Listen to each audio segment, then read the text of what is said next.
Ladies and gentlemen, hello and welcome from Burbank, California. We are live on twitch.tv/Rocket League, and we will be all weekend long, and you are here at the perfect time because we're just about to start with the North America matches. We're actually finishing up what we started last weekend. My name is Axel Toss. I am joined by Gibbs and James Bott. You guys excited for the weekend? This is going to be insane. It is the biggest moment in all these North American players' lives, for competitive sake at least, and we're going to see if they get nerves. Oh yeah, good. The nerve's going to be a huge factor because everybody is so close together in NA. And we're going to talk all about that, guys. We are so neck and neck in the North American standings. Anyone can literally take this. If you've been following the Rocket League guys on Twitter, you're having a lot of players, tweeting about nerves. It's a very important weekend for a lot of people. So before we get into that discussion, let's look at some numbers from previous weeks in Rocket League. We've seen so many goals, so much awesome action, and here's some stats to kind of paint the picture for you guys. 321 games, 1,449 goals scored, 26.75 hours played, 1,605 minutes played, group and online finals, and we have some more numbers for you. 202 goals, 149 assists, 385 saves, 729 shots from the online final. That's a lot of highlights, and I got to remind everyone watching, as you see these epic goals, get ready to clip them because we're going to have some highlights from this show today for sure. Of course, let's talk about the format that's going on. It's an 8-team round robin. So these are essentially the 8 best teams in North America, and they're all trying to be top 4. Each game is incredibly important. It's a series of 5 games. We're not stopping if a team gets to 3 wins. We're going to all 5 games because every single game is important. Every single point is important. Let's take a look at the list of arenas and maps here. No Neo Tokyo today. Not yet. But Wasteland was only picked once on air at least, and that was Mock It, and they lost that game. So I wonder if we'll see it again. Probably it'll be few and far between. And EU, again, we didn't see one Wasteland match on air. Who knows if it was off air? But yeah, Wasteland, definitely not the favorite map among pros.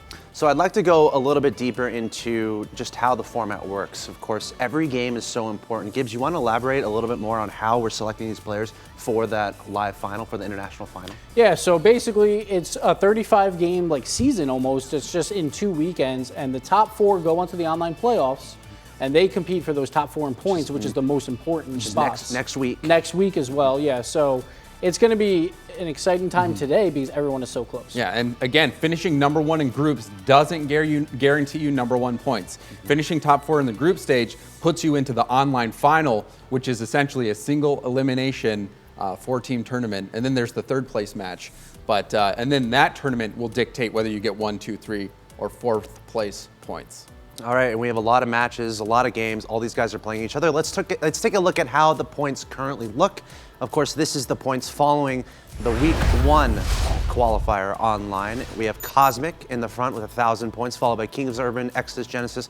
Those are kind of the top 4 we're thinking are going to go on, but there are a few teams lurking in the darkness, looking for a spot. At the top of that list is Retrospect. Yeah, Retrospect is the surprise coming out of last week because they were a newly formed team and they looked really good. They're actually favored to come out number 1 or number 2 out of this group stage. So if they can perform during the online playoffs, they can easily jump over Genesis or Exodus. Yep, Genesis, Exodus, Retrospect, and even Mock It is sitting there. They're only 3 games behind, so it's now a 4-team race for just those 2 spots. So, and then just the standings, which we'll get to take a look at, everything is neck and neck. Let's take a look at those standings, and guys, you math majors at home, and you guys who are keeping track, again, every single game is so important. Look at how close they are. 12-8, 12-8, 11-9, 11-9, 11-9, 11-9. Oh my gosh, anyone can take this. Yeah, that's after 20 games. We only have 15 left for all these teams. Every single game will matter. Last week, we had a ton of 3-2s for North America. These teams that want to make playoffs have to get those 4-1s or 5-0s. Yeah, and again, every team facing Selfless, especially Selfless, has been dishing out the 4 or the 1-4s. So North America, I don't even want to predict. It's so wild. It's so wild. Yeah. We'll see what happens. Of course, by the end of today, we're going to have a better picture of what's going on, obviously. But Gibbs, can we talk about the format for the online final? It's very important. It's going to be happening next week. Yeah. And this is where it's going to be the top 4 players from each region. Yeah, so it's going to be top 4 players. They will go into a single elimination bracket, as James said. But most important thing is, like, if you come in fourth in groups, that doesn't mean that you get fourth place points. Like, if you can get that upset against that 1 seed, you can easily come out with first or second place in points. They're all best of 7 games. There is a third place games because third and fourth has points. And we'll know some teams after today will clinch, but some of these teams that make it that far, like for the 3, 4, 5 spot, will need to perform really well in the online finals to see who actually makes it to the win. So we saw the points from Group Stage 1. This is Group Stage 2. Let's take a look at the points that are on the line. Of course, this weekend is a little bit of a heavier weight towards the top. If you get first in this group stage, you're doing a lot better than last group stage. Yeah, it's you see there, last group stage, Cosmic took home 1,000 points. Well, first place in the second qualifier is worth 1,250. So pretty much in every position at the top, it's around 200 extra points.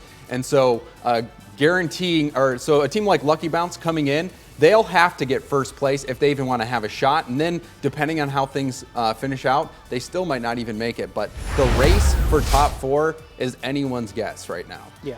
And of course, what all of you guys are looking for is the matches that are happening today. There are going to be a few matches happening off stream, but we're going to have the juiciest matches right here on stream. Let's take a look at the matches we have in store. First on the stream is going to be Selfless versus Lucky Bounce, but I know, which we see at match number 1, I know a lot of people are looking forward to that match number 3, though, Genesis versus Exodus. Yeah, the 12 and 8s and the 11-9 matchups are the ones that we're going to be looking out for completely. But that could be a difference maker. Like if one of those teams gets a 4-1, might knock the other like out of playoff contention, and that is what these teams want. They need to drop some of these teams out.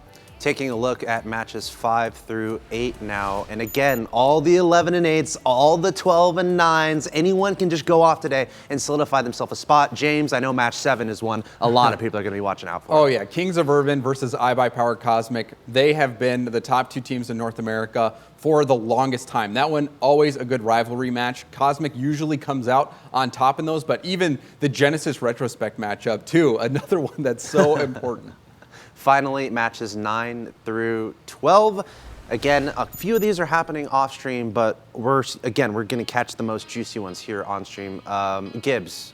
Yeah, this is going to be the matches rounding out the day, right? Exactly. So this is where it gets really important. Yeah, 2 of these matches will be broadcasted, but we're going to wait and see how the other results happen. So we'll get the juiciest matchups for the playoff contention. Retrospect Lucky Bounce. Like Lucky Bounce is playing that spoiler role right now, trying to take out teams and possibly get that first place finish. But look out for that game. That game could mean everything for Retrospect. Yeah, we could come down to the final series that we see today having big implications on who moves on to the online final. And by the way, guys, do not be afraid to engage on social, engage with the other friendly folks in the Twitch chat. Tell us where you're from in the Twitch chat. Why not? Also, tell us who you're rooting for. You can tweet at all of us as well. And again, this is the biggest day for North American Rocket League. So we're so happy that you guys are joining us. And without any further ado, we're very close to entering the first match of the evening. Let's take a look at the rosters of the first match. It's going to be Lucky Bounce versus Selfless. Yeah, Selfless had a rough go last week, giving out 1-4s to every single team. Lucky Bounce needs this series to compete with those teams that got the 4 wins off Selfless to keep up in that race. Yeah, and just looking at, Lucky Bounce had a really tough schedule. They lost to Exodus and Cosmic, but they were able to get 2 points out of it. And then big series wins over Mocket and Genesis. And really, Lucky Bounce, they are 7th in shots for NA in terms of number of shots, but they have the best shooting percentage, led by Torment, who's shooting 42.4%. So Torment, a very accurate shooter, and really the whole Lucky Bounce team all chipping in to the goal scoring. Speaking of statistics, we have some numbers to look at from Darkfire and A-Money. Darkfire, of course, from Lucky Bounce, A-Money from Selfless. A lot of saves there for A-Money is the one sticking out. Yes, 46 there. Saves don't usually matter so much because that means that you're getting shot on a ton. So I usually don't look at saves, but the assists, only 4 assists for A-Money is really, really rough. Especially, like he only accounts for 18 of the goals, while Darkfire has 32 goals accounted for between assists and goals. And also, but I'm seeing there 14 goals from A-Money. The whole Selfless team has 28 goals so far. So A-Money has scored half the goals for their team.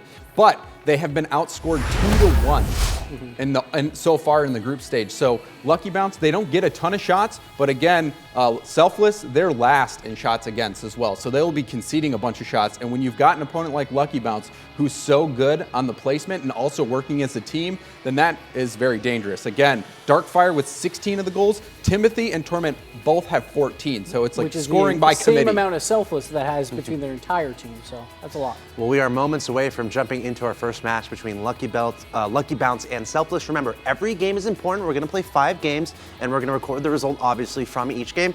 Each game is worth a point. So the last thing to do here, guys, predictions. Gibbs? So this one's tough because Selfless is basically out of the running. They're the only team in North America that doesn't really have a shot for top 4. It's like the only way they get it is if they get 3 5-0s. So I want to see how they come out and play. I don't think they're going to show much today, but I think Lucky Bounce will get the 4-1 and stay in line with all the other teams.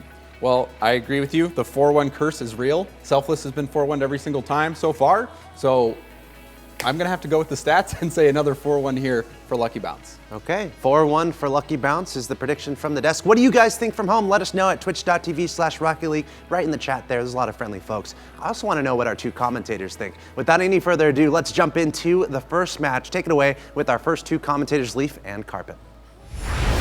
Welcome back down to the field. We're going into week number 2 of the group stages. Myself and the Beard right beside me. How excited are you? As they mentioned, this is one of the biggest stages for all of these teams. I mean, the placement of this weekend, of today, and tomorrow especially, for this entire weekend, this could determine whether you go to the LAN or not. Very, very important. And to start us off, we have Selfless versus Lucky Bounce.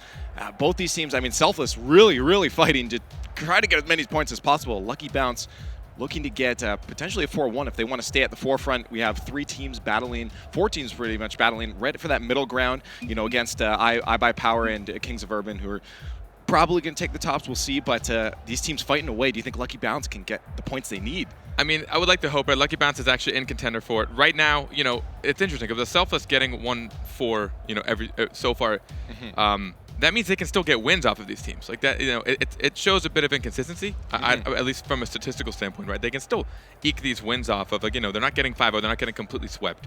So, I mean, a lot of factors can come into play. It could be attitude, it could be just a mixture of consistency, but they've got potential. I mean, I know that they got here for a reason. They're in the top 8. Oh, of course. But at the same time, Lucky Bounce is right there contending, and they know, like James said, they need to get that first place spot to really put a dent in this if they want to have potential, because they were not in the group stages for qualifier 1. Well, these teams are going to get ready. We're going to look down to it. One thing that really I noticed in those player stats before was all those assists from Lucky Bounce Darkfire there, and it seems like team play just seems to be a big important factor for them. We'll see if that can come out on top or if Selfless can counteract that and get moving forward. But these teams jumping in already. Darkfire looks like he's going to go a little AFK there. We'll see what they're trying to figure out. They want to sub bots in.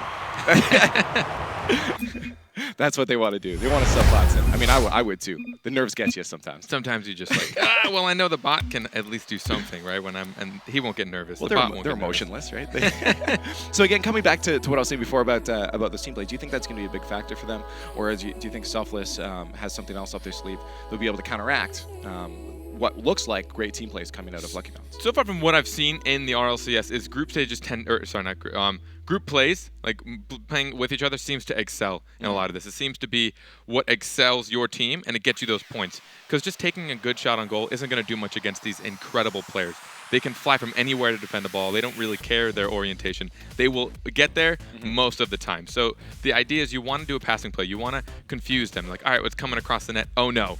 Where'd this guy come from? He's taking a shot and it's going the other direction. You want to confuse him up. So the fact that Lucky Bounce is able to do that really consistently and see that Torment has 16 shots and 16 assists, like, that's a very well-rounded player just in general. Like, that means he puts himself in good places.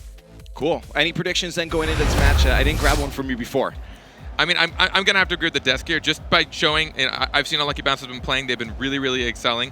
And Selfless, they you know, this is a matchup they really want to try and eke some points out. At this point, they're just trying to mess up other people's standings. Once again, I swear they're trying to get the bots in there. I don't know why we're not letting them. Just let the bots go at it.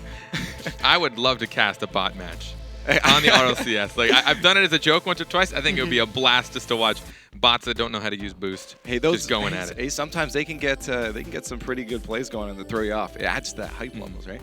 But again, I guess back to the actual teams playing. Selfless, Lucky Bounce. You said you're going on that 4-1.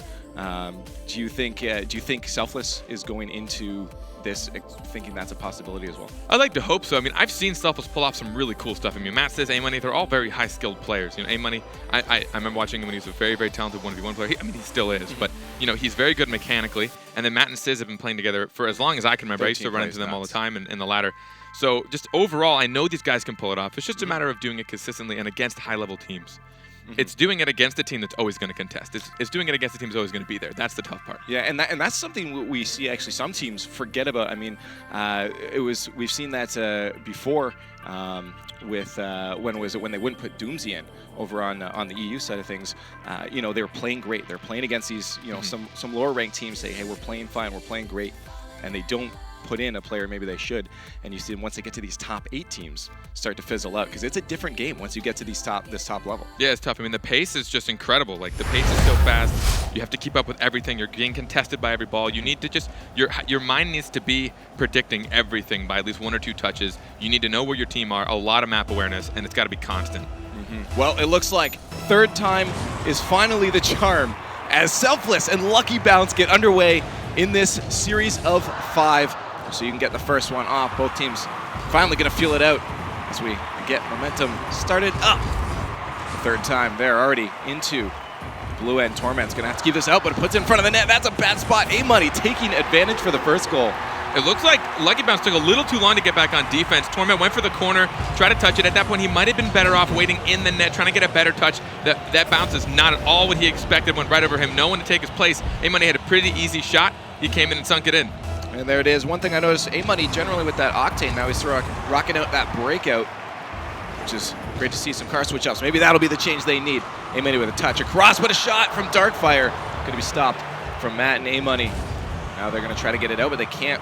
Lucky Bounce putting the pressure on, trying to even up the score.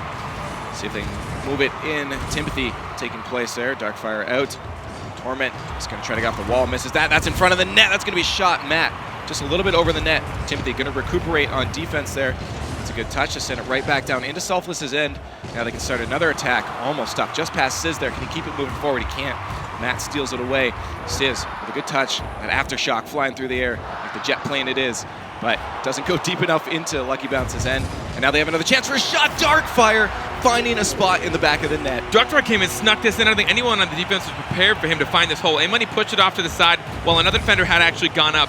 One of them should have stayed down, most likely. At that point, you're leaving a net kind of open. Darkfire sees his opportunity. He waited for the bounce shot. He took that off the ground, just a bullet to the net. Minute of gameplay has passed us by, and we are tied up. So we're at the beginning, 1-1 for both teams. Darkfire going to win on that, but good stuff from Sizz. That's back off the backboard. Matt pushing it to the side, keeps any play from developing for Lucky Bounce, but the pressure is on. Timothy almost getting a nose off the Batman on that one, but now Sizz missing it as well. It's going to allow Lucky Bounce to keep that in the orange end. We'll see if they can get a shot off. Timothy to the far side. It's going to miss. Sizz is going to let that bounce off the wall and try to take control, but Darkfire there to challenge Torment with a shot on net, blocked out by Matt.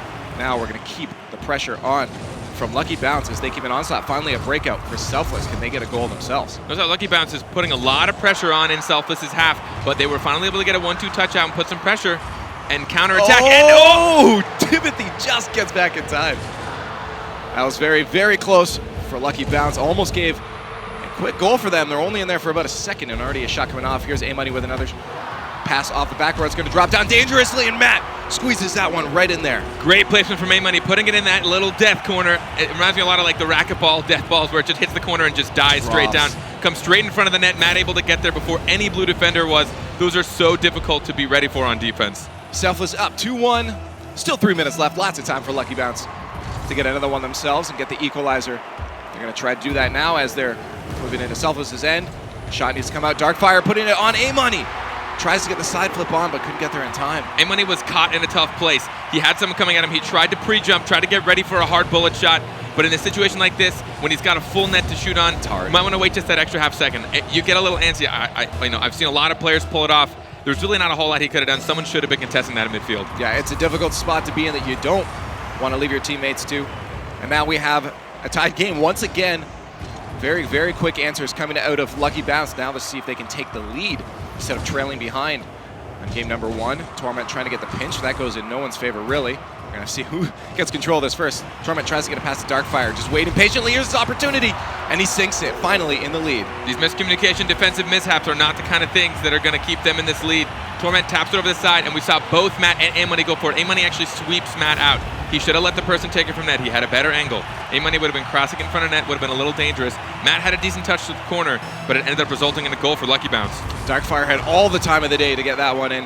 Now he's another chance to get that out for his teammates, but that's going to be a bad bounce off for him. But he does contest it still to keep that in that end, and that's going to be a dangerous spot. Darkfire just keeping control, moves it over for Torment. Torment's going to get this off the wall, keeps control, tries to get a slow roller, but gets stolen away. Now Matt has a chance to go on net. One defender to beat. Darkfire does get a Dominus nose on that to push it to the side.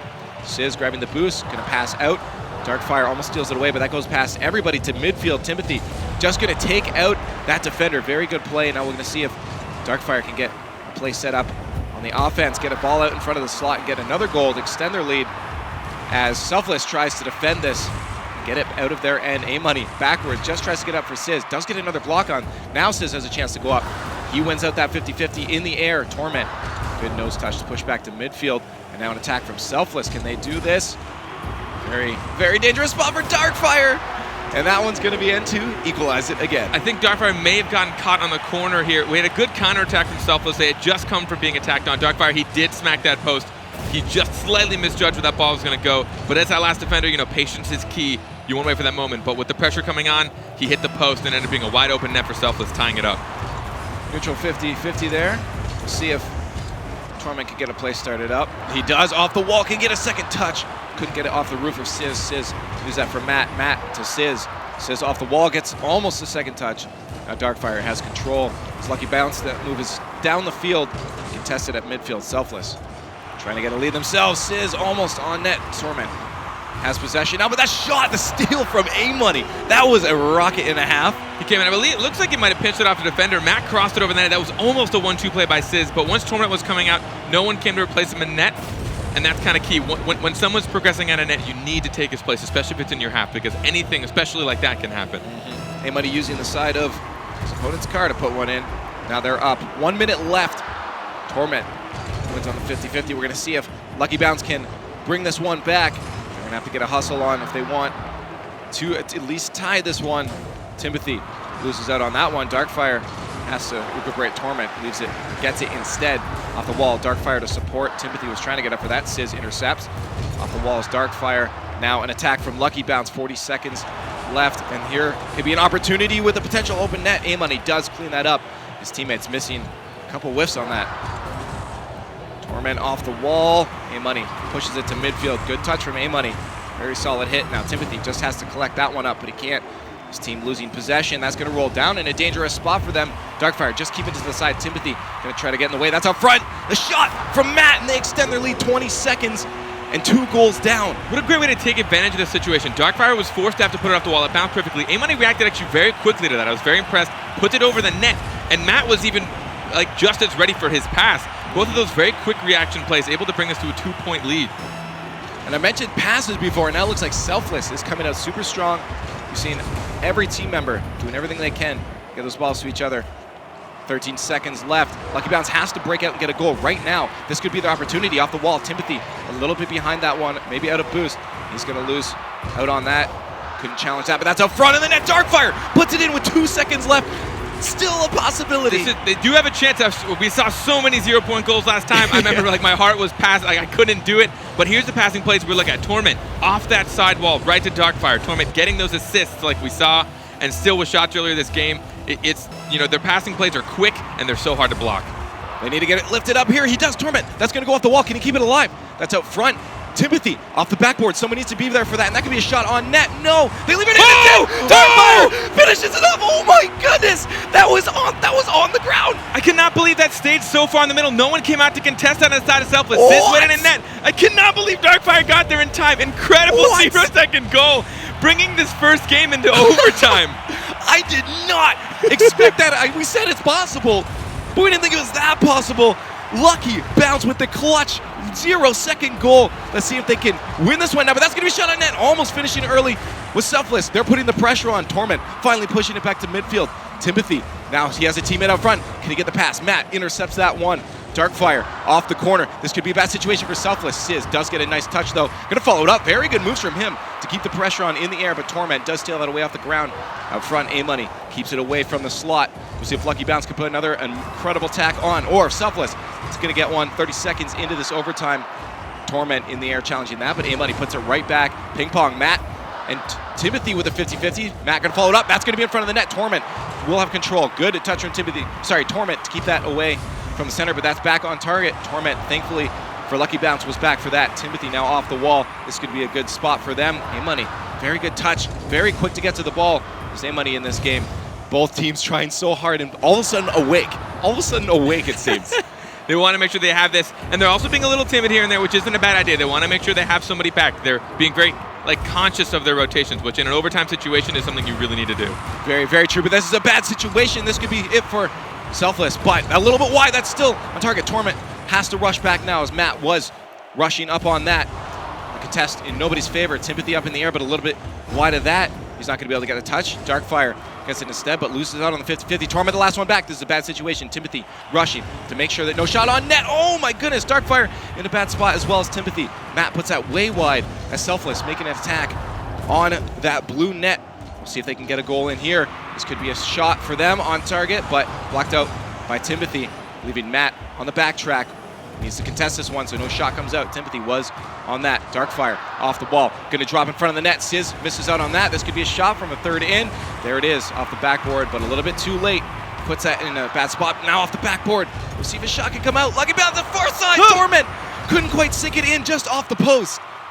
Selfless is making some defensive mistakes, but Lucky Bounce hasn't been capitalizing. I've seen many situations where two Selfless players will go for a save, one from in net, one from behind it, and then they're both not really making it to the ball in time. Oh, this could be a bad spot. No defenders in net off the backboard. Another one in. The stuff Timothy can finish this. Sizz just gets it out of the slot and just keeps them alive. 2.5 minutes of overtime. These teams, good bump. That's going towards the net, but A-Money does gain control. The pressure on from Lucky Bounce. A shot on net, but the save from Sizz. This is incredible pressure from Lucky Bounce, but insane defensive plays from Selfless.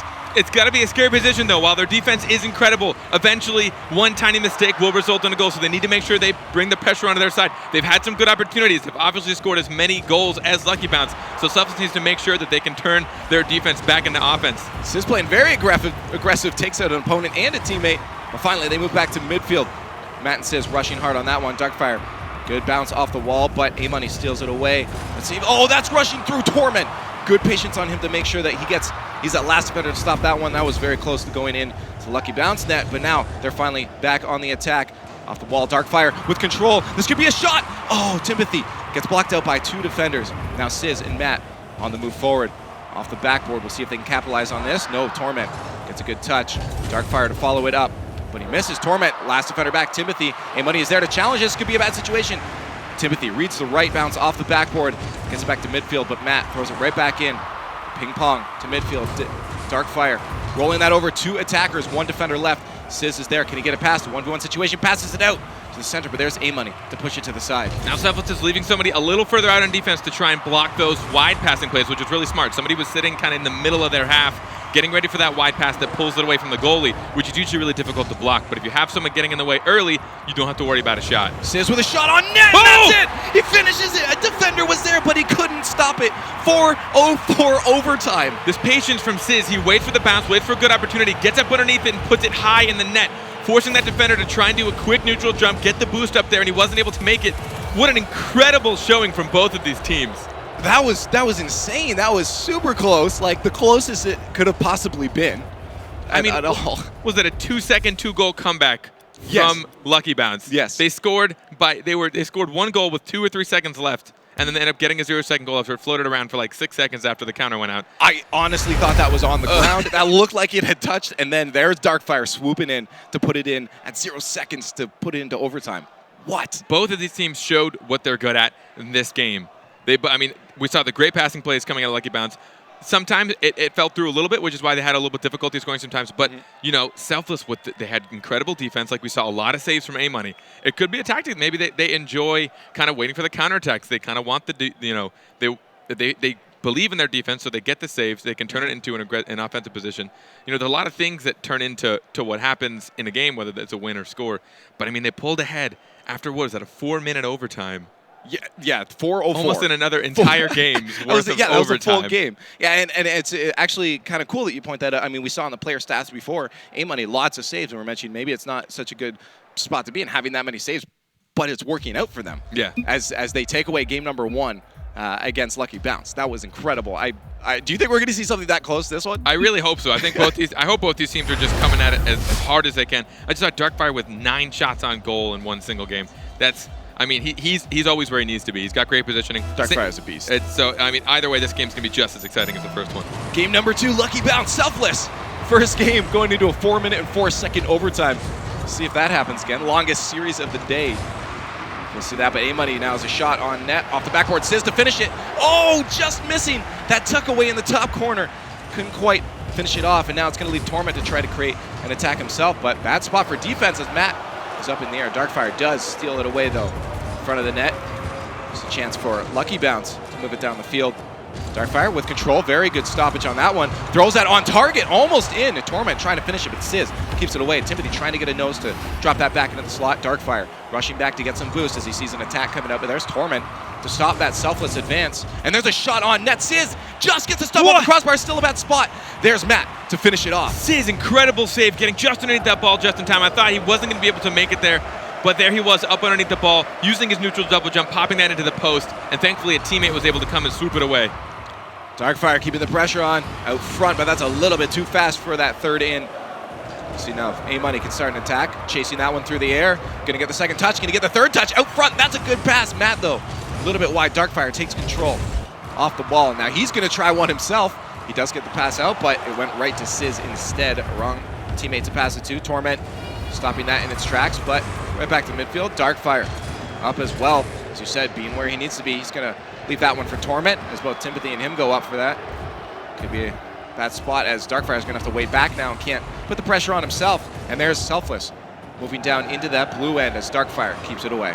A little more open, slow plays. Maybe they still have jitters from that last game. We don't see as many quick touches. They're not following through with their own touches. It's kind of getting a little bit of ping-ponging back and forth. What? Whoa, okay, there's a long shot. It's looking like somebody went back for boost on Selfless's side. A-Money went, he had to go for that touch. Actually, no, it's hard to say. Matt had a hard time getting back. Both A-Money and Sizz went for that touch. Neither of them really got a good touch, like a good hit on it. They weren't able to put it out, and it just left their net wide open. And that's going to be one up for Lucky Bounce. Game number 2, they take the lead. Almost 2 minutes of gameplay have gone by before we saw the first goal in this one. See, though, if Selfless can tie this one up. There's A-Money upside down with a shot on target, but an easy save for Timothy. Torment just keeping that ball moving forward. Sizz now having to recuperate. Good touch, keep that away from Torment. There's a pass potential up front, just misses on the nose though. Matt's going to be able to take that back down into Lucky Bounce's end. See if they can create the attack on. Torment demoing Matt to stop that advance. Now he has to push this to the side. Darkfire to follow it up, but that got contested by A-Money. Almost on target there. Sizz, just puts that back off the backboard, trying to maybe sink that one in, but a little bit far for Matt to get the pass. Now A-Money back out to Matt. Can Matt get that on? No, Torment's going to clear that one down the field. Defensive placement is key when you're trying to get out of your half. Take a look at when a lot of times you want to push it to the corner because it's a safer bet, and usually that's always a good place to do. Ooh, Sizz, good touch, but no one to follow it up. Sometimes you'll see them clear it out into the center, which is okay if you have someone to follow it up. But if you don't have anyone to follow it up and you center it on your own half, all you're doing is just waiting to have to block a shot. So you got to be careful with your placements. Take a look at where your opponents are before you try and take a defensive touch. Sizz has control of this. The flick on the back of the net. Timothy does get a touch, but still a bad spot. Torment is going to have to clear it away. Nice awareness of where that shot was coming from to get that push to the side. We'll see if they can make an attack on. Torment to Darkfire. Darkfire to finish it. He does get the touch. Just gets a flip on. Just in time. This exact awareness. Darkfire coming from the side. He tried to get that touch, and he reads it. He sees Torment's going to get a touch. So Darkfire tries to get up there. I can't tell if he was almost at a boost. I think that was a no boost situation. I think he had maybe like 5 or 6 because we saw a little bit of lightning eke out of the back of his car. Just at the last second. But not much. He had to use the front flip to speed himself up. But either way, great awareness from that team. Timothy just keeping control of this, pushing aside as he saw Sizz making an advance That's going to go in front of the net. Bad spot. Timothy has to get a touch, and he does. A-Money, the good rotation, moves that back forward. Gets bumped out there. Leaves it for Sizz. Sizz moves it back off the backboard. Not the angle he wanted, but A-Money was there to collect it. Stuffed out, though, by Lucky Bounce's defense. So they're trying to make an attack. A little bit slow on the attack. Sizz a little bit tired in the corner, it looks like. Maybe he's out of boost. Taking a But breather. that's going to be on net, and they still score without Sizz. Instead of going off the sidewall, I don't know if this seemed to be a very fortunate bounce between Timothy and A-Money. It pinches off that sidewall, goes towards net. No one rotated back. I think they maybe saw that Sizz wasn't moving. They thought they had a 2v3 situation, had a little bit of patience. But again, when it's in your half... Maybe that's the mind games. Right, it could be. But when it's in your half, you need to be aware that any shot can really go on net from your half. And there's Selfless proving that as they finally get a goal. Only 1 goal deficit coming in the final minute of gameplay. You want to be as close as possible if you're down the final minute especially. So you have to make some crazy rushes. Matt landing in just the right spot for that, but gets taken out by Darkfire. Good body play on that. Leaves Torment a chance to push that in front of the net, but Sizz is there. Defense very strong right now from Selfless. No balls getting into the slot. No offensive opportunities for Lucky Bounce as finally Selfless pushes that back down into the other end. See if they can get the play started up. Good pass out to the center, but A-Money a little dragging behind on that one. Can't get it up front. Sizz and A-Money both up. Sizz getting a demo on Darkfire, but they still managed to move out of their own end. But Sizz and Matt moving back in, drops it low. Both of those guys read that one, but now only one defender. Darkfire left to take control of this, and he does. Good control from him. Pushes back to midfield as Lucky Bounce tries to make an attack. Just tries to stay alive for the last 20 seconds as Selfless tries to tie this one up. We'll see if they can do it.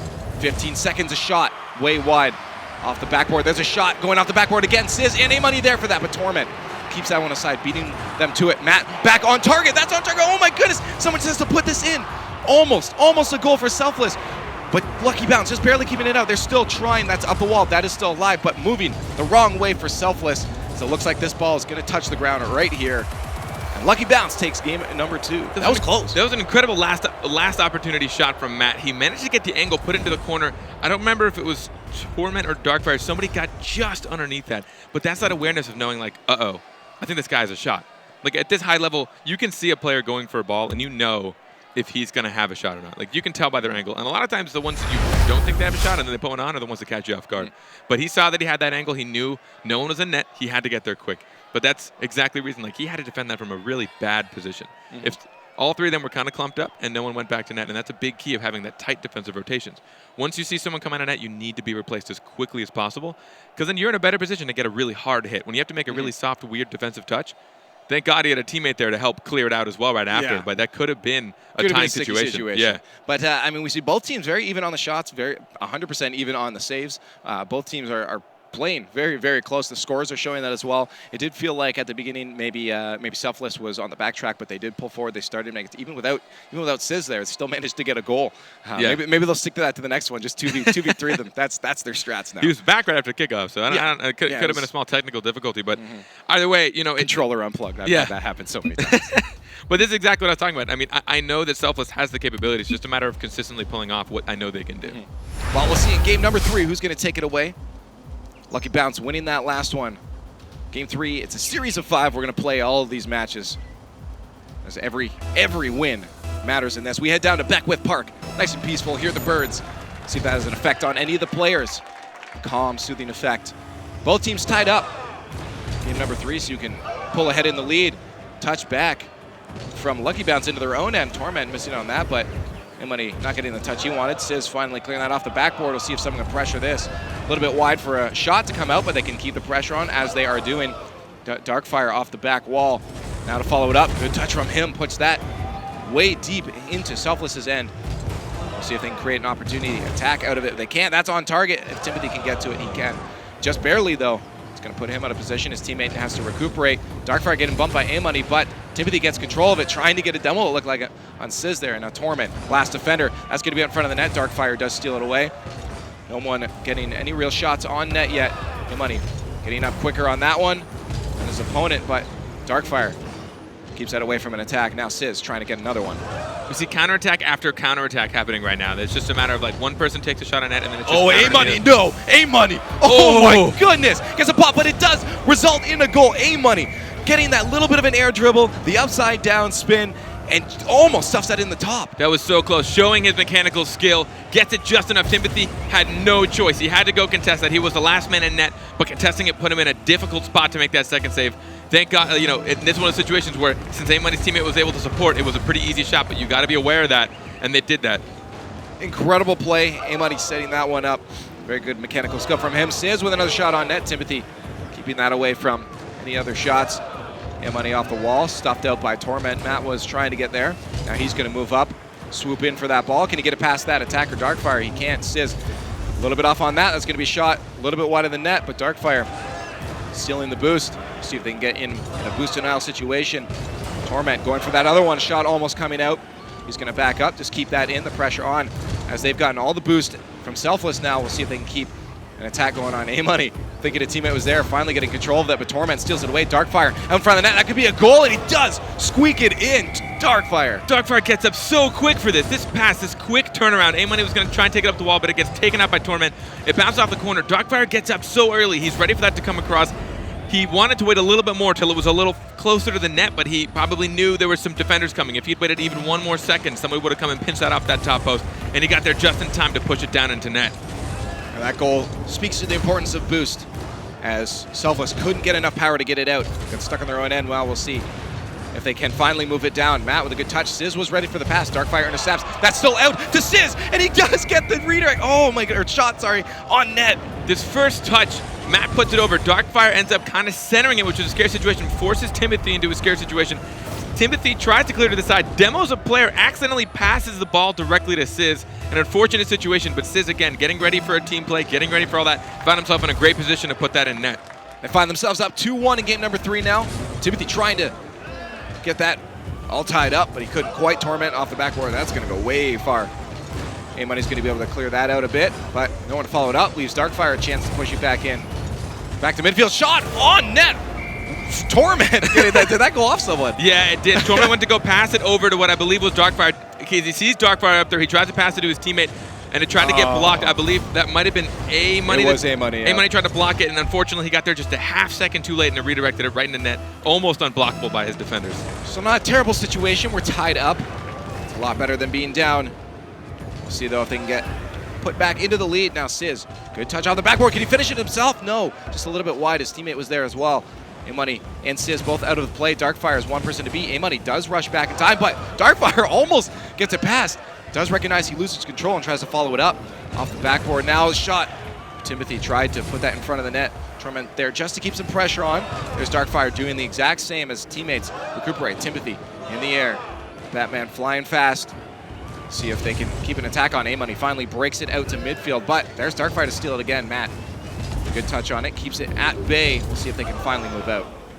Take a look at all these contests that Lucky Bounce, they're there for every single ball right now in defense for about the last 30 seconds. They're always there for the 50-50. They might not be winning any of them promisingly, but they're keeping it in Selfless' half, which is forcing them to have to defensively rotate. It's keeping them out of boost. It's keeping them on the back foot, and it's overall just building pressure.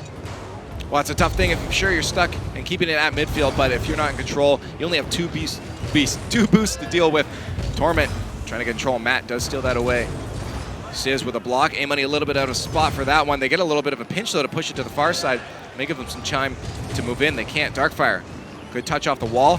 There's Timothy putting that on target. Sizz steals it away on the floor. Rolls it up the wall. Let's see if he can get a touch. He can't. Torment beating him to it. 50-50 is now coming out in favor of Lucky Bounce as they're starting to move slowly towards that Selfless net. See if they can get a shot off. That's all they need. Final minute of gameplay. Both teams tied up. Maybe we're going to see another overtime situation, or someone could pull away with a goal right here in front. Sizz, good touch to midfield. If they can make this advance, it could be a scoring opportunity. There's a shot from Sizz on target. Darkfire just making it back in time. 50 seconds left. Now Lucky Bounce on the attack, but they lose control. Matt, maybe not the touch he wanted, but at least time to recuperate. Even on defense, you'll see these teams are not like all sitting back.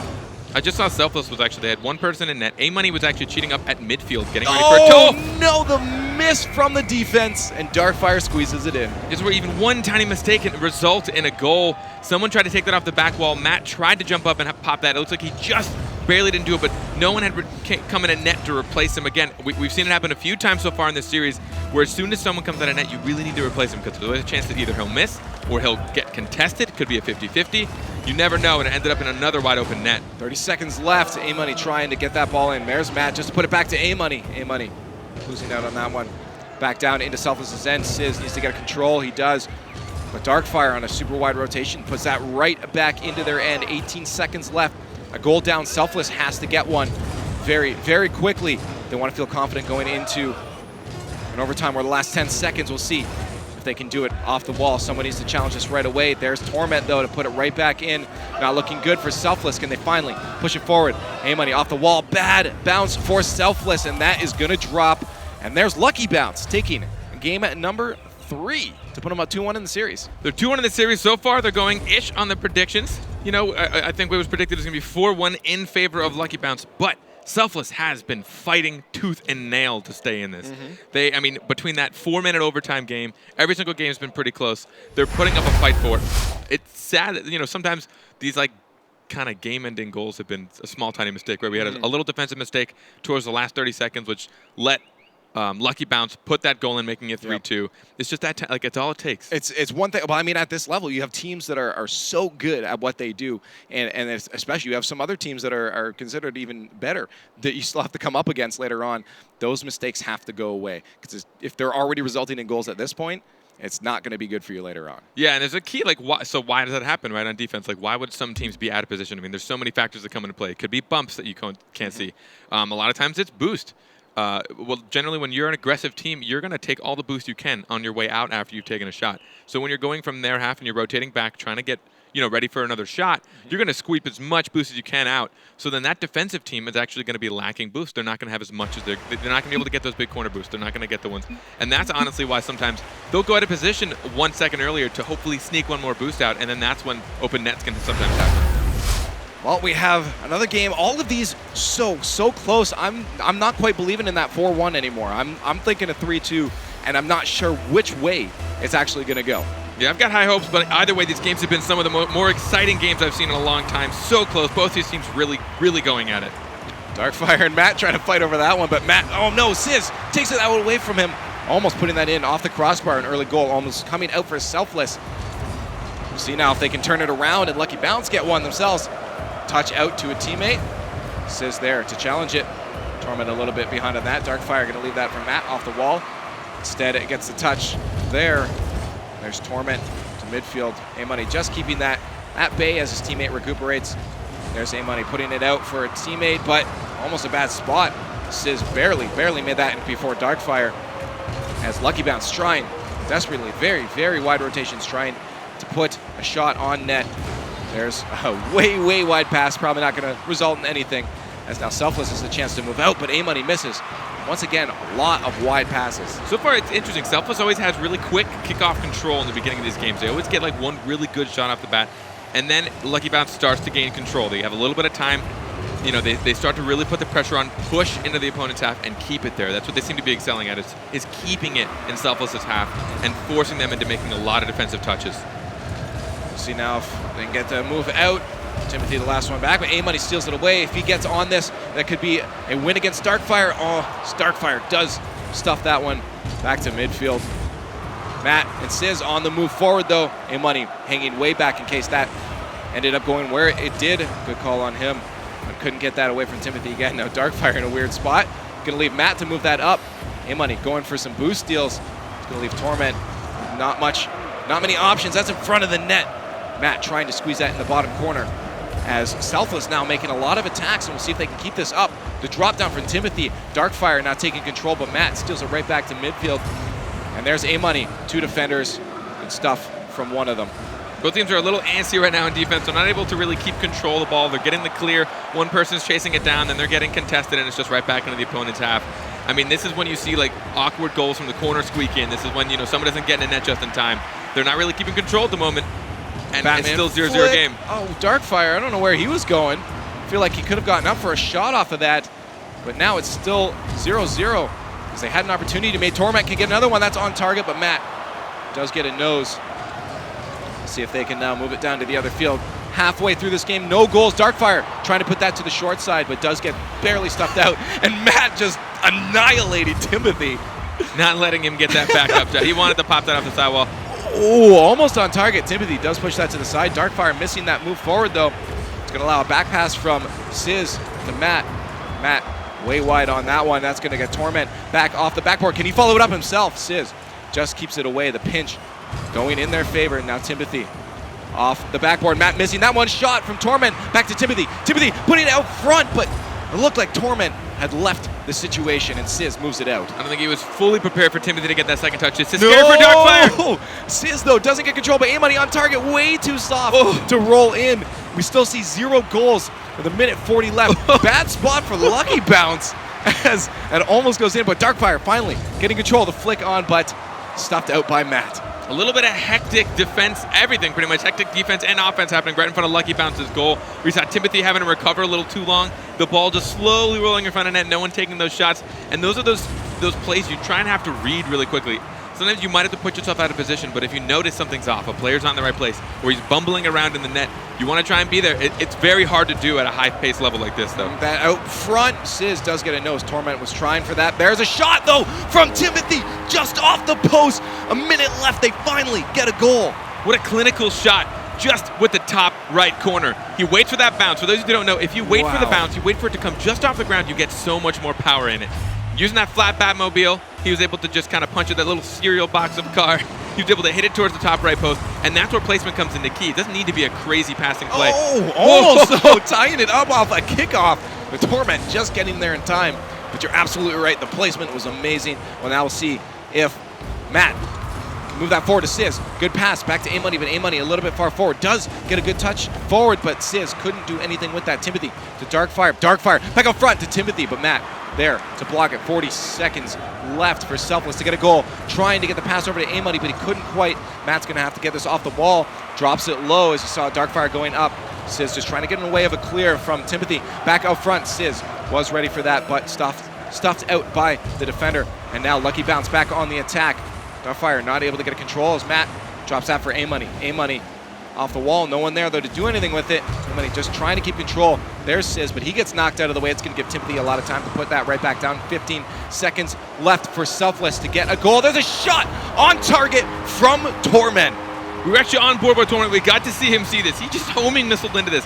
He saw Darkfire hit off the corner. He noticed that A-Money's on that back wall. Matt stuck in it, and Matt had no choice. He had to pre-jump. He had to hope. He's like, I'm going to jump in the air and flip in whatever direction. He had to pull, like, a legitimate goaltender move.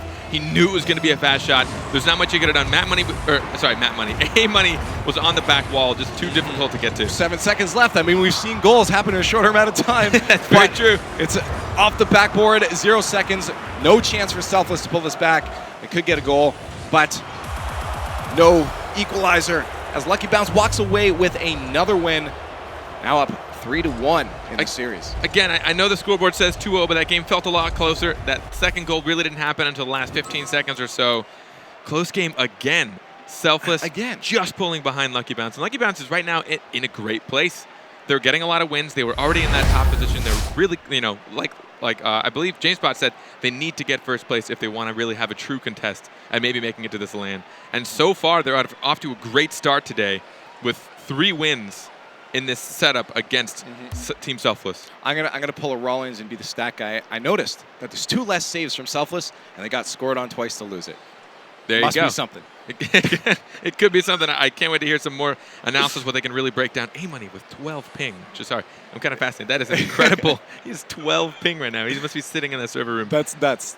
Yeah, great. I mean, you look at the shots, though, still very, very, very close from both teams. They're still making attacks. As we saw, a lot of ping pong going on from those teams, and that, again, happens when both teams start to play hesitant. They just want to get the ball to the other end, try to get an attack on.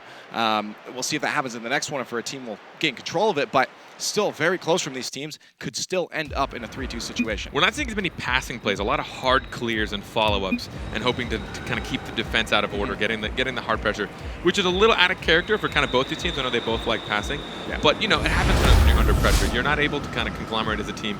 There's always someone flying at you to contest the ball, so you don't have time to really work out those passing plays. Well, we're going to see in game number 5 who's going to walk away with this final point. Is Lucky Bounce going to take it as predicted 4-1, or is Selfless going to at least get a second point off of this series? Every point matters. Selfless trying to get a play on. Timothy reading that pass from Sizz very well. Puts it back to midfield. Now Torment just throws that in the net as no defender there to stop that. I don't really know exactly what happened here. I know A-Money came for that touch. He whiffed it, and someone was trying to retrieve back quick enough. Torment was kind of already half towards the mid-mark. Got there and beat out a defender. That was kind of hard to read. I think they committed a lot to that offensive play. They thought that pass from Sizz was going to come out, but it just did not. There we go. 1-0 already for Lucky Bounce. Torment trying to get another one off the backboard. Going to go way wide for a shot. Darkfire at least just trying to keep control of it. That's back out to midfield. Matt rushing up on that one. Keeps control. That's going to be in a spot for A-Money to take a shot. He just puts it off the backboard, the sideboard instead. Timothy and Torment trying to figure out who's going to take this. Timothy does, but loses it to Matt. Maybe a little too much time on hesitation there. Darkfire with a touch. That's stolen away. Back from Matt off the wall. Almost on target and almost got finished up by a teammate. What a great play from him, but didn't result in the goal. Only a minute of gameplay has passed by. Now Matt with another one, see if he can get the touch out. He does. There's Sizz to follow it up. Still a shot opportunity for A-Money, and he squeaks it by 2 defenders, challenging that one in the air. I really need to see what happened here. I saw 2 defenders that looked like they were definitely there for this block. Torment and Darkfire go up for it. Torment was there. I don't really know. A-Money was able to pinch it through. Either way, that was a great contest by A-Money, because even if it didn't go in a net, it would have put him in a good place. He forced 2 defenders to go for it. A-Money still angled his car to put it on target just in case, and it worked out in his favor, able to tie the game up. Absolutely right. A lot of good touches from Matt coming out. He gets a double tap off the wall there. That Matsamuni, can't say it right. A shot almost from A-Money again. He was hoping for a second lucky squeak right through 2 defenders, but didn't work out for him that time. We're tied up. 1-1 in game number 5. Sizz out to Matt. Matt with a good touch once again. Sizz needs to follow this up, get control. Throws it up the wall, but can't keep control. He's backwards. There's A-Money though off the backboard. Shot from a teammate, stuffed out by Torment. Good play from Selfless. They're on the attack now. We spent a lot of time in Lucky Bounce's end. But they've spent much more than we've seen, in the last few games. Usually Lucky Bounce has a lot of control, but right now they're getting caught off guard. No one in net. Oh, that's in front of the net. Torment just gets a backflip. But Torment, again, wasn't in a very good place. He was faced the wrong way. He had to retreat the net quickly. Oh, Matt almost squished that one through too, as they are relentless now on just putting the ball towards the net and forcing it through. We'll see if they can get another one. Sizz follow this one up, goes a wide. Good stop from Sizz. What control from Sizz to make sure he got that block. His teammates not able to get into the end of it, and now Lucky Bounce on the attack. A-Money missing that. That's an open net. Sizz finally back, but that's a scary spot to be. The stop from Matt. But there's a shot from Torment as the defense of Selfless still scrambling to recuperate. This first shot placement by Darkfire perfectly into the top right post, forcing Matt to come flying across. Sizz had jumped up, then he pre-jumped again, maybe a little bit too early. I think he thought Torment was going to have a slightly faster shot. Torment didn't get the touch. I mean, he got the touch he wanted. I don't know if it was as fast as he had intended. Either way, Sizz jumped a little bit too early and wasn't able to get to that save in time. Saw an open net, and they put it in, now putting them up 2-1. Finally reaching the halfway mark. Sizz just keeping that to the side for Matt. Matt to drop to the front. There's A-Money ready for the pass. Good setup from Selfless, but now they're going to have to backtrack. We already have Sizz waiting for that, but there's right back to Timothy. Timothy puts it back into Selfless's end. Off the corner, out front, Darkfire, the second touch, Darkfire off the post. What a shot. This was insane. Timothy follows it up, he puts it into the corner for the perfect bounce across. Darkfire's already up, he knows it. He doesn't get the first touch he wanted, but he starts angling his car down. As soon as he knows he's gonna hit that top post, starts boosting down to just pump it in, making this a 2-point game. What an incredible shot from Darkfire. Great shot from Darkfire. Now up 2 goals. Selfless still has a chance to pull this back though with 2 minutes left. And they've been playing great this match. We'll see if they can keep it up and not let that get to their heads. Someone needs to challenge this off the wall. Matt does. Sizz leaving that one though. Matt follows it up. Torment back pass to Darkfire. Darkfire off the wall, but Sizz missing that one. It's going to leave Darkfire another chance to set it up, but he puts it a little too far. But Timothy there to connect, way up in the air. Sizz throwing that right back to midfield. We'll see if they can contest this one. Get it moving forward. Took a little bit of time to get there, and all 3 Lucky Bounce to keep it at midfield. Timothy now has a chance on an open net, and he does steal it away by keeping it low, and now we have a 3-goal deficit for Selfless. This kill touch is really smart by Timothy. Matt goes up, he notices he's off defender, so Timothy just kills it, keeps control of it, starts to dribble it. He didn't have a whole lot of boost, not a whole lot of speed, but it didn't matter at that point. He saw the last defender was up for that touch. It wasn't the hard clear he wanted, and Timothy took full advantage. And now, again, we see, as I mentioned, oh no, that's, I was going to say 3-goal deficit, but now it's a 4-goal deficit. The James Bond trigger, no one stayed in net for this. One person went for boost. 2 people went for boost. I don't know. Somebody went for the side boost there on Selfless. Either way, no one was there. No one was there on net, which is something you really need to be careful of. I mean, even I've seen unfortunate pinches just come whizzing out of the middle, hitting the sidewall, hitting the sidewall, going right into net. Just why like deal with that when you don't have to? Just put someone in net and block it. Well, see though, a minute 30 is going to be very, very hard to get 4 goals. They were playing so well at the beginning. Keep that up, and it is still possible. But they have to keep that mentality. I feel like they may be tilted a bit here now as Timothy gets a pass out from the the corner. This touch from the side. Timothy touches it over, and then Torment popping it so fast to the side. A-Money thought he was going to ride that up the wall, thought it was going to roll over, but Torment redirected it just in time, passed it over to the side. Exactly what he wanted. Well, we're a lot closer now to seeing that infamous 7-1 instead of a tied game for Selfless, but they can't give up yet. Minute left, almost Timothy, put it in. Darkfire, what is going on? Everybody hitting everything except the ball to put that one in. And now finally, Selfless on the attack. Matt with a good flick on target, but Darkfire just keeps that to the side. See if he can keep control, push that to the other end. Torment needs to get up, good touch from him. Matt was ready just in case. There's A-Money to try to contest that. Good pressure from them, but now one defender left, and there it is, ladies and gentlemen, the Brazil. It's bound to happen at least once a day. I think we've seen it at least maybe one time. Either way, it seems like right now Selfless is kind of not, they're not giving it their all right now. They might feel a little defeated. I mean, this is a pretty big goal deficit to try and come back from. Either way, I mean, so far this series, they've shown really well. You know, there were a few times where they would get really hard clears, but there was no one to follow up. But we saw it come out of both sides even. Lucky Bounce was pulling that off in some of the games when the games got a little more slow-paced. They'd kind of all be sitting in net, getting ready for a shot, but then you have no one ready for a pass-out, and then all you're doing is giving up possession. And it seems like Selfless was doing that a little bit too much this game, and that's when the goal started to spread. Well, they're still trying. They're still going for the balls. We'll see if they can get at least some consolation goals here as we approach the final 30 seconds of gameplay. 20 seconds. There's a shot almost from Matt. Almost got that in the top corner. A-Money, good drift, but a little bit wide. Stops him and gets taken up by Timothy. And now another shot. Darkfire trying to control this one. Does lose it a bit off his hood there. And we've come down to 5 seconds left. We'll see if they can get another goal if we're going to finish off on that 7-1. And Timothy gives it out back to Torment. They are just playing around with it now, and we're looking at a 4-1 win for Lucky Bounce. The 4-1 curse apparently is real that the casters, the analyst desk had predicted.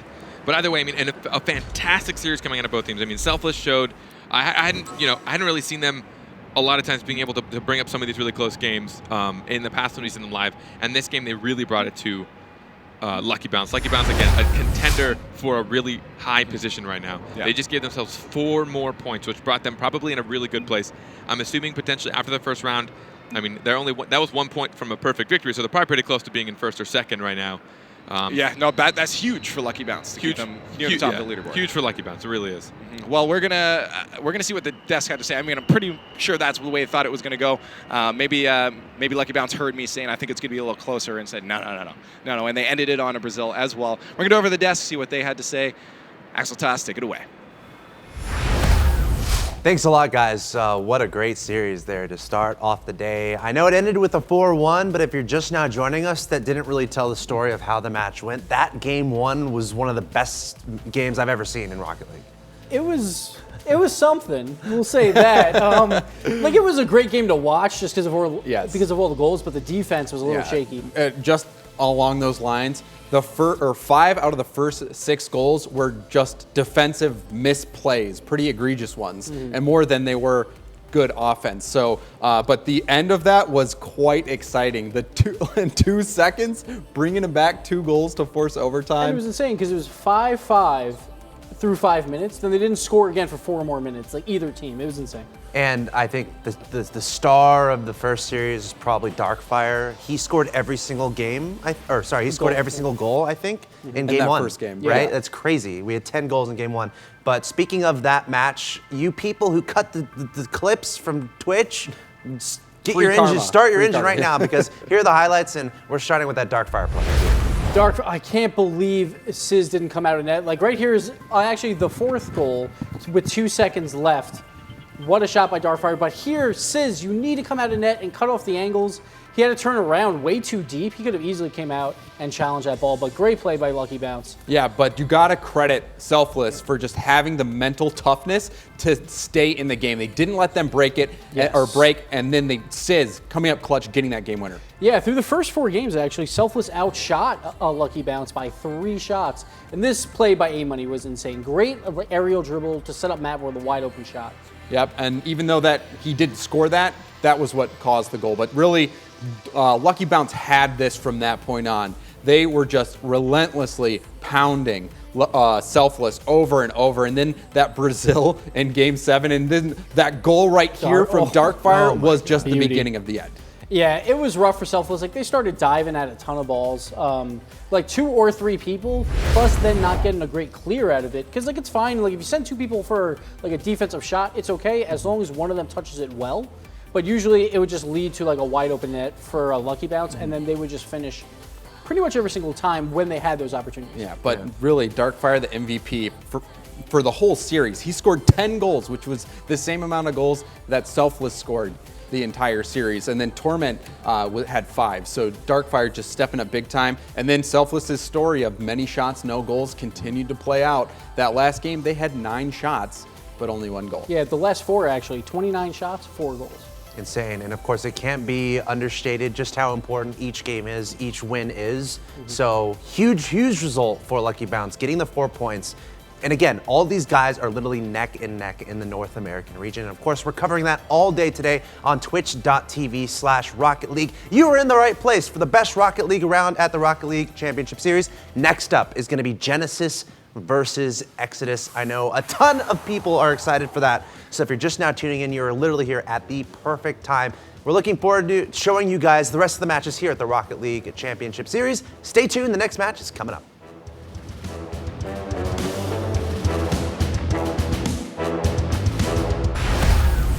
Welcome back, everyone. From Burbank, California, we are live with the Rocket League Championship Series on twitch.tv/Rocket League. It's all about North America today and a little bit about Canada, I suppose, as well, as it is Canada Day yesterday, Independence Day is in a couple days, and we got Rocket League going on. Reason for celebrations all around. Great weekend all around, for sure. I can definitely agree.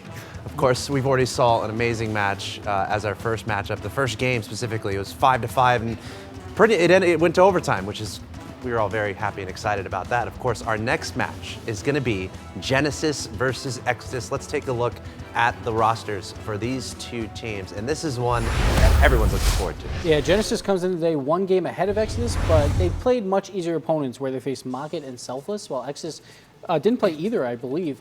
But like, I want to see what Pluto does. He had a lot of saves for the first day. Now we'll see if he keeps that up.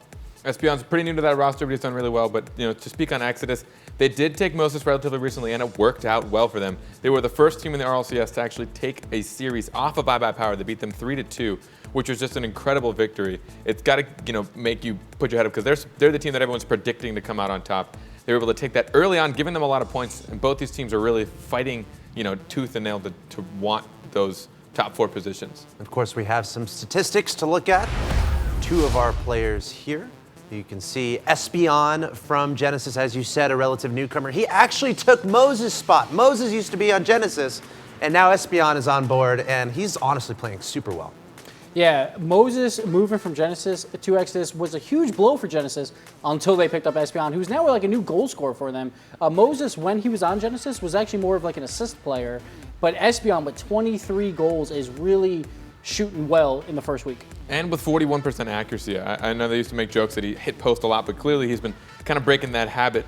And Moses, but there, like you said, he was a good assist player. He's got quite a lot of assists, 10 assists and 17 goals, which is good to have a well-rounded player. They can both set things up and shoot. Espeon seems to be more of a striker right now, but it could just be also the way his team plays with him. They're setting him up because I know he's a great striker. It's not that he can't, it's more that that's what he's excelling at the moment. Yeah, like it's a big change for Pluto and Quinn, because they used to be like, all right, Moses is our defensive guy.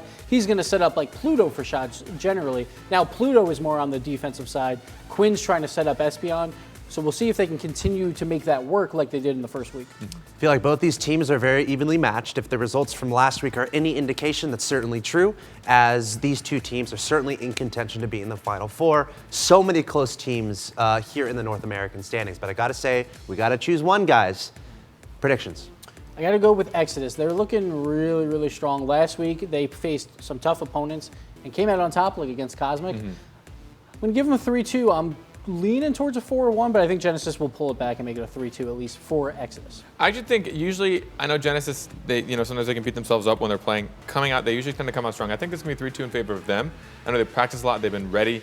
We saw that they've been kind of anxious for this weekend, and they've really been practicing a lot. I think they're going to come out really strong this week.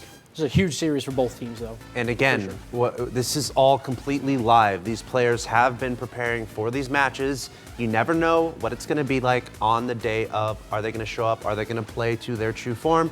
We're about to find out, guys. The second match here on twitch.tv/Rocket League for the North American qualifiers is going to be Exodus versus Genesis. Providing your commentary from the field is going to be Wave and Lawler. Take it away, guys. Thanks so much, Axel Toss. I'm Wave Punk, joined here by the wonderful Lawler. And Lawler, Genesis versus Exodus. We got a match of biblical proportions here.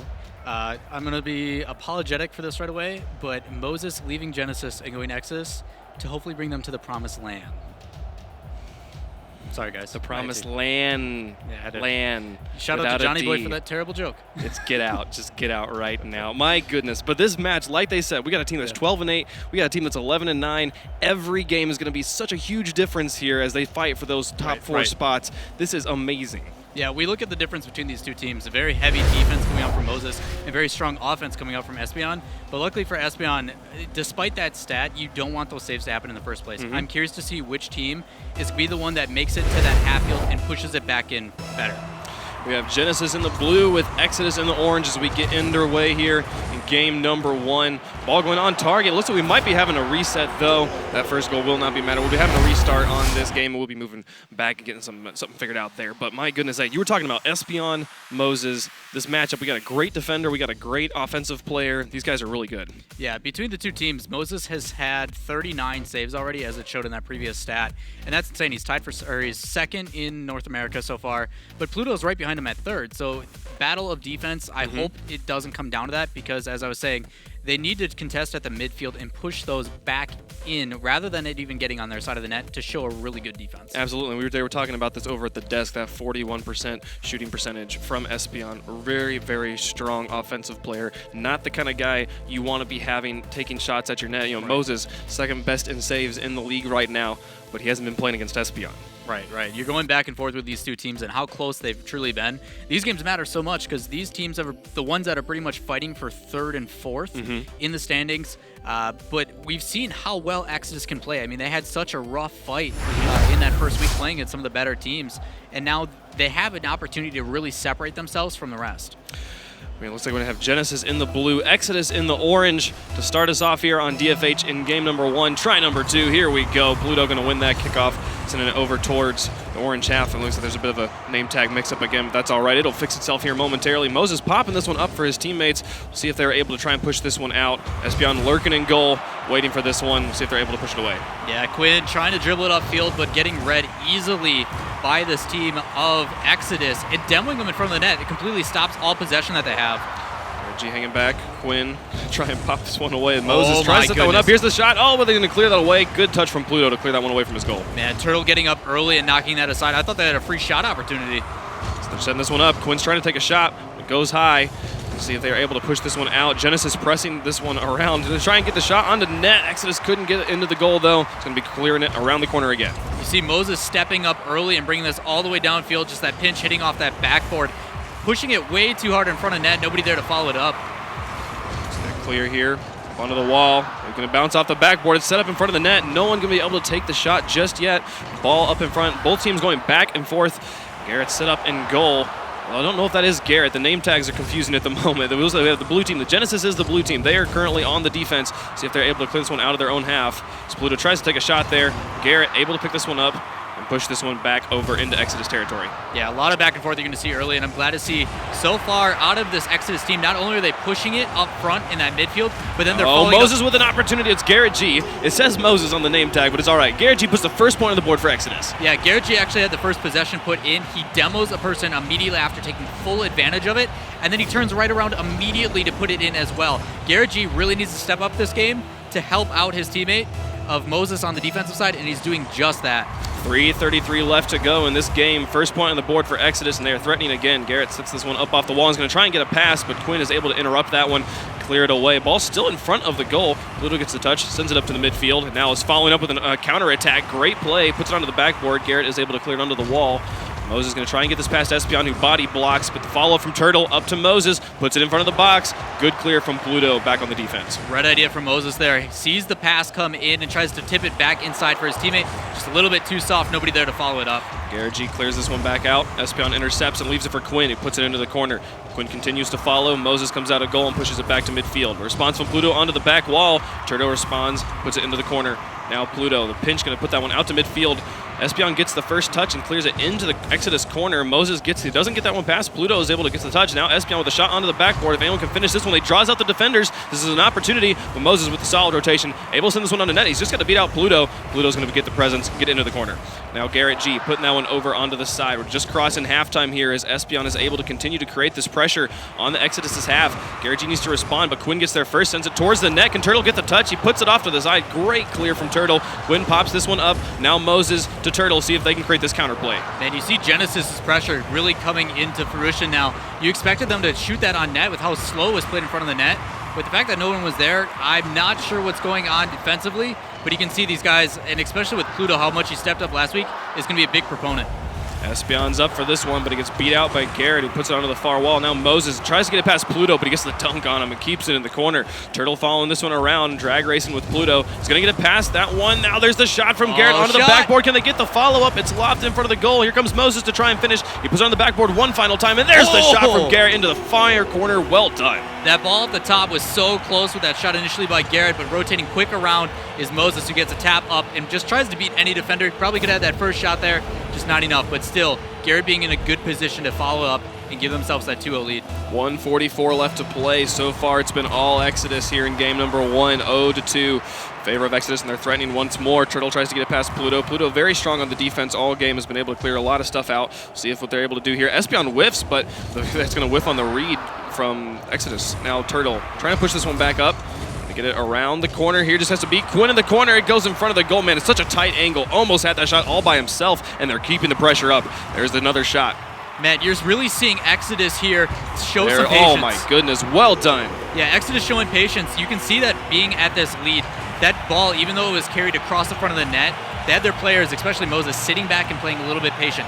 They don't need more goals. They just need to control possession and stop them at the midfield, and that is why they're up now 3-0. Man, yeah, Moses very, very strong on the offense, especially as an assist player right now, setting up his teammates.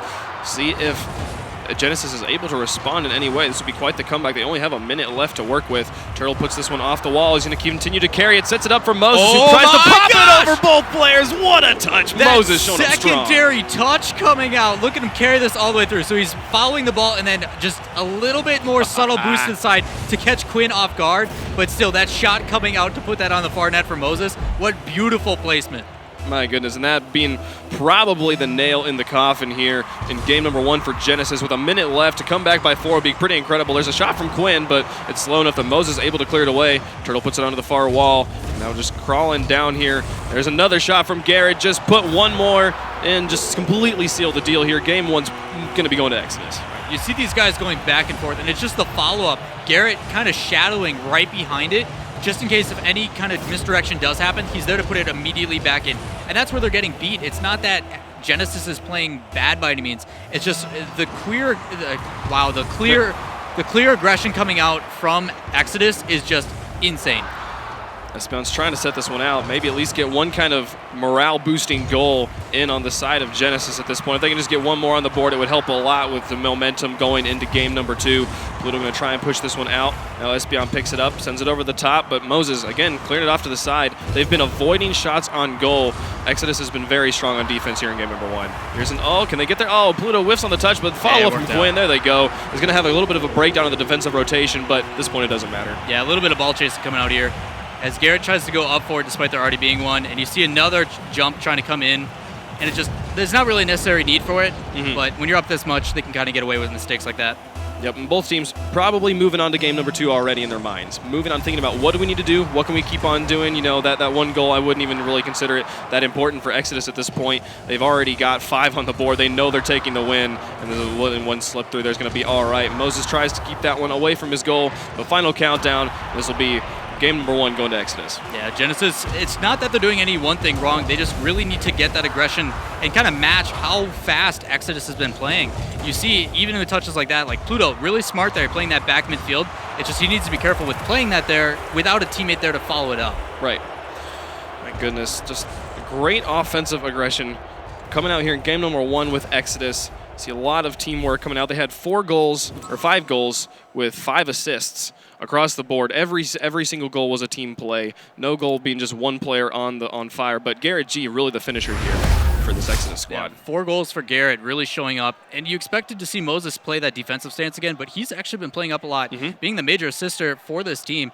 And he's not doing it just in assists, but he's putting shots on net himself and then having his teammates follow it up. So really good played out by Exodus so far. They're taking it to him. Incredible stuff. 12 shots from this Exodus squad to just 5 from Genesis. A very, very good, strong offensive showing from Exodus, really maintaining ball control. And the thing that I just love so much about this is the five goals and the 5 assists. Everything really playing together as a cohesive unit. Yeah, and that's tough to find. One of the reasons why I like watching Turtle and Garrett play together is because their pass game is so strong, but Moses actually stepping in right now, which is great, despite him being that defensive effort. But don't count Genesis just out yet. You know they're going to come in strong. There's something that they're going to do some readjustments. The biggest proponent for their team has always been Quinn. When Quinn shows up and makes some crazy passes, that's when those teams go. But it's always his highlights. When Quinn scores, it makes no sense. Like last week, we saw one go off the ceiling and into the net. Stuff like that you can't expect, so they really need to step up as a unit and try to match this team that's beaten iBuyPower twice now. Game number 2 will be moving on to Utopia. See if Genesis is able to respond from the aggression from Exodus. As we get underway, a very neutral kickoff ball. It's not even left the middle circle at this point. Moses is going to finally send a shot over towards Genesis. Pluto sends that one up. Turtle responds, keeping it onto the backboard to try and pinch it through. Quinn gets the body block to put it over into the corner. Now Garrett G popping it back out. Right off the bat here, though, we have Exodus up on the aggression again. Yeah, both teams really taking advantage of using a quick aerial to where they're jumping, tilting their car backwards, and then jumping again while boosting to get up to these aerials very, very quickly. Otherwise, you might have a couple of these sneak in already. Man, what a pass from Moses to Garrett G to Turtle. If he can finish, this is going to be amazing team play. My goodness, the passing is unreal right now. Man, Garrett not letting Turtle get anything. This ball was clearly on net. He had the shot, but Garrett still not leaving anything to chance. Going to put that in insult to injury. My goodness, that was, everyone got a touch on that ball. You didn't see it in the replay there, but Moses just pops it so cleanly off the wall to Garrett, who puts it over to Turtle. Incredible stuff coming out from Exodus right here. Going up again in game number 2. Genesis needs to respond. They have not even gotten the ball out of their own half yet this game. Yeah, this is what I talk about, that Exodus pressure. They're stopping the ball midfield, even with Quinn trying to stay up and clear this out. That's going to touch very softly into the corner. And despite Espion playing it in, you're expecting to see an Exodus player at this midfield to put it back in. Situations like this where they don't is where Genesis really needs to step up. And the wide defensive rotations coming out very, very strong right now for Exodus. You can see all of Genesis kind of grouped up right there. Not the sort of positioning they need, but it's working out at the moment as Espion is able to get a run towards the net. Moses needs to pop this one away. The Turtle, great positioning, able to block the one angle Espion had on the goal. Yeah, Espion really fighting for it. 3 touches in a row to make something play-wise happen, but it just doesn't seem to matter with the rotations coming out from Exodus. Turtle pops that one out. Garrett follows it, but Espion able to take it from him, send it into orange. Turtle pops it back out to the middle as Moses rotates onto the defense. Quinn puts it into the corner. Espion chasing Moses right now, trying to get a bully zone on the goalie, trying to get him away. But Turtle able to put it back onto the corner, and now we're going to see the counter play coming out from Exodus. There's Garrett G to Moses. Espion, last line of defense, able to clear it. Turtle's waiting for him as Moses and Garrett both rotate. Garrett, last line of defense set up. He's going to rotate with Turtle. Good, solid rotations. Just the players always picking up the slack left by the last one, always just being right where they need to be to make sure there is no shots onto their own net. Yeah, Quinn's got to be careful on that shot they just had a little bit ago. He hit that ball. Oh my goodness, Fields backflip from Garrett, and there's the tie game. Actually didn't get to see that goal happen. What happened there? Okay, so soft clear, that's why. The ball was played in that corner and just not put out far enough by Turtle. If you would have played a little bit more towards the wall, it would have been a little bit harder hit, but you know Espeon's going to be waiting for those. Yeah, he's not going to miss that one. Saw an opportunity and took it. Tie game here, game number 2. This is the first point, not the first point on the board, but the first real point on the board for Genesis. The last goal only coming in kind of some garbage leftover time in game number 1. 2:50 left to go. Anyone's game at this point. Turtle puts that one out to the middle. No one there to respond. We'll see Quinn be the first one to pick it up and push it into the orange as Moses is able to respond on the wall, sending it back into Genesis territory. Pluto puts it up on the wall, follows it up, and passes up very far onto the backboard. Garrett G's waiting for him and clears it wide. Espeon with another shot on the backboard. Can Turtle get up and into this one? He gets it away before any Genesis player is able to respond, and he takes the shot, takes it all the way from one end to the other. 2-1 in favor of Exodus. Pluto doing a good job to rotate back very quickly, but the quick transition coming out from this Exodus team, it's tough to read when you're on a 1v2 situation like that. Like, Absolutely. does the guy above hit it with an aerial, or which one do I block? So either way, good play and good transition coming out from Exodus. The lead coming out from Exodus right as we cross into halftime. Anyone can take this at this point. There's another shot from Espeon. No one in goal. Moses finally comes out of the corner. I wonder if that was a situation of people going for boost on kickoff and not leaving the net wide open. Pluto puts that one onto the crossbar. Wasn't had an opportunity to score if it had been just a little bit lower, but now Exodus again. Moses sends that one high. Quinn and Espeon rotating into the corner. Pluto set up in goal.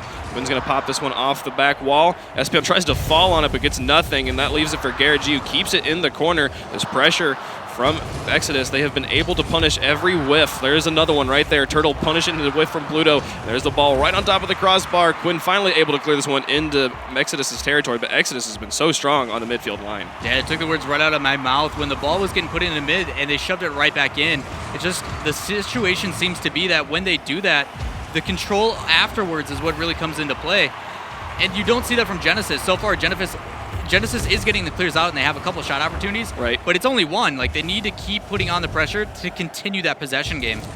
Quinn shoots this one up to Espeon, who passes back. Can Quinn get the angle? Oh, so close there. Great team play coming out from Genesis. A great opportunity to tie it up. They're creating some pressure on the offense. They've managed to transition and keep the ball in the orange for a while. We're approaching the final minute, and the ball is back in Genesis territory. Espeon picking this one up. Garrett shuts it down, puts it on the backboard. Quinn makes a touch, probably blowing any sort of finisher that was coming in from Exodus. So it's a good solid touch, but a final minute. There's Moses with another shot. Pluto pops it up. Can anyone come in? There's Espeon going to be the first one to the ball, sending that one into the corner. 52 seconds left to work with. They got to score one just to tie. Good effort by Espeon there, beating the other team up, but that ball's in a dangerous spot. There's Moses to finish that one. Got it over the top of the goal. He didn't know what to do. Yeah, sitting in kind of a cemented area. That shot coming in from Garrett, hitting that post, I think it caught him off guard, trying to just rotate something. But the pressure yet again from Exodus stepping up. 44 seconds left. Genesis in a hole again. They're down by 2. There's enough time to come back. We've already seen it once today. A team be down by 2 with less time than this and managed to force the overtime. But Moses sent another one onto net. Turtle tries to finish it. Doesn't quite get the angle. Espeon sends that one down. And he gets a nice touch there to keep that one in the middle there. But Garrett recovers very well and sends it onto the far wall. 30 seconds. Espeon going to try and pop this one out to his teammates. Quinn picks it up. But there's Pluto. All 3 players in the corner. Nobody was left to finish it, even if you had gotten it off the wall. I'm not sure why they were positioning themselves that way, especially with the time they have. 14 seconds left at this point. They are really not using their time efficiently at this point. It looks like this game is going to be going over to Exodus. Yeah, they're just kind of grouping up a little bit too much, and that happens with the breakdowns. Some of the mental games starting to play. It just, when you put the ball that many times into one side, and you just keep getting shut down over and over again. Absolutely. It's got to be frustrating trying to determine. And that's where the veteran players are really going to come into play. They need to decide and be like, all right, this is our problem of what's happening. In my opinion, someone needs to help out Espeon because he is working his butt off. It just, there's nobody there to follow it up. Pluto's playing a little bit more of defense, but there's nobody there as that third man to transition into shots. That was, just like you said, Espeon, really a very strong player up on the offense, doing a lot of work by himself, but just he didn't look like, especially in this game, that he had the support of his teammates to be there when the shot got cleared, when they made the block. If you just had one more person to finish it off, and they had some great plays. I think it was Quinn and Espeon, great passing plays, but in the end, it was Quinn who had to make the shot, and it went just wide. They weren't able to pull it off. Yeah, there's a couple opportunities that they could have been punished even more for, where Quinn actually followed the ball up. They had 2 or 3 dribbling downfield against one player, and Moses just had a soft touch that went a little high to the right. If they would have, took a little bit of slowing that down, they had all the time in the world, and that's what Genesis needs to be careful of. If you're going to commit to something, make sure that your third player is also willing to commit to it, to put it back in, so that first player that went up can rotate back. And they just haven't been doing that. Absolutely, and they need to change something. At this point, we have the exact same shot margin, 12-4, or we had 12-5 the first game, but just very, very similar there between these two teams, playing very, very solid, or staying consistent with their play. But Genesis, they got to change something up here moving into game number 3. Yeah, these games are so crucial. Obviously, for those that don't remember, we are playing a series of 5. All 5 games will be played, and all those points do matter, especially for two teams that are so closely matched right now in the standings. I mean, they're within 1 game of each other. Obviously, that's starting to swing now in the favor of Exodus, but Exodus has an opportunity here to really separate themselves, and if they can take a couple more games off this Genesis team, it puts them in a very good spot, not only for the online finals, but also LAN. Well, the thing is, it was 12-8 and 11-9. Now it's 13-9 and 12-8. They're still only within 1 game of each other because Exodus was behind by 2, and now they've won 2 straight. So this is really good stuff. Great play there by Garrett, though. Exodus just keeping themselves consistent in game number 3. And way to redeem yourself there with some NA math, coming out clutch. But coming out clutch there is Garrett being the first one in that midfield and playing it kind of a little bit of a technical hitting that hitting that post, but still getting it in the net. Early goal here, only 12 seconds going by. They are striking early in game number 3. We moved on to Manfield. There's Pluto with a good solid, or Espion with a solid touch to send that one over into Exodus territory. Quinn going to respond, keep it there, send it into the box. Espion couldn't get the touch. It probably would have gone a little high if he had. Pluto's able to put this one across again. Is anyone there to finish? There's Quinn, but oh my goodness, Garrett getting up on the wall and clearing that one away. Wow. Yeah, we normally talk about how the direct approach against teams at this caliber is not the way that you want to go, but I would actually like to see Genesis do just that. Just start rifling shots in. Eventually, maybe a defensive breakdown will happen, and then transition to the more complicated stuff. Because as of right now, you don't see anything starting to formulate for this team, especially if Quinn's going to keep whiffing like that. That's no fun there. Garrett to Turtle and see if he can get anyone on a side flip from Garrett. Leaves it there. See if Moses can come up from the back and finish. He sends a shot on the net, but it's going to go high on the crossbar. Espion puts it over into the corner. Nice carry. See if Quinn can pick this one up and push this back out as Exodus rotates onto defense. But the midfield stop from Garrett again, and he gets the 1v1 over Quinn. There's a touch from Moses in front of the box. Espion, last line of defense. Such a solid play. Just as it looked like Genesis was gaining ball control, Exodus takes it right back. You can see how both these teams are comfortable in the air, especially when they're both waiting on the wall for a pass to come out. One trying to defend it, one trying to clear it back up on the other side of the field, and it just seems to always go in Exodus's favor. And Quinn able to send this one towards the net. Now Garrett picking it up and sending it back to the midfield. Espion going to get some nice aerial defense there and pop it away. But Turtle going to try and set this one towards the mid. Is a good setup. Can Garrett get the backflip on it? Not going to happen as Pluto sends it over to the corner. But this follow-up from Moses back into the box. This ball is spending so much time in the blue box. Yeah, you can see that Garrett is taking full control of this game after that shot.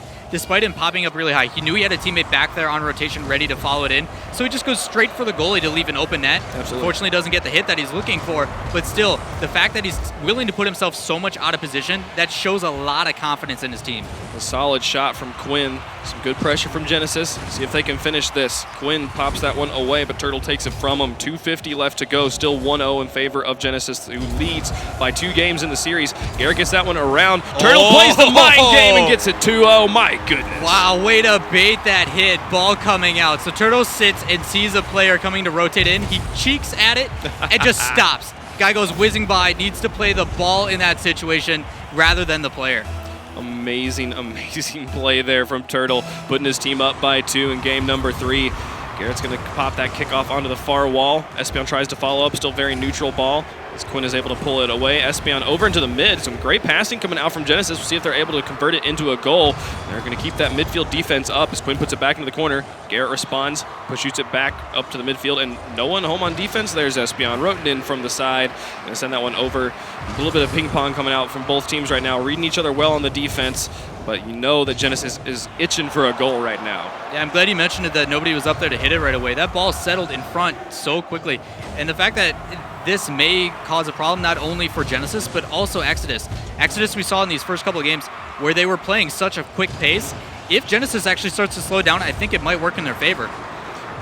Ball just kind of at midfield with no one really contesting it. Espion sends it into orange corner, but Moses is alone and able to clear it away. Turtle goes up for the redirect, but doesn't get the touch, and Espion clears it into the far Genesis corner. He's going to be able to play that one off the wall, sends it back up to midfield. Turtle picks it up. He's going to try and get it under Quinn. He bullies Quinn into the air, but Pluto able to come up from goal and push this back out. Moses shuts it down, keeping this ball in Genesis territory. Their mid-line defense is so good. They keep the ball from rotating into their own half. They're right there again. Garrett putting it straight back into the blue. Such strong plays from Exodus. Yeah, we talked about this match about how Moses really should step up and try to stop these from midfield, and he's doing just that. Despite the 39 saves, you're not going to see that stat really come into play with how much they're punishing these guys. Garrett G popping that one away. See if they can create another goal and just finish this one off. Moses sending that one onto net. It looked like the goalie was right there, but he was too far back. Yeah, goalie sitting in that gives position, trying to rev up and try to save it, but he's kind of getting caught off guard here. That ball. Oh, he got caught on the post. Oh, that's what happened. When you hit that lip, sometimes you get caught off in the air. And yeah, if you just roll into it, you're going to sit in the same position that you were anyway. He needed to land as quickly as possible, just not that easy. There's a minute left to work with from Genesis, but this has kind of been the story of every game so far. They just slowly but surely over the course of the match get further and further in the hole. Pluto trying to finish that one off, but Mooses sends it into the corner. Mooses, like a Canadian, like Moose. I don't know, that's something Leaf would say. Anyways, Are you Leaf? I'm not. I'm definitely, that's not true. Happy Murica Day, right? Anyways, ball still in the corner. Garrett G to try and pop this one away. As this is how the last game ended as well, where they were down. They really need to be playing aggressive, but they couldn't even get a shot on the net. Genesis has yet to be able to create the aggression they need to score on Exodus. Yeah, Exodus just does such a good job of spreading out and working the entire field. You see Genesis starting to try to match that, and they've actually been doing a pretty solid job. It's just the shots like that coming out from this Exodus team, and then the follow-up right after is what is making them so dangerous. We've seen Genesis be very solid in net, but as we've said countless times, you don't want to, they've been solid in net, but we've seen Exodus be solid at the midfield line and not even let the shots get close. And here we have just, it's such a weird situation as that ball almost goes in on Pluto's touch.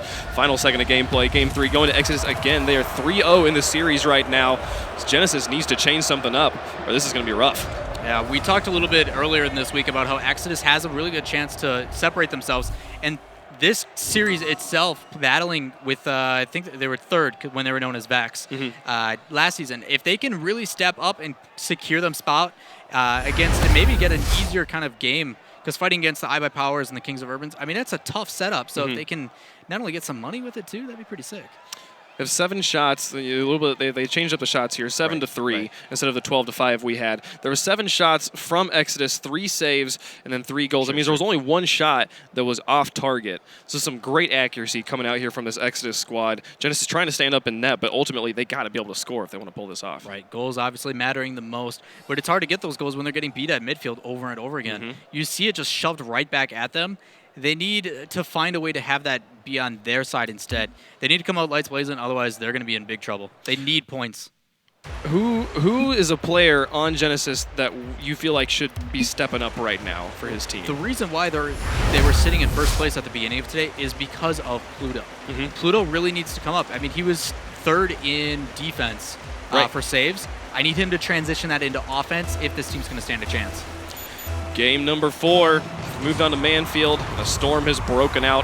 Freak thunderstorm involved over the last 60 seconds. Quinn's going to be able to pick this one up, send it onto the far wall, starting to set it up for his teammates. Doesn't trust Espion to make the touch. Pops one back out to mid. Pluto puts it back down in the box. It's been good, solid aggression from Genesis, though. They've been able to maintain ball control for these first 15 seconds. That's a first for them in the series. This is what they need to continue to build upon as we move forward in game 4. That ball, despite getting put back out, that's where the difference between these two teams has been. Exodus would normally put that right back in, and that's what Genesis needs to do. They need to, after that ball gets that big first initial clear, shoved right back in. Did you see that? Is this gonna? Yeah. Okay. I don't know if this will show up in the replay, but Moses and Garrett G were like bullying each other in the corner. Turtle's left alone to make the clear. No one's there to finish it off for him, and Quinn is a free shot. That's the lead for Genesis.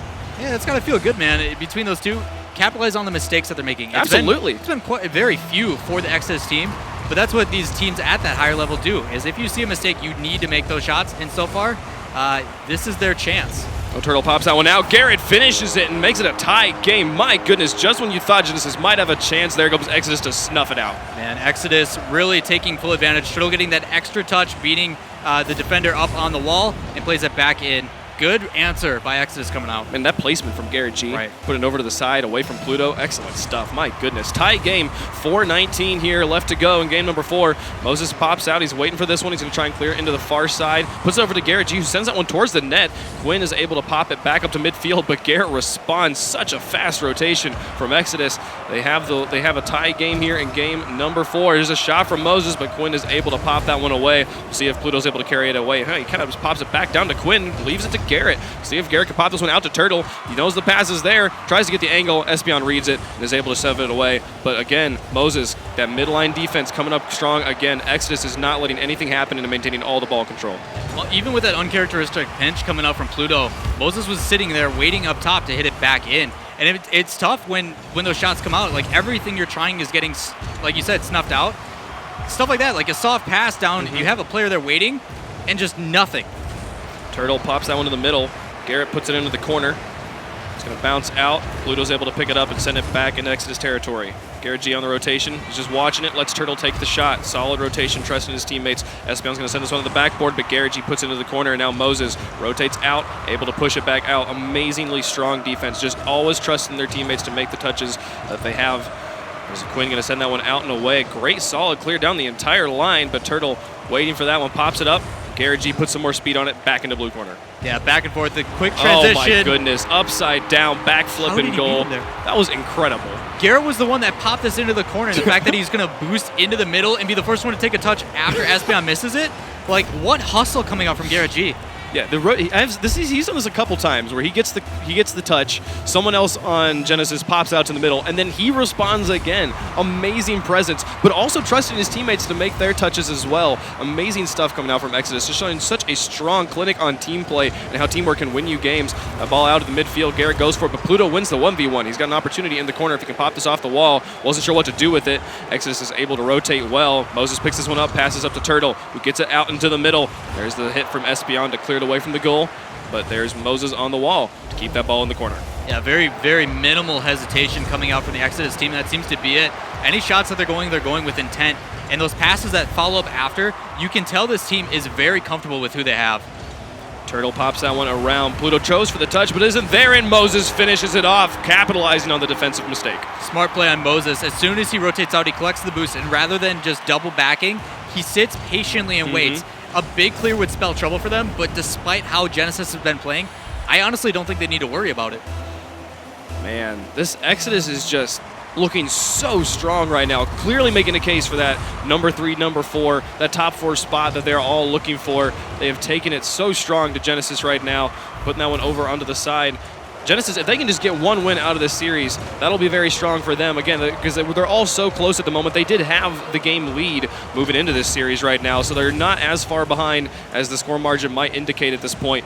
But they really need to be able to pull off any wins off of any of these teams just to stay competitive. There's Espeon going for the solo plays, but Garrett G able to clear it away. 143, 1-3. Genesis has got to start making it happen right now. Yeah, when that ball's in front of the net like that, you need to get up and put something on it. But you see all 3 players just saying, like, do you have it? Oh my goodness, Garrett is just, oh my goodness. That was such a beautiful air carry there. Espeon able to get in the way of that one. I kind of almost wished he hadn't. It was so pretty.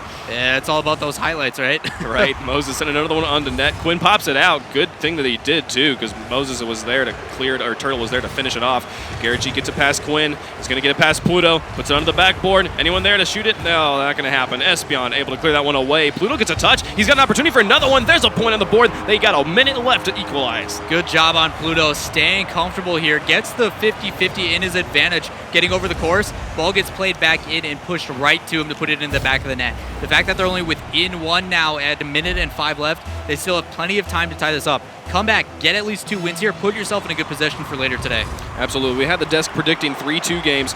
This is when they have to start making it happen. Espeon makes the shot, the save from Turtle. Pluto keeping the pressure on, but Turtle is able to clear it again. Amazing stuff from Exodus, pushing this one out. Final minute of gameplay. They're turning up the heat. Quinn puts that one down. Garrett able to clear it away. A fantastic touch from Garrett, killing any shot opportunity that Genesis would have had on that moment right there. Turtle crosses this one in front of the goal. Quinn puts it away, and good thing he did. There was another player there. Garrett was there to finish it. Moses is going to take another shot on the net. Here comes the counter aggression from Exodus. Pluto's going to try and body block this one. Great vector block, keeping any shot from Turtle from materializing. Espeon puts that one over. 30 seconds. Here they come. Is there anyone back? Quinn takes the shot. Oh, but Garrett from the corner, keeping his team up. 23 seconds left. They're back on the aggression. Turtle mind games him out. He knows he's just got to kill the clock at this point. Pluto's putting that one out to the mid. Moses to Garrett. Can they finish this? Espeon takes a shot on the net because Moses gets there. He gets the touch. He gets the angle away from the net, but Pluto's going to try and finish this one. Oh my goodness, Espeon was right there. It was so close. Final countdown. It can happen, but Garrett's going to try and finish it right now. Quinn keeps it out of the goal. They got to carry it across the whole field.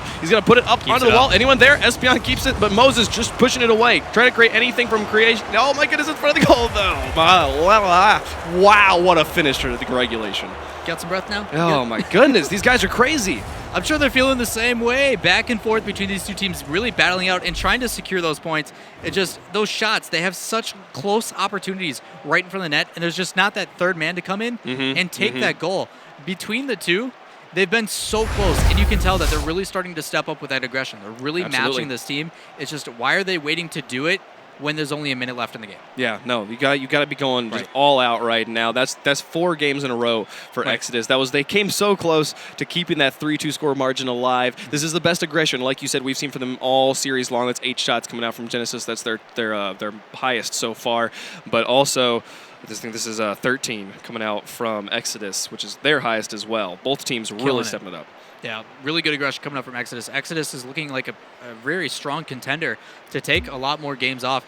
This is actually the easiest. Like, Exodus is up there with iBuyPower as having the easiest schedule this week. Sure. And if they can really take these games, that's going to be crucial because Genesis is one of their harder matches today. For Genesis, completely opposite. They're in the middle of the road with games that they have to play, and they need these wins. And if Exodus is going to be able to run away with a 5-0, that is going to be huge. Game 5. It all comes down to this. Genesis, if they want to take anything out of this series, they got to do it right now. Ball moving over in Genesis's favor, but it gets shut down by Moses. Sends it away. Pluto comes from the back, able to put it up into the corner. But Garrett G responds again. Midfield defense coming up strong once more. Not a lot of speed on the ball just yet, but both teams just kind of ramping this one up. Turtle back in goal. So Pluto tries to set this one up. Turtle's going to get... Oh, but Pluto carries it away for him. Turtle didn't even have to touch that one. And now Pluto very loose in the corner as Turtle pushes this one around. Yeah, coming out early with this team.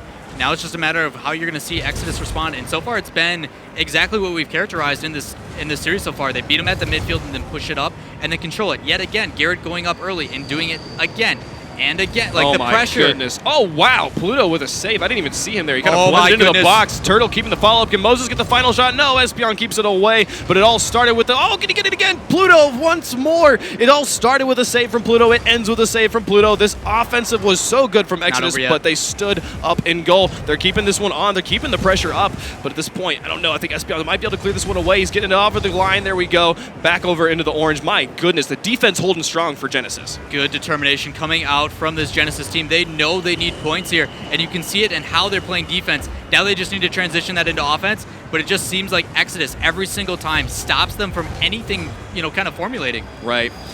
Turtle going to try and pop this one off the corner. Gets it past Pluto. Moses is waiting for it. Man, just the position is so amazing from these guys. They know exactly where they need to be. Quinn able to send that one up to the mid, but Garrett gets that one over the top and puts it onto the far wall. Follow from Garrett again? He touched it. I don't know how he did that. Please go in. There we go. Because I just wanted to see this on the replay. He pops it off the wall and then follows it himself over onto the edge. Really actually takes a little bit of patience on that one, which is really smart. You knew he used almost all of his boost, but he takes a little stutter, gets the boost again, and then comes in and takes a shot on net.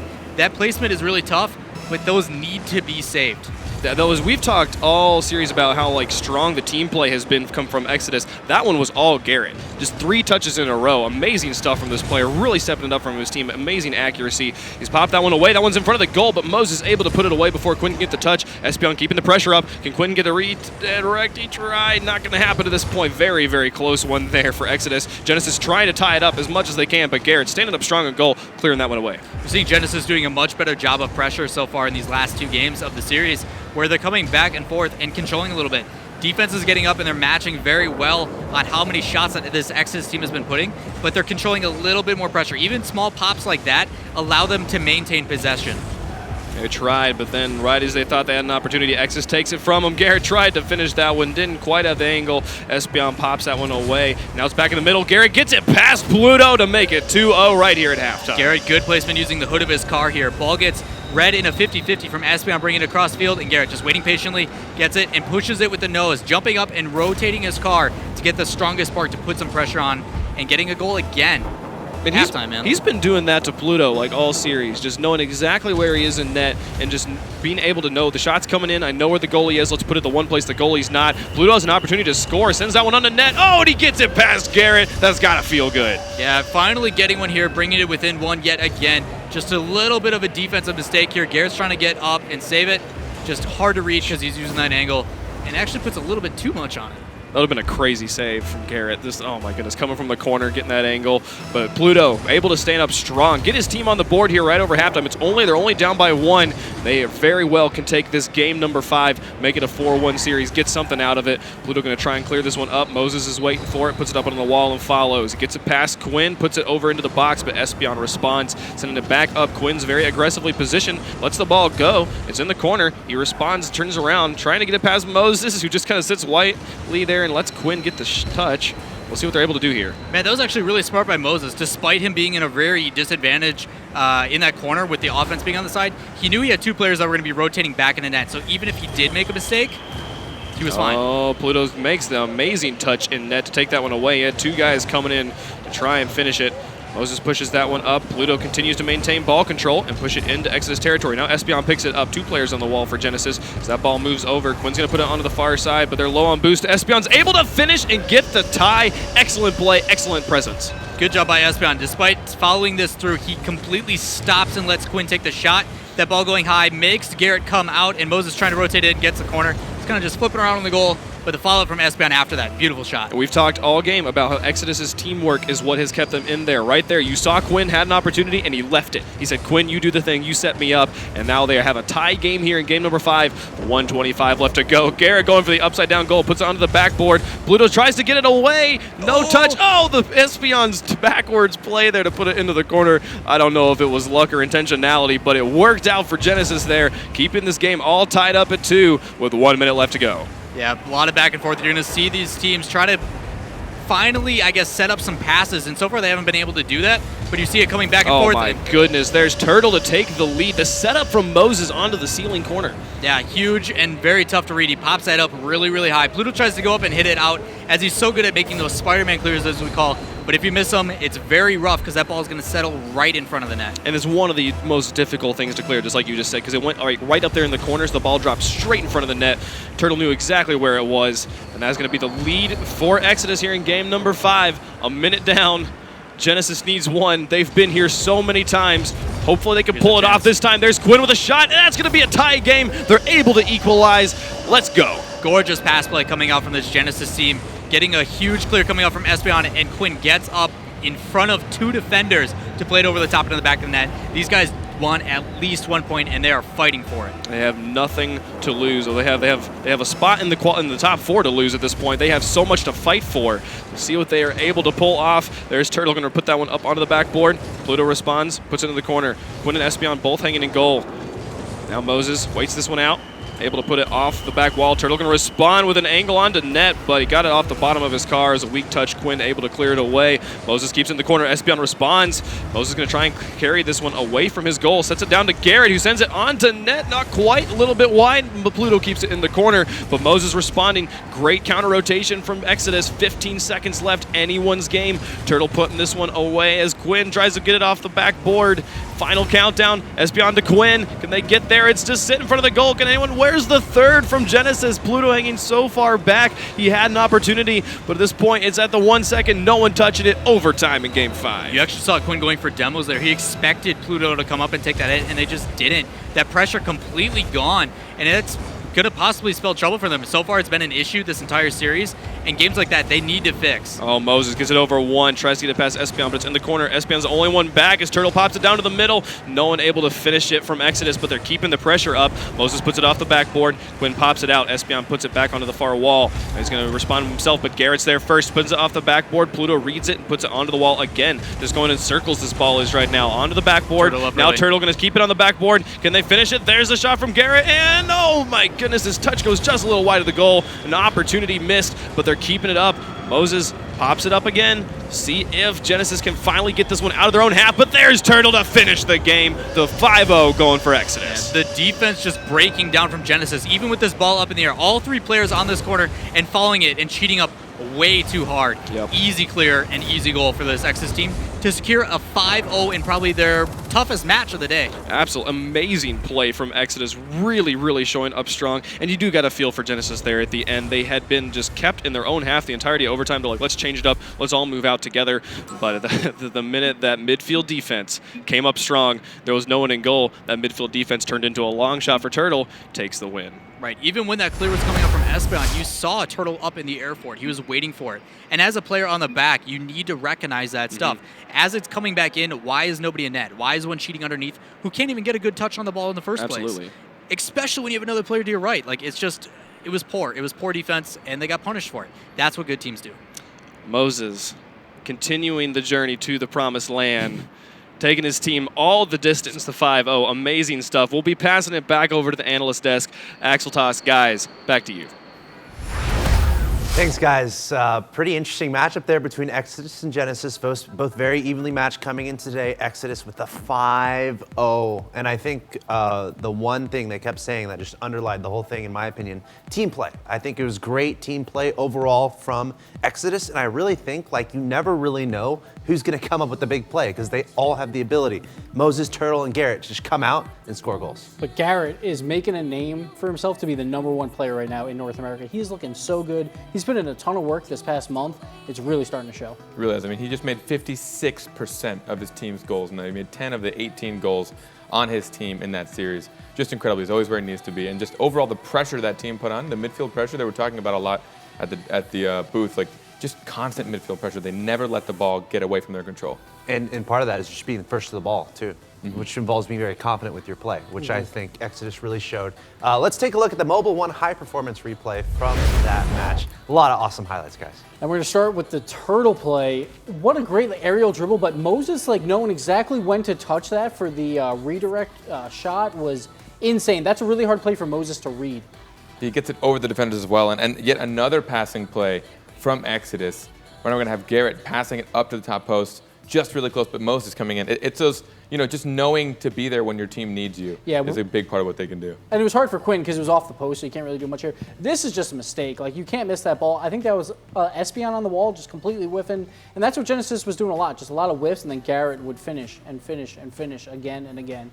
Yeah, but at the same time, like, again, coming in right for that save, Garrett, I don't want to talk too much about just one single player, but he just shines so well on every possession of the field. But at the same time, that play, Quinn needs to pass that to Pluto. He needs to set up more passes for Genesis to get better quality shots. And then here, like Espion, he looked off this whole series. He kind of just gave that one to Turtle. Not much that Genesis could do there because they were all in that corner. Like, Espion has to take his time with that and dribble it out for what he used to do all the time for clears, take his time. But it seemed like they were just panicked the whole series because the ball was in their end like 75% of those games. Yeah, and there were a lot of times they just give up possession. They'd just hit it along the sidewall. It would just be riding up. And some of them Exodus would just compound it back in. And then they'd hit it back along the sidewall again. And then would get hit back in. And they were just never able to really get their right positioning they wanted because they were constantly having to make saves or keep it from getting in front of their net. Plus, like, I think there was no one to blame on Genesis. I think all three did not step up at all. All three looked extremely quiet here. Pluto really didn't do much. Like, Espion was not the goal scorer that we're used to seeing. They only scored 7 goals that whole series, and you said before, Garrett had 10 goals by himself on the other side. It felt like the synergy wasn't there, not necessarily the Genesis we've seen, but they do have some room. They do have some time to get back into this series. Again, Genesis, one of those in contention for that top 4. They have to basically 5-0 the rest of the way, or just play really well the rest of the way after this 0-5 against Exodus. Any other major adjustments you want to mention for Genesis moving forward as the day continues? Genesis basically just has to forget this happened. Like, now it seems like Exodus probably has that spot over Genesis. They probably guarantee to land there as long as they play well against Selfless and Mock. But Genesis has to play Retrospect, I believe, next. So they need to just regroup and get ready for that game because that's going to be for that 4th playoff spot probably. Yeah, and Exodus has put themselves in a fantastic spot. I mean, again, they actually beat iBuyPower in their set, and then they just 5-0 Genesis, which is supposed to be one of their other extremely difficult matchups. So overall, I mean, they're putting themselves in one of the best places they can. All right, we're approaching the halfway point of the broadcast today here on twitch.tv/Rocket League. Thank you all for tuning in. We're going to have Rocket League action all day long today and tomorrow for the Rocket League Championship Series. Coming up next is going to be Retrospect versus Market NA, as all these teams from North America trying to be the top 4 to advance to the international final in Hollywood. Guys, plenty more Rocket League coming your way. Stay tuned. We'll be right back.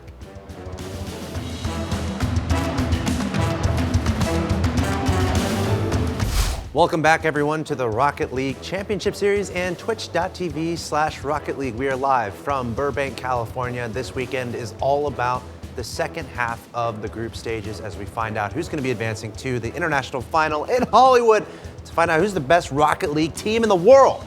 I'm here at the desk with, of course, Gibbs and Lawler. You guys having a good day so far? I think you did that on purpose. I just want to see it in the chat again. Yeah, look out for the rainbow Gibbs faces. Oh, yeah. Inside jokes don't Right. play, but that's fine.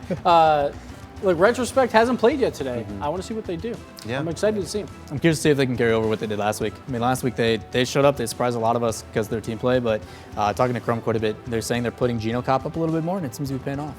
Let's get an update on what we've seen so far today. Of course, there's a few matches happening off stream, but we try to get the juicier matches on stream. Here are your results so far. Lucky Bounce with 4-1 over Selfless. Of course, that was the first match we saw. We saw match 3 there, Exodus over Genesis 5-0, which surprised a lot of us. Market NA with a 3-2 over iBuyPower. And Lucky Bounce actually taking out Kings of Urban 3-2. Yeah, the first, like the number 1 and number 2 from last time have both lost a series already. They both might not even make playoffs. Market is trying to make a run back.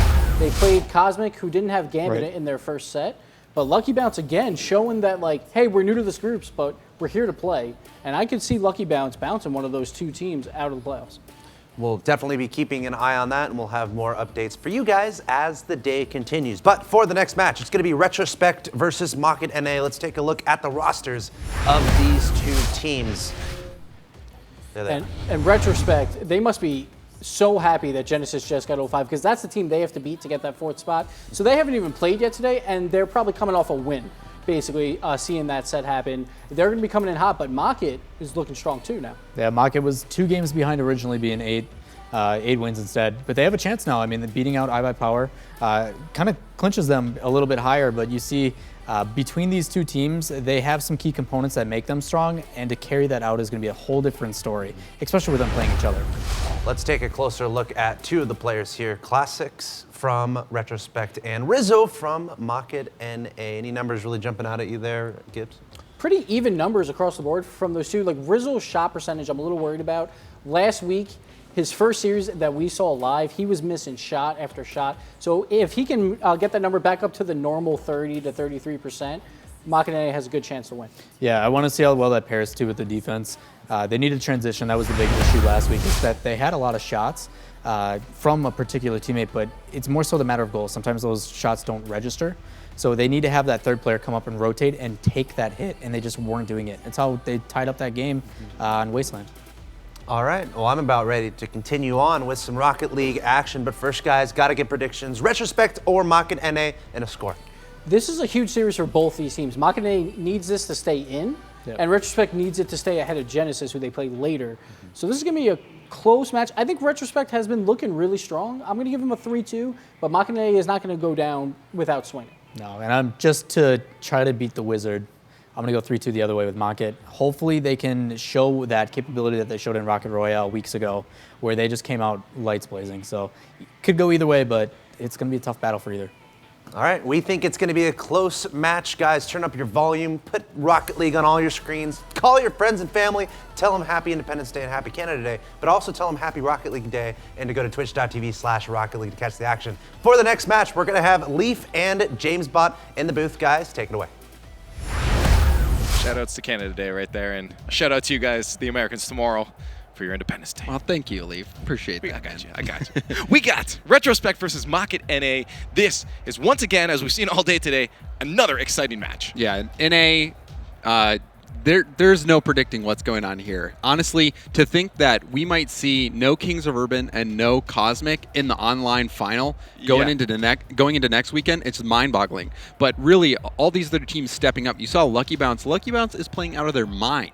So the top 4 is anyone's game right now, and these two teams have a legitimate shot. Retrospect in a little bit better position than Mocket to make it into that top 4, but who knows? Mocket could come in and surprise us. They did beat iBuyPower earlier, even though IBP had a sub. They still must be playing good to beat even a subbed IBP team. I mean, that team is still strong, regardless of their sub there. But I mean, last week again, Mocket not playing to the fullest strength, but we saw Retrospect doing a lot better than we saw in that open qualifier in that first top 128. They switched some things up. It seems to be working out for them. Do you think they can pull that through again, or do you think it's going to be a lot closer, much different play styles from both these teams? Really, I don't know what to expect from a team like Retrospect. They came out, they lost last weekend before the group stage. They lost to Lucky Bounce. So when me and Gibbs, we were doing predictions, we completely ranked them low, like 7th place for Retrospect, and they're coming out and killing it. Genocop, Classics, and Chrome. Classics has been playing out of his mind. He's been playing very, very, very good. Genocop, he has been playing well, but not superstar level. And we've seen him play to that level on Orbit. So if he can step up and play at that level, then Retrospect is a scary, scary team. We'll see. Once again, Classics, Genocop playing that aggressive game, but we have very good 1v1 skills coming out of Mocket. We'll see if any of these skill sets pull their team ahead as we head into game number 1, Retrospect versus Mocket NA in a series of 5. Rizzo trying to start something up early, but that bounce actually turns out to be in his favor, but goes a little bit wide of the net. Zane Jackie taking out Chrome, and Mocket already putting the pressure on early on. Genocop, good air control to get that to the side. A follow-up from Chrome, but Rizzo's there to challenge him. Insolences, a pass out to the front. There's a shot off the backboard from Zane. The second touch from Zane Jackie. What a first goal! Zane starting off hot. Look at this pass from Insolences, but Zane off the backboard to himself and puts it on target using the new Masamune car. Matsumune OP. Wow. Oh my, Zane Jackie getting a highlight reel goal in the first 25 seconds of the match. If you weren't awake, you are now. First goal going to Mocket. Oh my goodness, what a shot. We'll see. They can continue that on though. They're already moving back down the field. Chrome beats out Rizzo. Leaves that for Classics. A shot on net. Chrome to finish it. Just wide. Insolence is going to stay in net. Make sure that thing is protected. And there's a shot from Chrome. Just stopped from Insolences, but Classics aggressive. There's a shot. The angle from Classics just off the side. Both of these goals, improbable angles. You could see, though, Zane a bit confused, hung up on that corner. Classics comes out and punishes him for not challenging that ball, getting the equalizer, but Zane messing up. He got caught on that post. That's the worst nightmare if you're on defense, getting caught on that post. Getting that lip there and just tumbling around. Now we're tied up, though. 2 goals already in the first minute of gameplay. Very nice goals, I may say as well. Zane Jackie catches that off the ground. The follow-up, but misses it, maybe expecting the opponent to hit it. Rizzo on the ground, can now put it to the far side. Classics just getting a nose on that one. He's going to follow that up. Pass out to Gino. Gino a little bit behind it. Lets Insolences get the touch instead. Chrome and Zane up in the air. Both a little bit of a whiff on that. Classics to follow up. Push that right back down into Mocket's end. Rizzo gonna have to collect some boosts, and off the wall loses this one. Genocop touches it. Not very advantageous for the team. The Rizzo does block that one out. Now Zane and Insolence is waiting for something to happen from Gino. Nothing does as Zane challenges that one very quick and early on, and Rizzo moves it down the field towards that retro net. Both teams trying to find a shot on goal. Oh, that one's Genocop just wide. A little bit wide. Yes, both of these teams, they had those impressive goals, but since then they've just been feeling each other out, kind of ping-ponging the ball back and forth. Ooh, dangerous spot, but Insolences just gets in the way of that. The shot right onto him. Now pass over to Zane Jackie off the backboard. Could be a follow-up, a little bit too high. There is a third there, though. The shot way wide. Insolences keeps control. That's in front of the net. What a pass from Insolences. Zane Jackie to finish. Just continued pressure here. Rizzo put that shot off target. Insolences just completely beats out Classics. Classics was not able to make the save, and he was the last one in net, leaving the gates wide open for Zane Jackie, and he's going to park that one in the net. Just the awareness to stay on that ball from Insolences. Took him off guard, but now Classics looking for a revenge shot. Takes that out of the air. The pass out front. There's a shot to Gino Cop. And it's equal again. Yeah, just a slugfest. Each team taking shot after shot, tying this one up right away. Classics got that clutch touch right out into the middle where Gino Cop was waiting. And now we're all tied up. Both these teams neck and neck, and we are not even halfway through the game. I'm excited because almost every goal has been good. It's been a great pass play, a great show of mechanical skill. And here could be another one if Rizzo doesn't put to the side, but he does. Classics. Another try at the play, but it's going to leave Chrome and Gino Cop to move this one back down to the other end. There's a pressure from Zane on target. Well, off the side, sorry. But gets touched by one of those blue defenders. They're trying to break out of their end, but they can't quite. Chrome now throwing that back to midfield. There's a shot from Insolences. No follow-up, though, from any of his teammates. As finally, it looks like Retro has a chance to move forward as Gino Cop steals that off the ball. Good bounce for them. Up to the top. Classics with the touch. The air roll. This is the type of mechanical control we talk about when players are highly skilled. Classics goes up and flips his car to hit it with his nose down on net. A great play from Classics, who is proving time and time again to be the MVP for Retrospect. He's nuts. He's always got the pressure, and he's showing it and making it pay off today as they're now up 1 goal on Mocket. Maybe another one, no. The defense there to push it right back down towards their net. Classics, the good touch.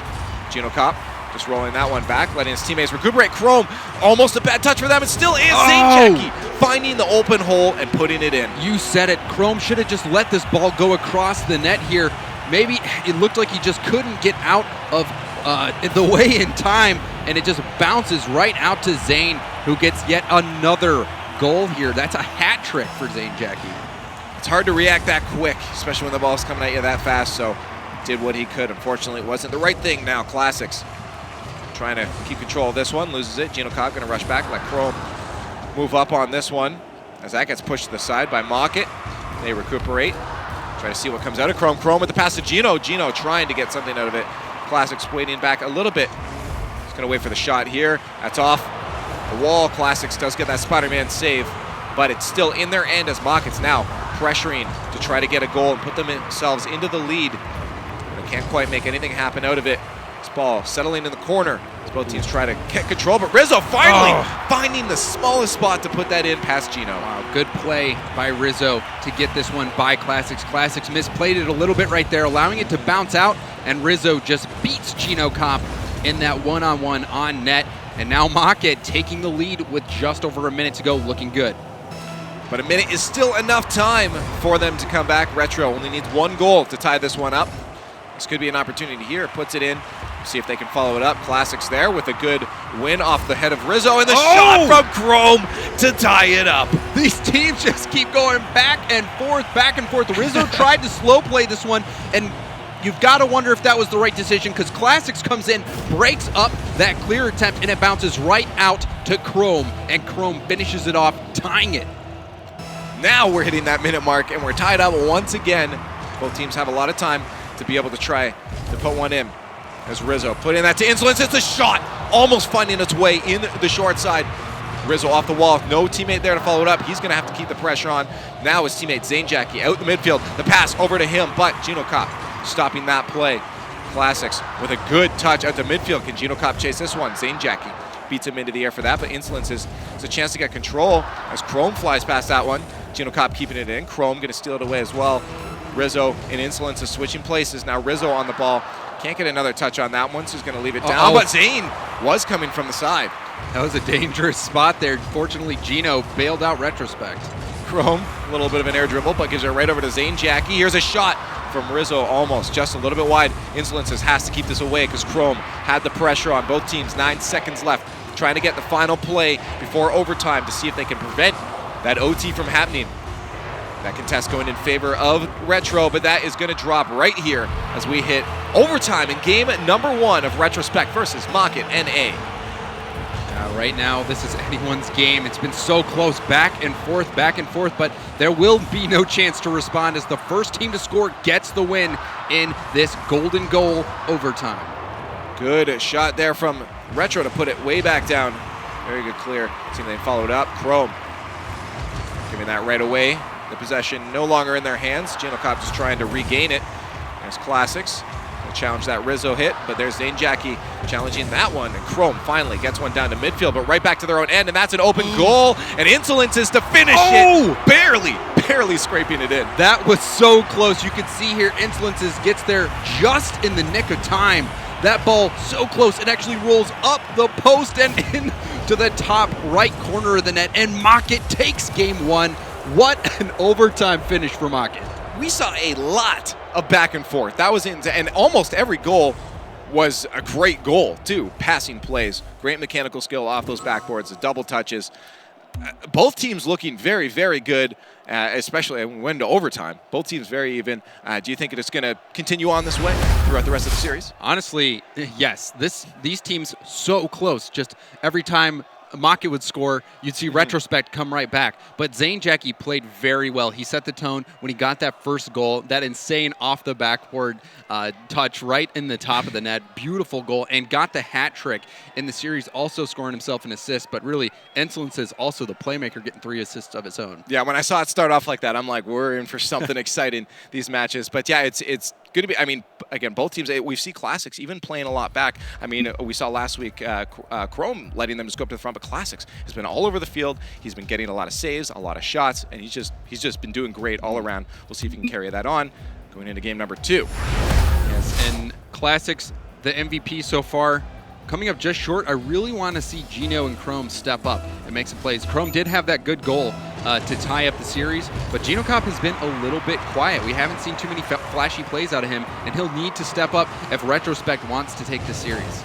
Genocop, a second touch off the wall, but Zane Jackie puts it out to Rizzo. Rizzo with the shot, and he gets a second touch. There we go, keeping that momentum from the first game. This mock team is just highlight reel after highlight reel. Rizzo off the post to himself yet again, similar to the goal we saw from Zane Jackie starting out. So if that doesn't allude to another victory, well, I guess we'll have to wait and see.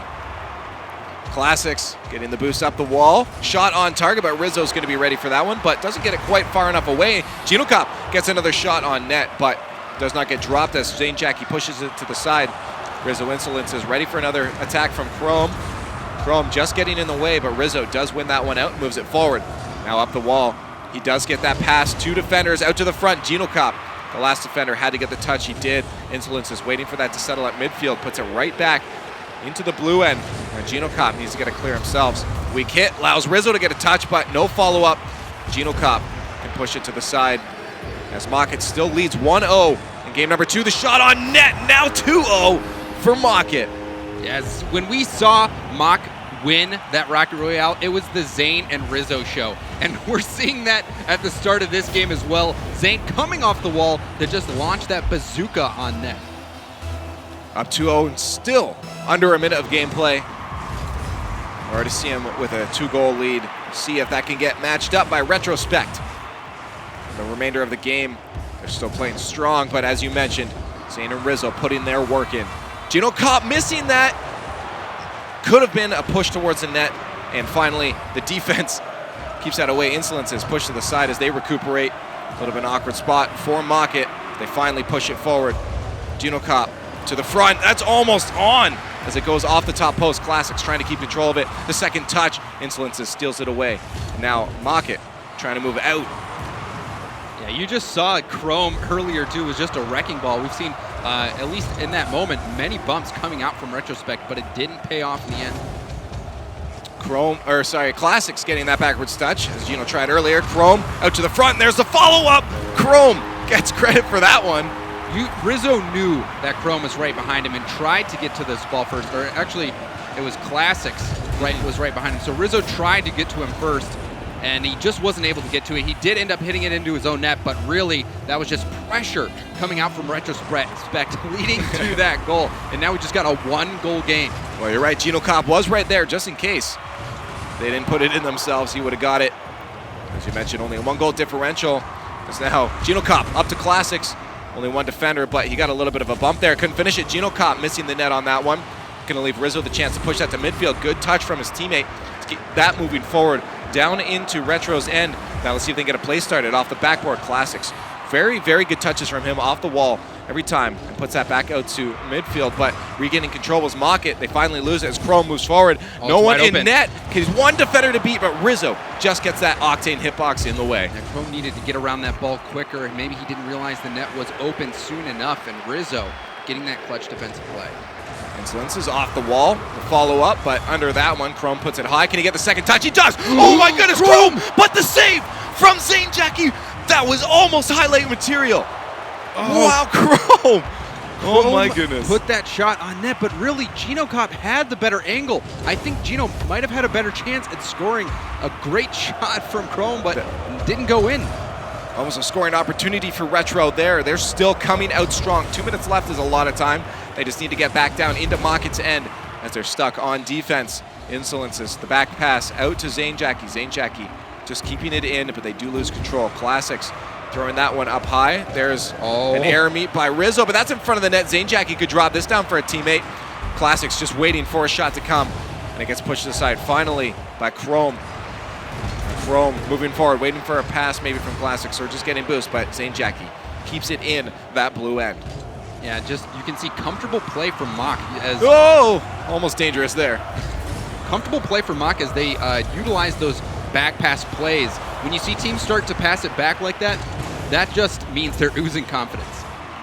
Chrome last defender needs to get control, but just gives it away over to Zane Jackie for some reason, but Classics at least was back. So he keep control. Zane Jackie keeps stealing it away. Insolences back out to the midfield. They can't break out. Finally they do. Chrome, maybe not the touch he wanted, but Gino Cop's there to follow it up, and that's on target. Zane Jackie just off the backboard. Keeps that one from going in. Final minute of gameplay, and Retrospect needs another goal. That could be it right there if someone could take the shot, but no one near for that, and Rizzo gets an easy clear to midfield.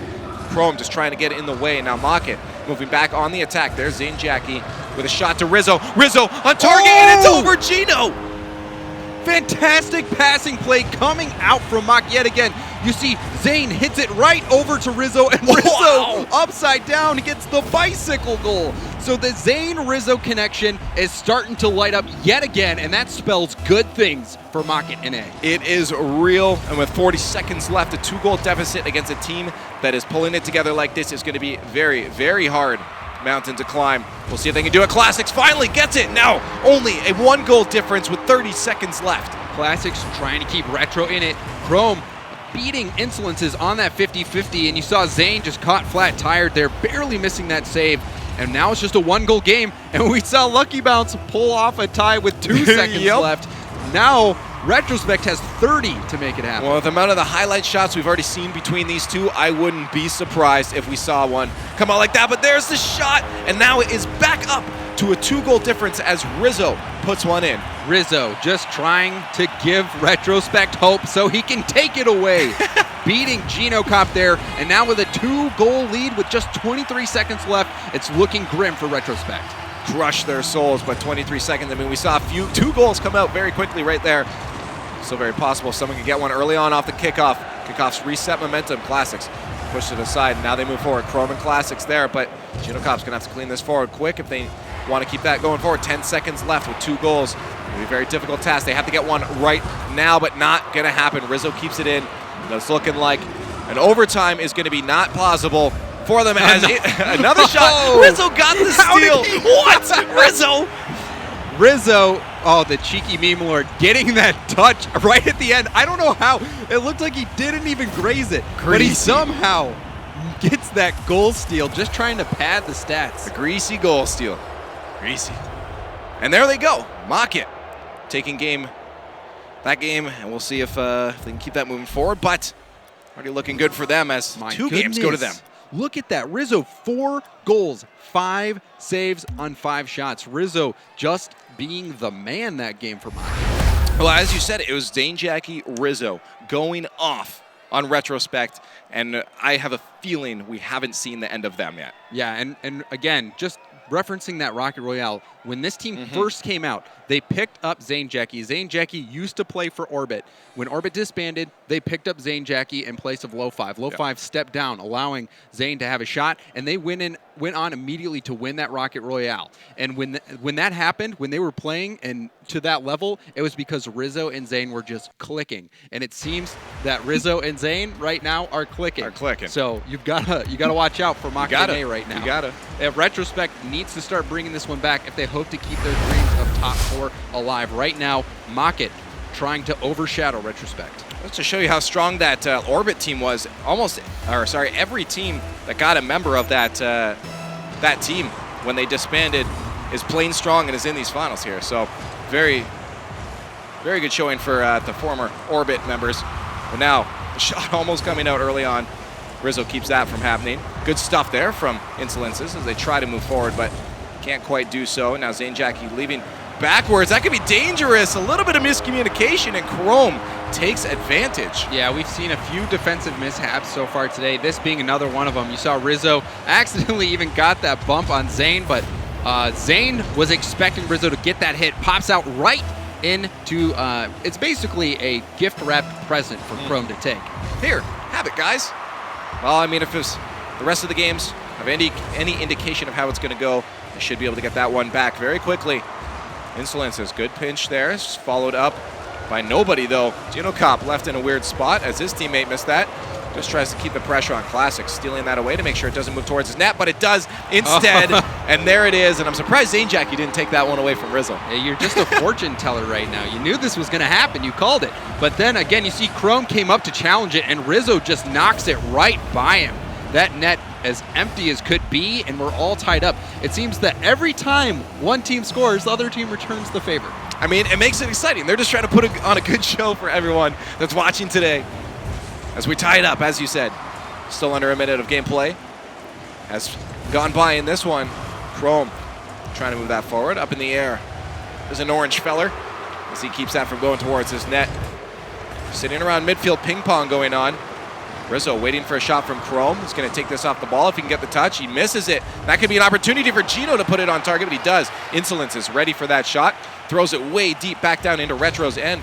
And now Classics with the ball control, but he loses that to Zanejackie, and Chrome puts it back up to the wall. Now Rizzo off the backboard. Teammates to support this. Could be a scoring opportunity. And there's Insolences. Oh, you see GinoCop just makes the mistake here. This ball put into the middle from Rizzo. Gino needed to deny that backboard pass, and he wasn't able to hit it, leaving it open for Insolences to come in and finish it off. Good placement by Rizzo off the backboard, setting that one up. Mock it up. A goal now, but we've seen it, and I'm sure we'll see it again. Retro trying to get an answer here, almost on target, a little bit soft from Classics, leaves Rizzo an easy save, but now two defenders trying to wait for a shot from Chrome. He misses. Classics just trying to get in the way. Could be bad as a shot comes out from Rizzo. No one in net, and thankfully for them, that went a little bit high as they're trying to get another attack on. GinoCop stuffing that one. 50-50 going to Chrome and Insolences. Chrome backs off. Playing a little bit hesitant. They need to get out of their own end right now. Someone needs to be up for this, and Gino is pushing that down to Classics. Classics with the shot, the team play. What a pass from GinoCop. Retrospect making highlight plays of their own. Gino over to Classics, and Classics with that redirect so fast, 134 kilometers per hour, putting it right where he needed to. Classics and Gino connecting for a fantastic play. Good call from Gino on my screen. I didn't see the Classics was creeping up there. Good awareness from Gino to drop that down to him and control. And now Classics keeping that in. GinoCop a little bit too far ahead. That pinch not going to be in their favor, but saved from Rizzo there, but he tries to put that back on target. Chrome just getting in the way of that. Pass from Zane to Rizzo. That's on target. Classics has to get in the way. Zane trying to stuff that pass. Insolence is winning 50-50 to keep it in the zone. GinoCop, soft touch. That's on target. A little bit wide, actually. And there's one from Rizzo as the pressure is just crazy from Mach-E. Both these teams just assaulting net relentlessly. Insolences puts that just off the post, leaving Gino and Classics in the same spot. Rizzo taking advantage of that and puts it on the far side of the net. And he has been playing stellar so far in Mach-E, proving that so far that they are the better team in this series. Chrome gonna wrap around this one, tries to get over Rizzo, but Can't quite. Still works out for them.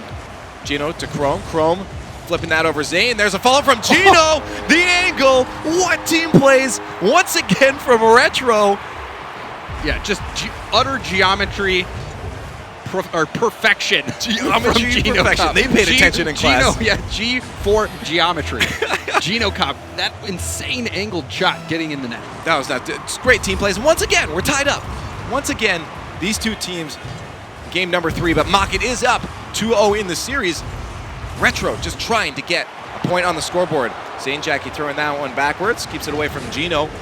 So you can get to this first. Rizzo waiting for that shot from Chrome. Chrome soft touch out to Zane though, giving away possession. Gino and Classics up, dangerous. Gino buys a little bit of time by getting in the way from Insolences there, but still a bad spot for them as Rizzo can finish it off. A little bit of awkward midfield play. The sheer amount of goals in this series is mind-boggling. Insolences getting that pass off the corner. That was a great touch from him, forcing that out, and Rizzo just clinical, putting these shots on net and very well placed. And now 4 goals, and we still got 2 minutes left. I know, it's nuts. Like, we can still see this almost doubled. Zane Jackie trying to stuff it past Chrome. Last one in net, has to get this out. He's having some difficulty getting it past attackers, but they do win out that one.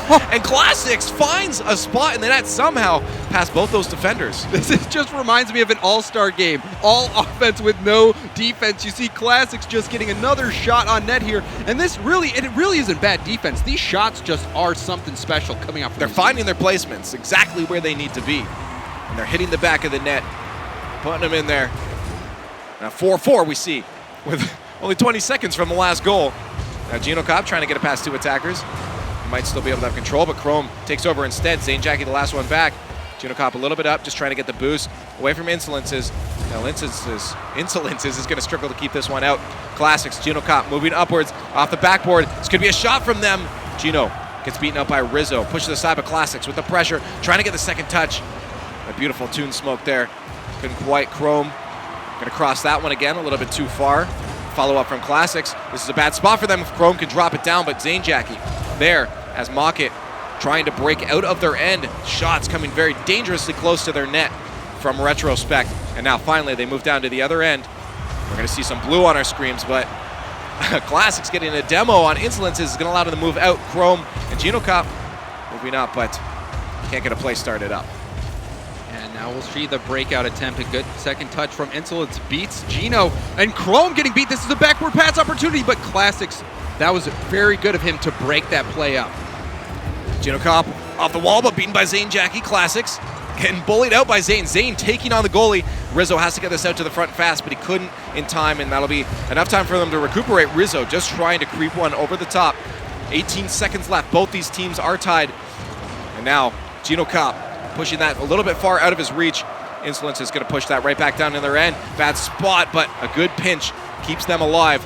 Zane Jackie following this one up. Can he get a pass out? He can, but no one is there to follow it up, as that ball is going to touch the ground most likely here, unless Rizzo gets a shot on target. He's going to do this. Insolences, the back pass. Rizzo is ready for this, but Classics steals it away. He saw that coming, but Zane Jackie keeping it alive as they are on the attack. Finally, touching the ground as we hit an overtime. Another overtime between these sides. We'll see if Retrospect can come out on top, or if, oh, that is a good shot. That's going to be blocked by Zane Jackie, though. As you said, Retro still have yet to get a point on the scoreboard in the series. We'll see. That's a awkward pass there to Zane Jackie. Could be a bad for them, but Gino Cobb does clean that mess up as they try to move out. Classics waiting for the hit from Rizzo. There's Gino Cobb to push out instead. Classics going to opt for defense. Can he get up on the wall? Chrome going to rotate back. Zane Jackie watches that go over him, but Insolences, the pressure on, gets a second touch off of Chrome. There's Rizzo to pass it back out. Insolences, side flip. That's going to move back down to the midfield line, but Mocket's still on the attack. And there's a shot on target. Gino just keeping it out of the way. Classics to follow up. We have Retro trying desperately to stop these plays from going into their net and breaking out, but they can't quite do it as Mocket keeps the pressure on. We'll see if they can get a goal in from here. The pass over to Rizzo off the backboard. Zane to follow it, but he couldn't quite put it on target. And now Classics has a chance to break it out, but he loses control, and Rizzo steals it right back. Insolences with a contest on that in the air. Chrome finally gets that to the midfield line, and now Classics to try to follow this up, but Rizzo on that back rotation puts it right back down into Retro's end. That was a good back pass. right now, Mocket has just been maintaining ball possession pretty much the entirety of this overtime. Pass over to nobody is going to allow Genocop to get this one out. The second touch in his favor, but couldn't keep control on the third one as Zane Jackie puts it in. Weird spot for Genocop. As now Mocket's going to try to move out, but there's Classics off the corner. This could be a good pass, but Rizzo, good option coverage from that team. One up, one down. They do get control, but now out front, Chrome to try to force that one through. One defender back for Retro. Need to make sure he gets this in a good spot. Otherwise, it could be dangerous for them. Chrome does make it back in time. He'll be able to get this save. Very dangerous, though. Shot from Insolences as he bullies out Chrome. Chrome is out of the play. Rizzo, the pass to midfield. Shot from, can he get the touch? Almost. As they almost make a great play. Rizzo playing an aggressive game. Mocket is continuing to pressure right now. They have been the better team in this overtime. Almost no pressure coming out from Retrospect. They cannot seem to get anything going on the offensive side of the ball. Some olays from the crowd as they are ecstatic that we're already halfway through another game. And still this one off the backboard. Can Rizzo follow it up himself? No boost. Leave that for Zane. That's on target. Both defenders going up for that dangerous spot. Gino just pushes it to the side to allow his teammates to recover. And now this could be a scoring opportunity for them. Classic's going to touch on it, but he can't. Chrome puts it in midfield. Insolences throws it right back. Gino Kopp off the ball. This ball ping-ponging back and forth. Bad spot as Rizzo now gets a touch. The little spinneroonie, and it can't go in. No, very close to putting that one in from up top as Mocket is relentless at the moment with the shots on target. They score 8 goals in the first 5 minutes of the match. And now we aren't seeing any goals so far, and we're over 3 minutes into this overtime. This should be off the backboard. Bad spot for Classics. Open net. And there is Insolences to finally finish it off for Mocket. Mocket takes game 3. They are roaring back, keeping their dreams of top 4 alive as they get the overtime victory. Insolences clutching it up. But 3 games, 3 points for Mocket. Have not lost a game yet. They still have a shot. They want to make that online finals and have a shot at getting the first place points. It's possible. Even if they finish 4th in the groups, once you make it to the online finals, you can play for that first spot. You can still make your way up. And that's the beauty of those online finals. Live finals are going to be absolutely gorgeous. But yeah, it's still, like, what was that? 3 minutes, you mentioned it. 1,000,000 goals and a half, and then nothing for 3 minutes as both these teams fought so hard. Retro had some great opportunities, but Mocket, that pressure, oh my goodness, I would not have wanted to be on the receiving end of that one. Yeah, really, it's surprising that it took them 3 minutes and 20 seconds to score because they were just peppering the net over and over and over. Retrospect could not get anything going on the offensive side. They were just barely staying alive by a thread in that overtime, and Retro didn't even really threaten to score a goal at all. Just full control by Mocket NA. And now Retro, we honestly put them above Mocket coming into today. You know, Mocket had that 4-1 loss against Genesis, and Retrospect has been performing very well. We were thinking that this result would have been flipped, but Mocket really stepping up this week. Well, Retrospect still has a chance, as we've said, to get a couple more points themselves, and they absolutely need it if they want to stay anywhere competitive to the rest of the teams in this top 8 group stages. We'll see if they can do this in this next game. Game number 4, Mocket NA versus Retrospect. Mocket up 3-0 in this series of 5 and an early goal. Wow. We've seen how many early goals and great goals too. 5 seconds in, Rizzo to Zane Jackie. Zane puts that in the top shelf. Oh my goodness, Mocket off to another quick start. They keep doing this, and they're great goals too. They're showing off at this point, but they're still keeping this series very, very close. Chrome up, trying to get one of himself. Can he get a second touch off the back? He cannot, but his teammate Classics was there. Soft touch. Rizzo takes over that one. Now we see Retro trying to make a play. They're moving in on this one. Only one person in net, but a miss from Classics is going to be a missed opportunity for a shot on net. Classics just doing his best to keep that going towards the net. A slow roller there. Zane Jackie finally moves it out. Classics in the way. Chrome to put that out again. Classics getting some weird touches as he keeps giving those over to Mocket. And they can't get anything into the slot to create any goal scoring opportunities. Rizzo off the wall, the second touch himself. Classics keeps that one low, but once again, ball possession given away. It's Mockett. Moves in for an attack themselves. Retro not able to get any scoring opportunities when they were in the other end. And now we're seeing Mockett start to begin their attack yet again, getting this ball in the blue half, preventing Retro from getting the clear. See them finally break out. Genocop pushes that one past, but already there were two defenders ready for that one. They knew the situation and they were ready for it. See if they can break out of their end. Rizzo wins out on that one, a high clear. Classics gets beaten out by Zane Jackie. That's in front of the net. Chrome has to desperately get that away from his net. Genocop, good second touch following that one up. Rizzo just keep control. Can he get a dribble on this one? No. Classics wins out to there, but no one to get a play started up. Zane Jackie just moves it right back down to midfield as Mockett creates another attack here. Zane Jackie gonna drop, opting to leave that one alone. He saw Classics up. There's Genocop, just a little bit far out of his reach, so Rizzo can take it back. Insolence is trying to get away with Chrome. Good awareness of where Chrome was, but there's a shot on target off the backboard. No one to follow it up. Genocop just keeps it to the side, and now Retro trying to create an attack. They are getting stuck once again in their own end. Yeah, and you can see Chrome missed that there. To Zane Jackie finally gets a little soft touch on it to sink it away. The Chrome, he just played that one a little bit incorrectly. You saw Gino and Classics both went for that. This net wide open, and Zane just taps that in, and Mockett starting to pull away. You gotta wonder if Retrospect is slowly starting to tilt, losing those first 3 games and then letting that goal in. It's not looking good for Retrospect. It does sort of feel that way as we're seeing a very dominating zone controlling from Mockett as they keep putting the pressure on Retro's end. There's a shot. Classics to get the redirect. Nice. Just forcing it in. Classics trying to keep Retrospect in this still. Chrome, that was good. A good pass to him, but really Classics just getting in the forced way. that through the Mockett defense. 2v1 still makes it happen. 2.5 minutes left in this match. As you just said, only 1 goal down. Retro can still pull back from this. Not looking as daunting as when it was 2-0.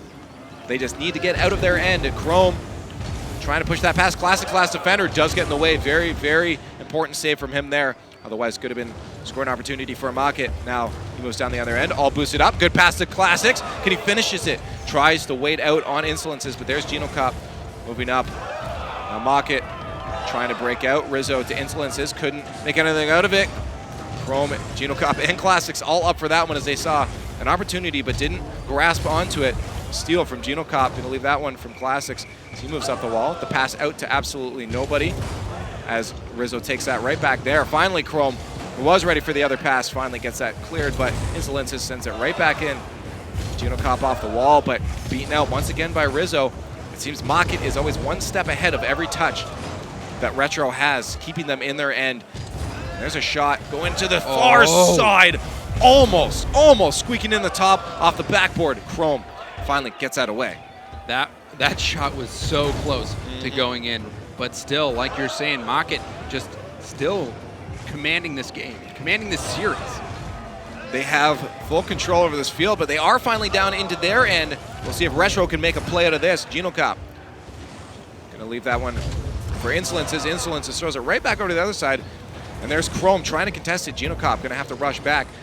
Zane Jackie and Gino gonna fight over for control for this one. Zane Jackie, the touch, steals that away from Classics, but Chrome to follow it up. Good touch from him. Can he get it over to Classics? Classics gonna leave that for Gino. The shot just a little bit wide, but still stopped by Zane Jackie anyways. Chrome to Genocop. There's Classics to follow it up. He does get the touch out to the center, but no one is there to put that on net. Rizzo has a nice easy push to the side. Zane Jackie Insolences ready for any play to start here, but Genocop puts it on target, and as I said, Insolences ready for that one. The Classics, now's the opportunity with a 1 person in net. Rizzo creeps up on that and puts it to the side. It's Retro trying desperately to get any shots on net. Yeah, and Gino had a great opportunity there earlier, but he just put it right at the goalkeeper. Genocop pushing that to the side as Retro having a very difficult time with 9 seconds left. This could be the play they need, but Chrome a little bit too far forward on that, loses to that, and Genocop has to desperately try to keep this one out, and it is going to drop, and that game is going to go to Mockett now 4-0. Yeah, 4 points for Mocket coming into this one. Everyone thought it was going to be close. You heard Gibbs at the desk thinking Retro was going to take it 3-2, and Lawler thinking Mocket was going to take it 3-2, and we're just seeing pure dominance come out from Mocket. That game was close in the scoreline, but really just the tempo dictated by Mocket. I think you mentioned it earlier on in the series. We need to see a lot coming up from Genocop, and I just don't think we've seen quite what he's capable of yet. As you mentioned, some weird touches from him at the end. He had an opportunity to put one in, and he couldn't do it. I think we need to see a little bit more coming out of him in the last game to be able to get a point for his team. Yeah, Classics has been stepping up. He's been scoring goals consistently throughout all of these games, but yes, like you're saying, it needs to be a team effort. We have to see Chrome, we have to see Genocop stepping up, elevating their play. It's not over yet. They're not trying to beat Mocket in a series. They're trying to get the most points, so at the end of this group stage, they finish top 4. So this point, they need to clear these 4 losses out of their head. Retrospect needs to focus on this one game. They need to get this point because at the start of the day, we saw 1 point separated all top 6 teams. So every point invaluable. I think that was, we've always said it throughout all the, like even last month, we've said it, every point matters. But I think having the teams that close, good control from Insolence, is that close though, shows how important even 1 point can be. So Classics now trying to send up to Genocop. Zayn in a good spot, but Chrome, a little bit wide of a shot. Maybe trying to follow it up himself, but couldn't quite. Classics out to the center. Rizzo is going to be up for that one. Genocop finally getting that past one attacker. Can he get past a second? Nope. Good placement from Zayn Jackie on that clear to get it past him. They are putting the pressure on, keeping it in that Mocket end. We'll see if they can make a play happen out of it, and that's the most important thing. And they're off the backboard, but no one followed up. Maybe could have been on target, but they are still keeping it in. See if another play can come out of it. Genocop doing what he can to get some boost. Boost starving going on. No team really making anything happen in front of the net. And you saw earlier, Rizzo actually let that ball go, and it was an open opportunity for Chrome to get that. He just couldn't put it on target. Chrome giving that to Zayn Jackie. Genocop doing everything he can to get that back. Classics getting bumped out of the way, but Zayn Jackie throwing that way wide. Maybe trying to get another touch. A soft drop. Chrome can now finally steal it away. See if he can get it out of his end, though. Insolence takes it right back in to that retro side, and a demo on Genocop could be a scoring opportunity for Mocket, but they can't capitalize on it. Yeah, Insolence is just known for his bumps and his demos. Not so much for his aerials right there, as you can see. But good physical play coming out from Insolence. Oh, and that could be on target, and Chrome with the long shot. I didn't think that that was going to be going in. I honestly thought, was it Rizzo that was going to get back? But Chrome, just a long ranger. No, it was Zayn who was trying to get that save, but Chrome with the long range shot, getting the early lead. Wasn't the prettiest of goals, but every goal counts. We saw it 2-1 last game. Yeah, it does not matter if it's pretty, if it's in the back of the net. That is all that matters. And they did that. Now they're up 1-0, but Mocket trying to answer that one, and they do. Zayn Jackie with the placement gets that one in to tie it up very, very quickly. Yeah, Zayn, even though he couldn't get back to make the save, he gets up to get this goal, tying it up for Mocket, who just answers back immediately. They are not pulling these punches for Retrospect whatsoever. 3 minutes left. Lots of time for both teams to pull ahead, but again, finally Retro's up and Mocket takes it away. We'll see if Retro can finally muster up confidence to pull out another one. Genocop moving now for Rizzo. A little bit late on the hit, and that's going to be out front. Gino has to get the win on this 50-50. Still an awkward spot. Classics. Wow! No, not the flip you want, Classics. And that is still in front of the net. Now, finally, he gets the touch he needs.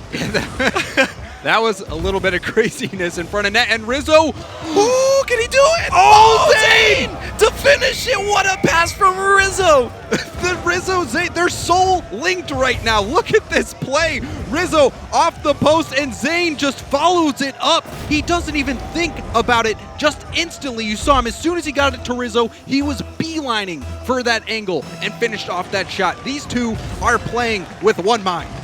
I mean, Insolence is probably just like, hey guys, I'm just going to wait back here, just do some things. But now another shot, almost out. Genocop keeping that away from Insolences. Now it's back to see if Rizzo and Zayn can get a play started up. They get beaten out. Chrome, this is a bad spot. Zayn has an open net and just kind of tips it in, but Classics barely getting the nose on that one. Still in their end though, bad spot. Chrome has to get this away. Classics keeping control of that. Now let's go up the wall, getting chased by Insolences. Turns away and does keep that in. Geno Cop backing off as you saw Rizzo take control.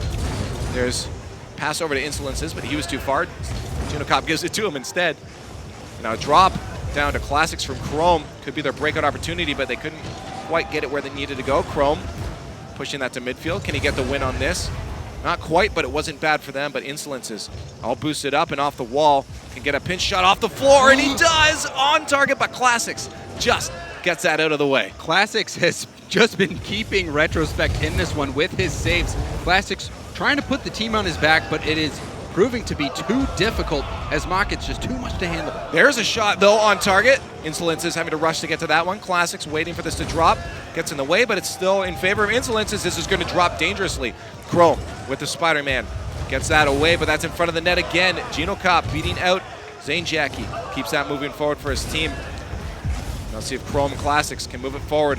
Get a shot on it. Seems like Retro just giving the ball away way too often. Oh, this is a good opportunity, and Chrome Chrome gonna puts finish it too high. Oh, And the Geno puts it too high. No! These guys have the opportunities, and they're just not putting them on target, and that is proving to be a very bad thing for them, but Insolences with the self-goal.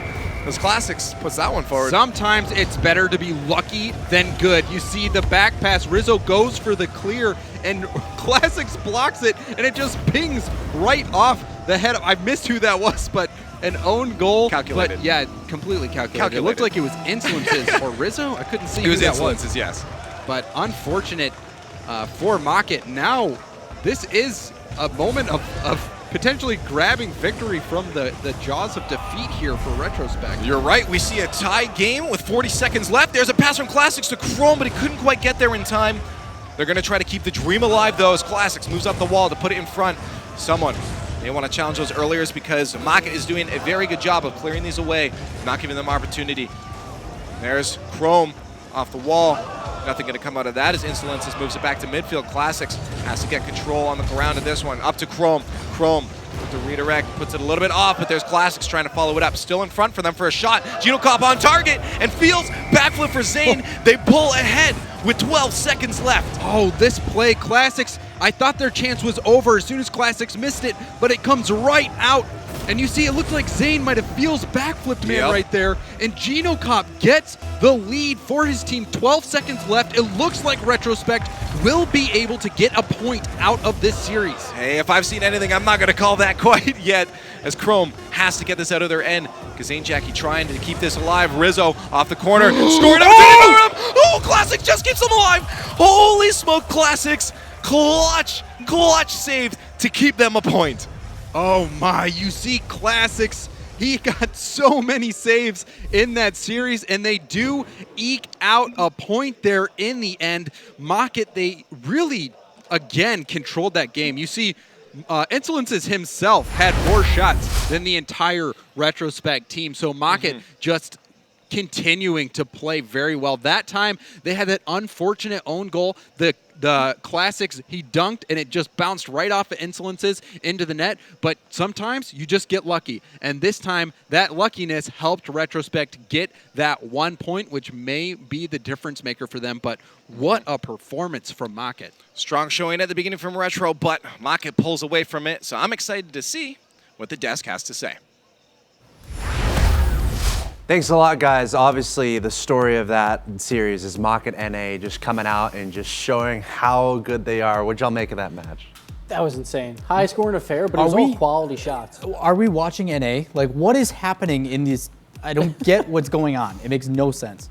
Well, maybe if we slow it down and look at it again, it'll make a little sense. Let's take a look at the Mobile One high performance replay from that match. A lot of great highlights from that series. These goals, they don't make sense even when it's slowed down, but Zane Jackie starting off with a beautiful double touch goal, and we just saw many more to come from both these teams. Yeah, you really Mocket set the tone with that first hit from Zane, but then they got responded against by Retro. Like, it was so much back and forth. Like, despite it being a 4-1, this was a battle between these two teams. And it was just aerial goal after aerial goal. Like Rizzo with the double touch there. Classics had the upside down shot just before in the last highlight.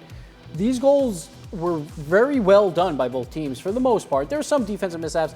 Like a lot of midfields were wide open, like right there past the classes. He was wide open for a shot. Yeah, a lot of those shots you don't expect to happen, but this pass play coming out, Zane just showing up. There's a reason why they brought him onto this team in low 5 step down. It's because of plays like this with the help of Rizzo to go back and forth nonstop. Zane and Rizzo, yeah, we're going off, like back and forth, just give and go. Zane just barely reaching that because that was so hard to read off the crossbar. You never know how that ball's going to bounce. But Rizzo with a great pass, making the defender jump. He probably didn't have to, but great read by Zane. Yeah, still able to clutch a goal out and get a win, though, here for this team with that classic save right at the end. He just had a hope and pray. Yeah. He was just jumping, hoping he would hit him, and he got a little lucky. Yeah, but they really need that point to stay in. Oh, for sure. Really an awesome showing from Makata NA, but you said it, every single point is important, and Retrospect able to get 1 point there in that series. Of course, we still got plenty of matches coming your way, guys, as we continue through the North American group stages. Again, who are the top 4 players in North America who deserve to be at the international final in Hollywood? We're trying to figure that out today, but of course, coming up next is going to be a matchup that a lot of people have been looking forward to. Some I consider 2 of the top teams in North America, bar none. It's going to be Kings of Urban versus iBuyPower Cosmic. So get ready, ladies and gents. That's going to be your next match of the day. We're going to take a quick break here at the Rocket League Championship Series, and we'll be right back.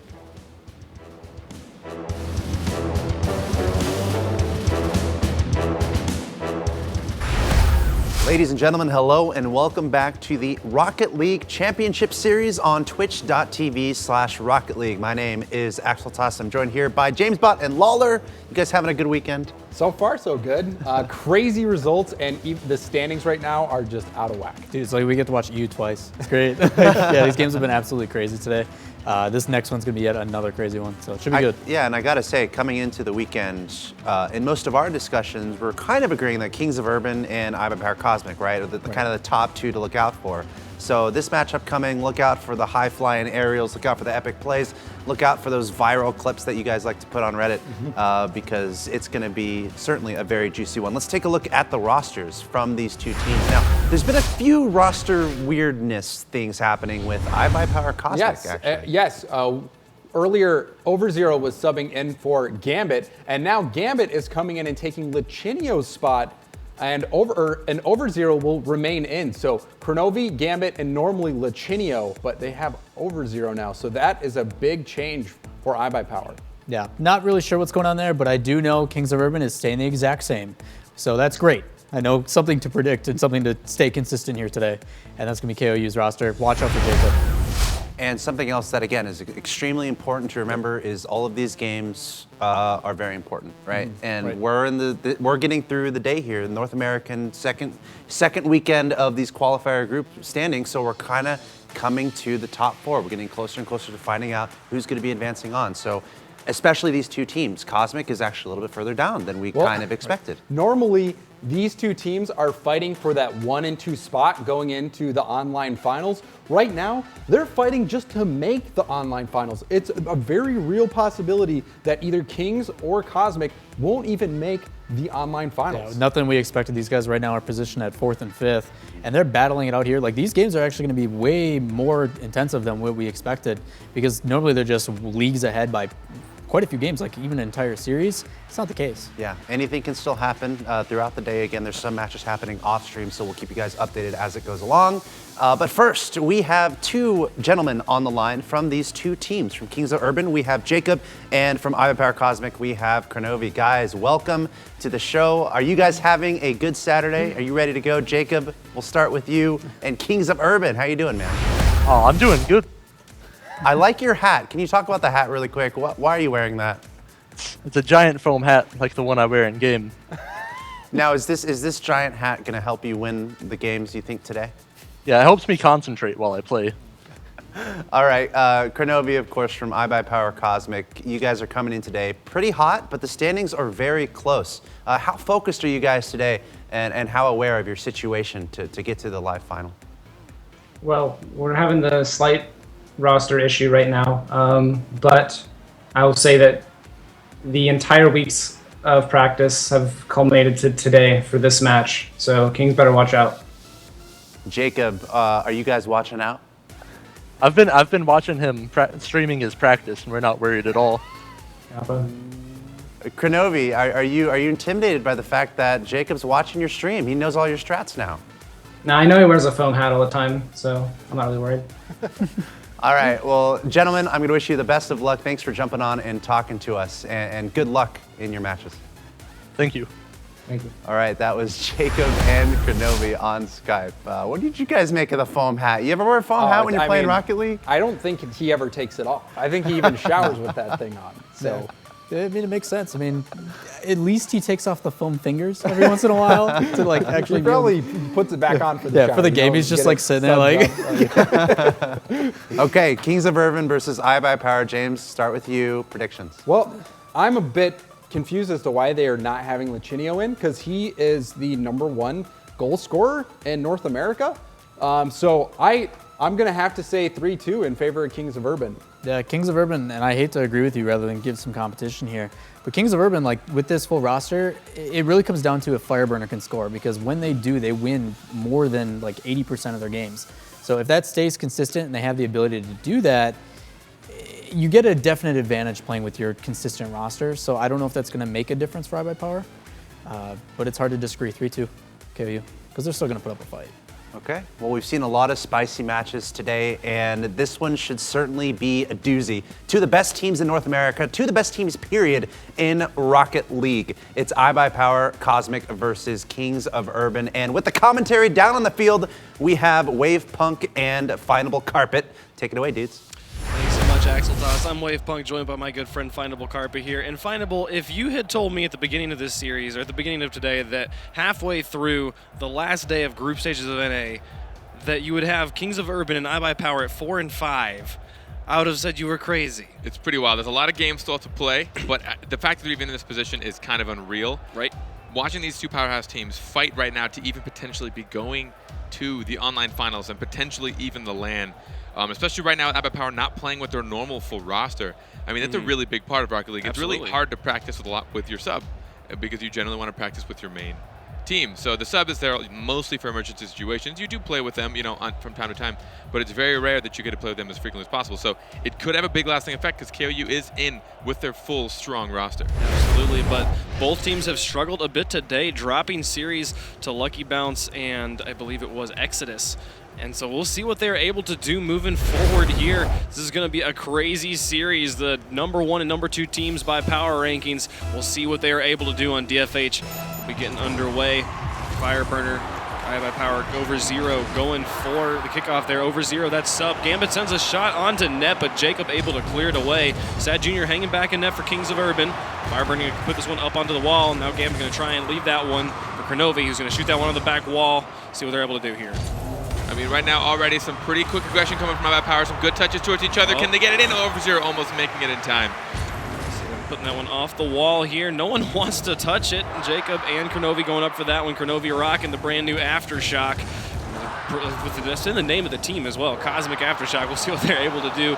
Moving forward, game number 2, first 30 seconds have been pretty quiet, but Kronovi's got an open net there. That's the first point on the board for iBuyPower. A little slow in rotations. Looked like there was a little bit of a choke up on the side here. I think Jacob and a teammate bumped into each other. Fireburner, or Sad Jr., apologies. Sad Jr. and Fireburner kind of caught on the same side. Not able to rip back quick enough. Easy pass for iBuy, or an easy shot for Kronovi. Sad Jr. rocking the Marauder, another new car. I think it's the first time we've seen that on stream today. Gorgeous little like sports SUV sort of vehicle. We'll see what he's able to do with it. Fireburner rocking the massive unit, keeping that ball dead at midfield as Kronovi pushes back into Kings of Urban territory. All 3 Kings of Urban players kind of piled up on top of each other as they push back into Cosmic territory. Now over 0, makes a run. Sad Jr. gets the touch, sends it to the far wall. Fireburner following along is going to get up and take this one towards the net, but Kronovi able to get in the way, keep that out of goal. And now they got a breakaway if Gambit can get there. Jacob able to get the interference, keep that one out of goal. You can see both of these teams excel in passing plays. I mean, all of these players, they have such good awareness. They know where all 6 players on the field are at any given time, and they're always going to be aware of when they make a better opportunity with a teammate. Yeah, And all the players just kind of piled up underneath the ball at the moment. Very, very sloppy positioning. I'm not sure really what they're doing at this point. Over0 able to push this one out back into Kings of Urban territory. Kronovi going to try and play this one off the wall in front of the box. Fireburner able to respond up to Jacob. Now it's sitting in front of just kind of the midfield area. Sad Jr. pushes it out. Fireburner set up in goal as Over0 crosses that one. He's not going to be able to get the touch, but Gambit couldn't get the dunk either. Kronovi keeping the pressure up, puts it back around, sends it towards the net, goes just wide. With a team using a sub like this, you generally want to try and take advantage. Oh, so close. Still of hanging them there. possibly being conjunctured, maybe having a little bit of an issue and not, I don't know, like reading each other as well. So right now, Kings of Urban want to put the pressure on early to try and hopefully make that hiccup happen with maybe the mistakes that would happen having a sub in as opposed to their normal roster. 2:48 left to go. We see Kings of Urban pressing out and up into Kronovi's territory up there. iBuyPower Cosmo, we'll see what they're able to do. So they send that one back. A bit of ping pong between these two teams. I mean, overall, right now, they're going for the power struggles. They want the passing advantage. They want to do a lot of the plays that they think they're going to be able to pull off. But again, going against each other, it's going to be tough.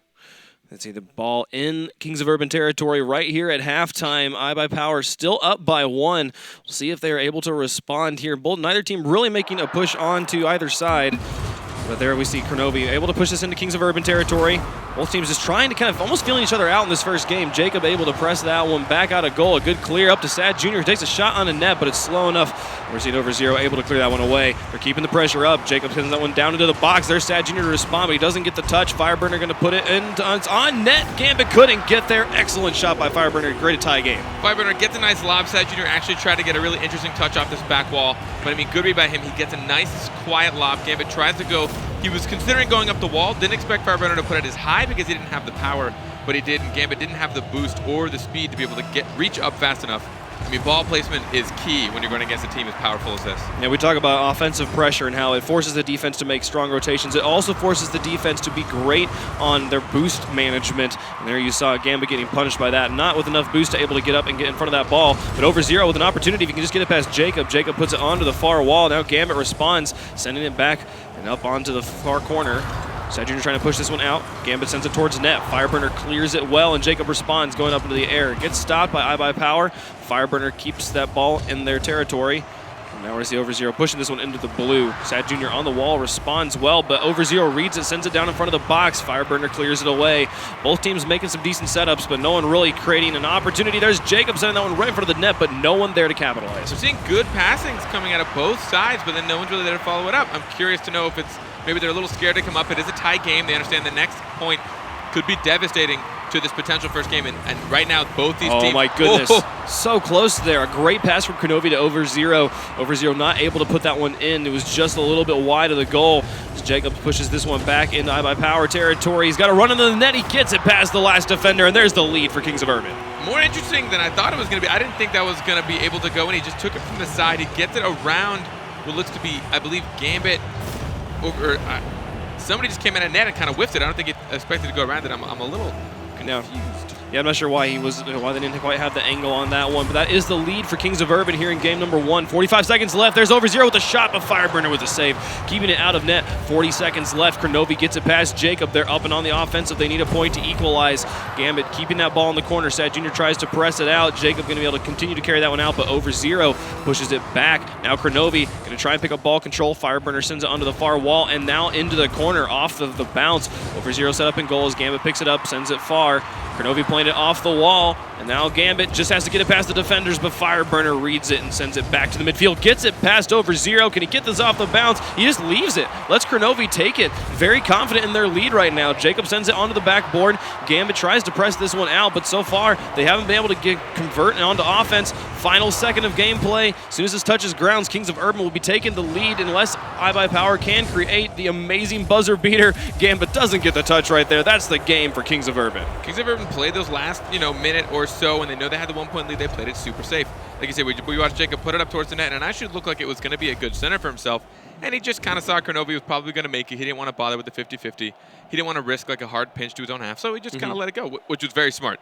I mean, again, yes, iBuyPower can do a lot of comebacks, but they are not running with their full roster right now, and they're also going against KOU, which has always been a contender for that #1 spot in North America. And we saw Kronovi scoring that one goal all by himself right there at the beginning. And then there was a bunch of follow-up aggression, mainly from Overzero and Gambit, both coming out with 4 shots, 9 shots total for iBuyPower, to just the 5 shots on Kings of Urban. But Kings of Urban was able to respond with 7 saves, keeping all of those shots, keeping their goal clean. The only shot that not getting saved or going in was the shot from Kronovi to Overzero that went just wide of the goal. It's kind of an unfortunate moment that would have tied up the game for iBuyPower there. But the defensive stance from Kings of Urban really standing up strong, able to give them the win here in game number 1. Yeah, definitely. And that second goal from Kings of Urban, I kind of wish I could do a little replay. I'm hoping I can look at it a little bit later to know why that really went in. The defender kind of came out a little early for it when there was. I think he assumed that the Kings of Urban player didn't have possession, and he just tapped it around him like near the midfield, and it just rolled in. Absolutely. Generally not the kind of goals you see when it's a game against Kings of Urban and iBuyPower. Right, yeah, and I think that's kind of happened all throughout that first game. We saw just some general sloppiness from both teams. I would really like to see them tighten things up a little bit, play at that top level caliber that we're always talking about. We'll see what they're able to do moving on to game number 2. Who are we going to jump on board with first? Start with Overzero. I'm curious to really know how he's faring, all of a sudden being dumped into such a high pressure setting in this RLCS when I know he hasn't played with them nearly as much as Lachinio's been able to. There's Kronovi getting that one straight in front of the goal. Fireburner able to clear it well and back into iBuyPower's corner. Gambit responds, sending it to the mid. As Jacob puts it back into the far corner. Overzero, Gambit, and Kronovi all kind of very tightly rotating, very grouped up on defense. Kronovi sends that one onto the back wall. Fireburner whiffs on the touch. Now Kronovi has an opportunity, sending it onto the backboard, but the touch from Sad Jr. puts it over the top of Overzero, and now he's got to run onto the net to see if he can finish this one. Kronovi intercepts that, sends it into the far corner. Very scary situation. Well played by Kronovi. So far from what I can tell, Overzero's kind of sitting back, trying to let Gambit and Crow do their thing, but I think one of them stayed up just a little bit too long. Crow and Gambit didn't rotate back, didn't let Overzero come in. He had a little better of a shot or an angle than Gambit. Oh man, Fireburner got the demo on the goalie. Jacob had a shot, but it didn't quite go in. Another unfortunate hit on the post from Sad Jr., keeping this scoreless here within the first minute of the game. It was a great team play for Kings of Urban. They just were not able to finish. Your typical bumps from Kings of Urban. They're very well known for it in the NA scene. They do a lot of demos, a lot of bumps. They demoed the first goalie and then started to muscle out the guy that replaced him, and they were just a little short of putting it in. Overzero sends that one towards the net. Sad Jr. clears it. Jacob's going to just delete Overzero on the wall, but the ball is in Kings of Urban territory. Kronovi sends that one onto the corner. Sad Jr. able to push it away. Overzero now with ball control, going to try and create a scoring opportunity, but Sad Jr. and Fireburner well set up in goal, going to put that one off and far. Now Gambit coming around the corner, gets it past one, and there's the shot from Kronovi, but man, the block from Sad Jr. This defense from Kings of Urban has been very strong. I mean, remember, Sad Jr. used to be on a team with these guys. He did. He was on a team with Kronovi, so he could know his play a little bit more, but overall he's just a great player. He knew to read that shot. Wasn't horribly difficult, but it looked very scary for Kings of Urban there. Part of me wonders if that's part of the decision to put in Overzero over Lachinio. Lachinio being a former teammate. There's a shot from Fireburner. Kronovi able to clear it away. Lachinio being a former teammate alongside Kronovi and Sad Jr. Overzero, though, was not part of the equation at that point. We'll see if maybe that's part of why they chose to leave Overzero in over Lachinio. So far, though, Kings of Urban managed to win the first game. It's been a very even game here in game number 2. We're coming up on halftime, about 26 seconds away from that. Still scoreless in this game number 2 on Beckwith Park. Overall, we're not seeing any serious possession coming out of either. Oh, the passing play from Kronovi to Overzero. I mean, when those happen, they're always close, but not happening as frequently as I thought I would see so far halfway through game 2. Still no goal scored on either side. Jacob pats that one up to Sad Jr., who takes a shot onto net. It did not. Kronovi was right there, but he just didn't quite get the height he needed. I mean, this is just a matter of Sad Jr. Sad Jr. knowing the placement. Look at the angle he took from that. Oh, so perfect. And he still put it in the upper 90. I mean, that's an incredible shot to make off the ground, let alone some awkward aerial touch from the right side wall, almost in the corner. And just being able to read that as a defender is a very difficult thing.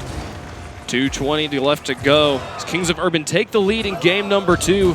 First point on the board. Now Jacob looking to try and make it 2 points. He pushes it into iBuyPower territory. Kronovi takes this one off the wall, but gets bumped by Overzero.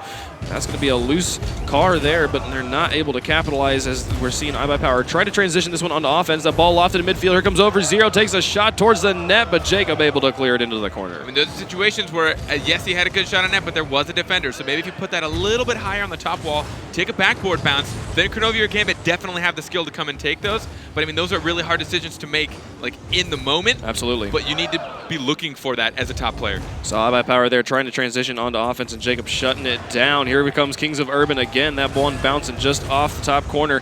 Not going to happen. No one there to finish it off. We're going to see iBuyPower converting back onto offense. Kronovi pops this one out. Fireburner hangs back, lets OverZero take the shot, but he does get the block. That's going to still be 1-0 in favor of Kings of Urban with 1:20 left to go. Kings of Urban back on the offense. There's a shot from Fireburner, going to go just high. Kronovi carries it far and off to the corner. Here comes Jacob with a follow-up, putting it off the backboard. Gambit pops it back out, gets it away from Sad Jr., who was coming in for the finish. There's Fireburner on the rotation, sending it onto the backboard again. This aggression from Kings of Urban is going to make iBuyPower crack if they can't convert out very soon. They're having a tough time bringing their defense to offense. They're giving up possession a little bit, and Kings of Urban is a very fast-paced team as well.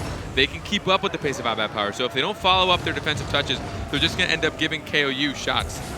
OverZero sends that one onto net on the defensive misses from Kings of Urban, but it wasn't able to go in. Jacob pops that one down. OverZero off the backboard. Gambit goes for the shot, but Sad Jr. gets there first. Fireburner, the ball still in a very dangerous spot for Kings of Urban. Finally, a strong clear from Sad Jr. sends that one up about to midfield. Jacob going to be responding to sending that one towards the net. OverZero sends it into the far side. Gambit there to respond. No one set up in goal right now for iBuyPower as Kronovi clears it straight up to the mid. OverZero finally got in position, is able to push that one out. They have 20 seconds left. They need one just to force overtime. Kronovi going to try and clear this one out. Gets it past one. There was OverZero on the wall. It was a good play, but he couldn't get it past Jacob. Now on the backboard, Sad Jr. sends it into the corner.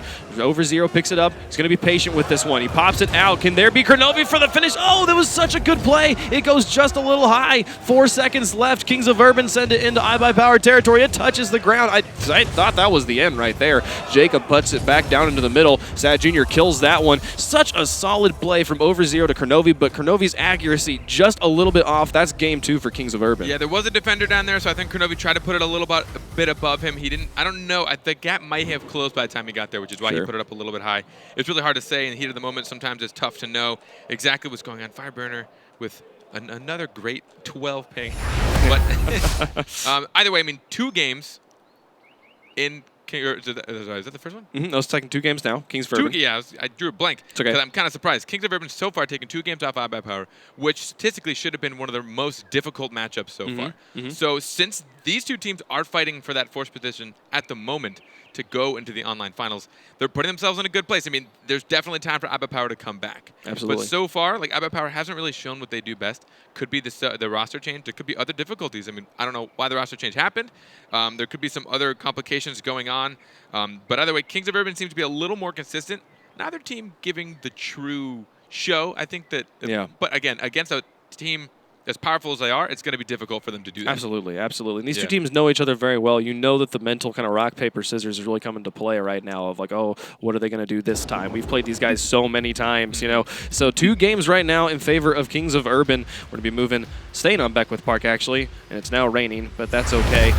Game number 3, we're going to see if iBuyPower is able to finally break through and take a game off Kings of Urban. I mean, I think they definitely, obviously have the potential. All 3 of these guys are incredible. I know OverZero, you know, we're talking about him as a sub, but I've watched him play so much. He's an incredible player. It's just, the problem is not having the kind of the glue with the team that you're playing with. You haven't been able to play with them as much. Gambit sends that one up to OverZero, who pops it over. Kronovi takes a shot, but it goes just a little wide. Not able to take the shot. This accuracy has been haunting iBuyPower all series long. Kronovi pops that one. A nice block, and OverZero's able to convert it back into offense. See if they're able to create a shot, but Sad Jr. carries that one out. Now Jacob picking this one up. He's going to try and get the angle all by himself, but he's not able to get there. Gambit zones him out. Now the ball moving back towards Kings of Urban. Gambit's got to run if anyone's going to be there. Sad Jr. fakes him out and puts the ball into the corner. See if they're able to move this one back. Seen the ball on both sides of the field. No team really been able to take a solid shot just yet. No, they're taking wide rotations. They're taking a little slow in the beginning because they want to wait for an opportunity where you see somebody choke. Right now, they're waiting for someone to be out of position to hopefully get a really quick counterattack, get a nice redirect, and pop it in net. But it's going to be hard to do against both these teams because they've got such tight rotations. Jacob puts that one out to the middle. OverZero's ready, and he shoots at the net. Can Sad Jr. get there? Not going to happen. There's the first point on the board for iBuyPower. Great notice by OverZero, seeing that there was no one in net right here.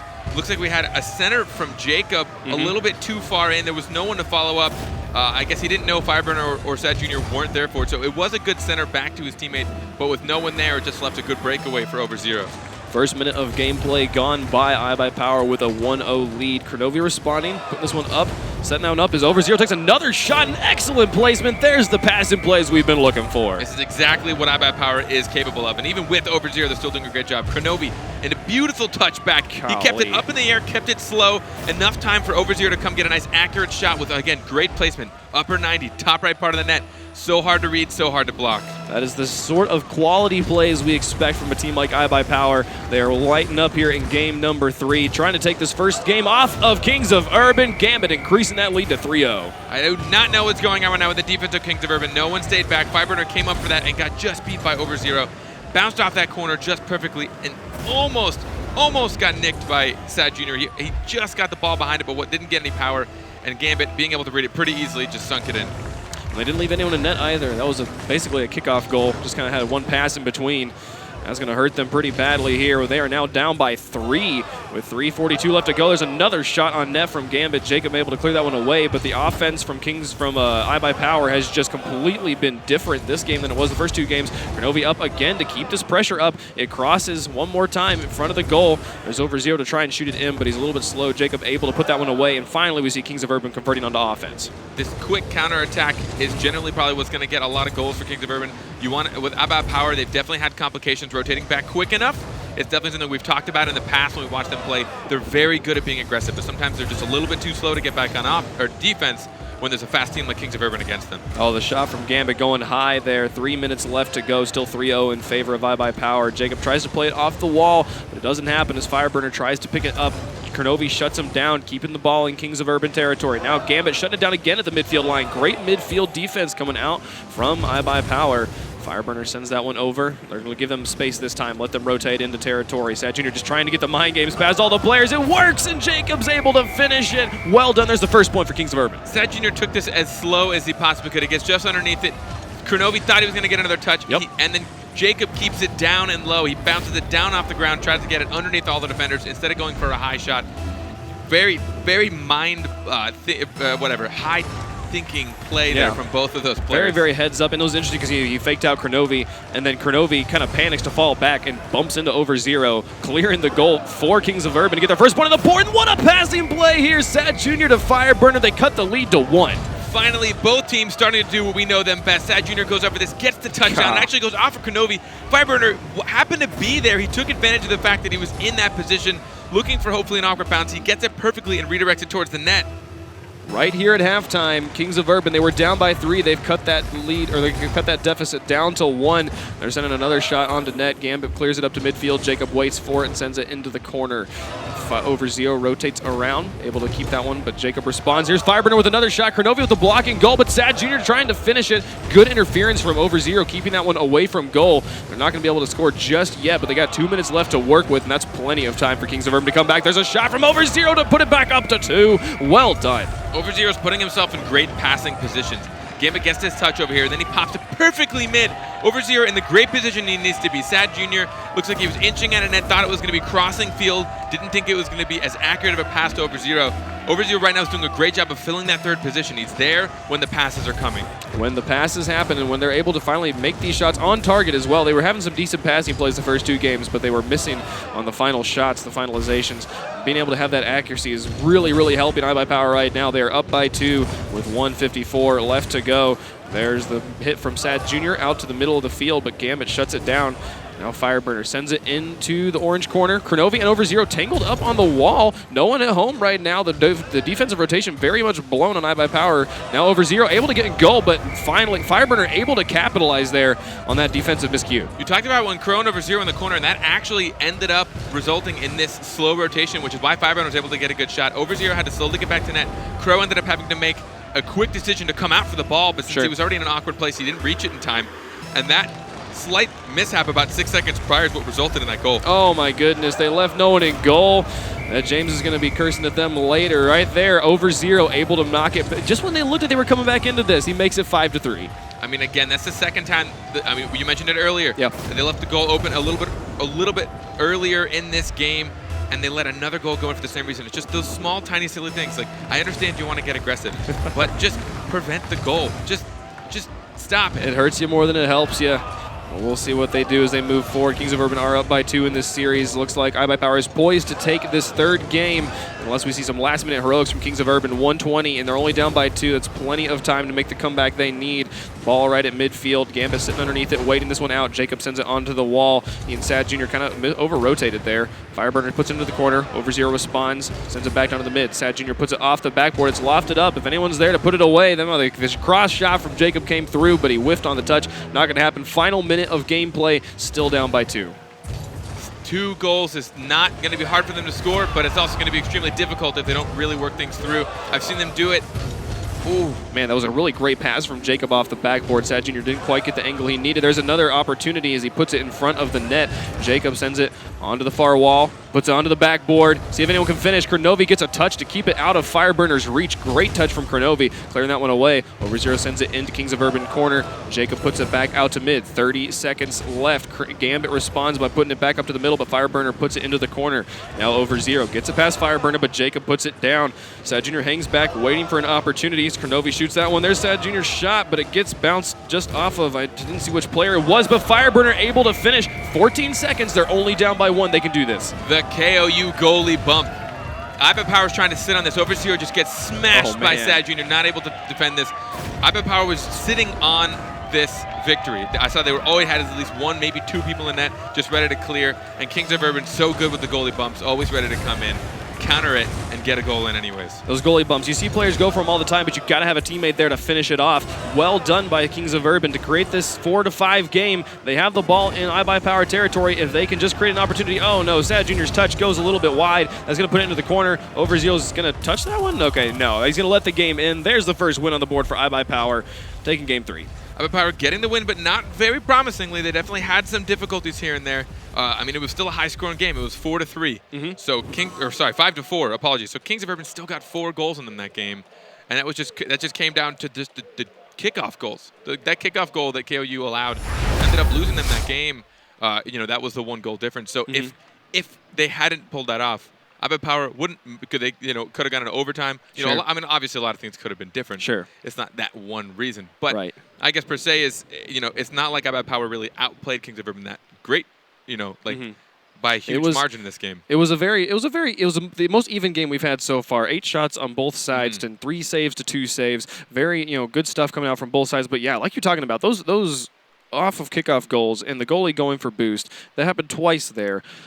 You just got to hurt for Kings of Urban there. You're like, come on, guys. You can't keep killing yourselves this way and giving up the game like that. But props to iBuyPower for realizing that was there, capitalizing on that one, taking game 3. I mean, they played really well. Both teams did play really well. But, just the small defensive mishaps are what kept this such a high-scoring game. There weren't there were a lot of really good plays, but not every single goal was some incredible passing play, which means that if they can tighten up on defense, they should be a little low-scoring, but we're going to see more passing plays need to get brought out in order for them to get these goals in. Game 4 will be moving on to Urban Central. We still have iBuyPower in the orange, Kings of Urban in the blue. We play all 5 games. Every game matters. At this point, no one's even taking the series at this point. We got 2-1 in favor of Kings of Urban. Every game so important as these guys right now are, believe it or not, fighting for the 4th place spot in the standings, as this has been just one crazy day of games for NA. I mean, these wins mean everything to these guys. Both these guys should have been 1 and 2. It's what we all expected. Gambit with the shot. They tried to take the shot there. Kronovi tried to get the finish, but didn't quite send it into the goal. Ball still in Kings of Urban territory. Fireburner's going to try and clear this out, but Gambit gets a shot going wide. Jacob able to clear it away, send it up onto the corner. Going to put it off the backboard. It's going to loop around, but Kronovi clears it up to Over0. Great pass. Intercepted by Sad Jr. Up to Jacob in the corner, who puts it out. Can Sad Jr. get there? There's the first point on the board for Kings of Urban. Well done. Sad Jr. had a good read here. He took his time with the shot, but we saw 2 iBuyPowers kind of whiz by this. Kronovi taps it. It goes around Jacob, and then Over0. I think he got the backflip, but I don't know if he really wanted to. He didn't get the touch on the ball, and Sad Jr. able to put that in. Nobody coming out of net for iBuyPower. Instead, they were trying to get in the way of the ball. Yeah, you saw Kronovi was there, Over0 on the rotation. Over0 didn't rotate, though. He went to get the block instead of trusting Kronovi to get the shot on the net. Probably wouldn't have mattered anyways. This was a very fast shot from Kings of Urban, but they were going to be able to take the lead here with 1 minute, or with 1 minute gone in this game number 4. Sad Jr. takes another shot on the net. It goes just a little bit high onto the crossbar. The counter play from iBuyPower. They were able to press that one out, but Jacob responds, sending it back into the orange. Gambit sends that one onto the backboard. Can anyone respond respond. Jacob puts it into the corner. Fireburner now going to bounce that one around. Gambit and Jacob picks it up. Great passing in their corner from Kings of Urban. Over zero gets dunked on by Fireburner, who's got it onto the backboard, but Kronovi able to rotate and send that one back over to the blue. A lot of these 50-50s are kind of what's deciding who's in possession of this ball. But when two players get to the ball at the same time, it's called a 50-50, and you want to orient your car in a way that helps you win that. There's always a little bit of chance, but there's also a little bit of skill. But all 6 of these players I know are doing their best to win these in their favor. Fireburner sends that one high, and really good scoring opportunity for Kings of Urban. They weren't able to quite put that one. There's a shot from Sad Jr., and the bump from Jacob makes it possible. 2-0 for Kings of Urban. These KOU goalie bumps, they're out of control this series, but they know they have to do it against a team like iBuyPower. Sad Jr. takes a shot, and Jacob just gets in the way of Kronovi. Kronovi's not able to get there in time.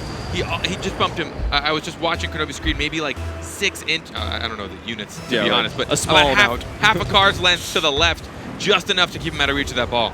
Sad Jr. sends that one up and over, going to try and get this past Kronovi, but Kronovi wins that one, sends it up onto the wall, plays it off for Gambit, who's going to try and take a shot, but Jacob, man, he read that so well. A hard shot to read, able to get in the way of that one, pops it out for Fireburner, who takes a shot. He has an opportunity for another one. Sad Jr. can take a shot at a free net. Over Zero tried to get there, but that's 3-0 for Kings of Urban. This is placement. This is where, they make it look so easy, but we had the left touch by Fireburner, hits just the post. Sad Jr. takes his time.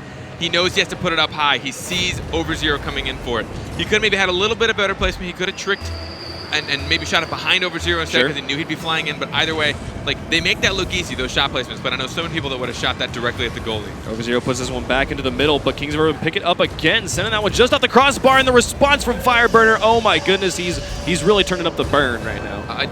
Curious to know, it looks like Kronovi cheated up a little bit too much being that third player. I think he wanted to come and get into the fight. He wanted to help with that play. But when he came up and then it got counterattacked by KOU, he didn't have enough boost or speed to hit that before it came off the back wall, and he couldn't turn around quick enough to get a save either. Man, just when it looked like iBuyPower was having some life in them with that game number 3, Kings of Urban have responded so well.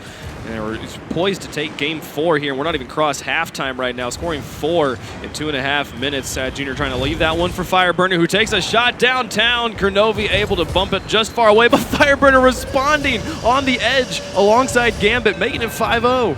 I'm curious to know if Sad Jr. acting like he was going to take that shot had a lasting effect on what a defender was going to do. Kronovi tried to put it over. It actually, he lost control of it, not expecting it. I think it came off the wall a little faster. He wanted to keep following it and stay behind that ball, but followed through by Fireburner so quickly, putting it on net again. Man, we had such back and forth games from these teams. Really, with Fireburner looking strong in the first 2 games, but they were at least decently close games. Now Fireburner is looking just to run away with this one, completely shutting out iBuyPower at the moment. Just crossed halftime in this game. They're already up by 5. Jacob pops that one out. Sad Jr. leaves it back down. Very interesting defensive positioning from Kings of Urban. I'm surprised iBuyPower wasn't able to score on that one. They're popping that one out to the mid. Over Zero kills it, but Jacob picks it up and gets it past Gambit and Over Zero. Kronovi able to send it onto the backboard. Gambit going for the angle. Kronovi, can he finish? It's lofted. Oh, there it goes. There's the first point on the board for iBuyPower. What a crazy play. The iBuyPower team plays. Kronovi puts it up. Gambit gets up so fast. He gets it off that bounce. Those are so hard to predict.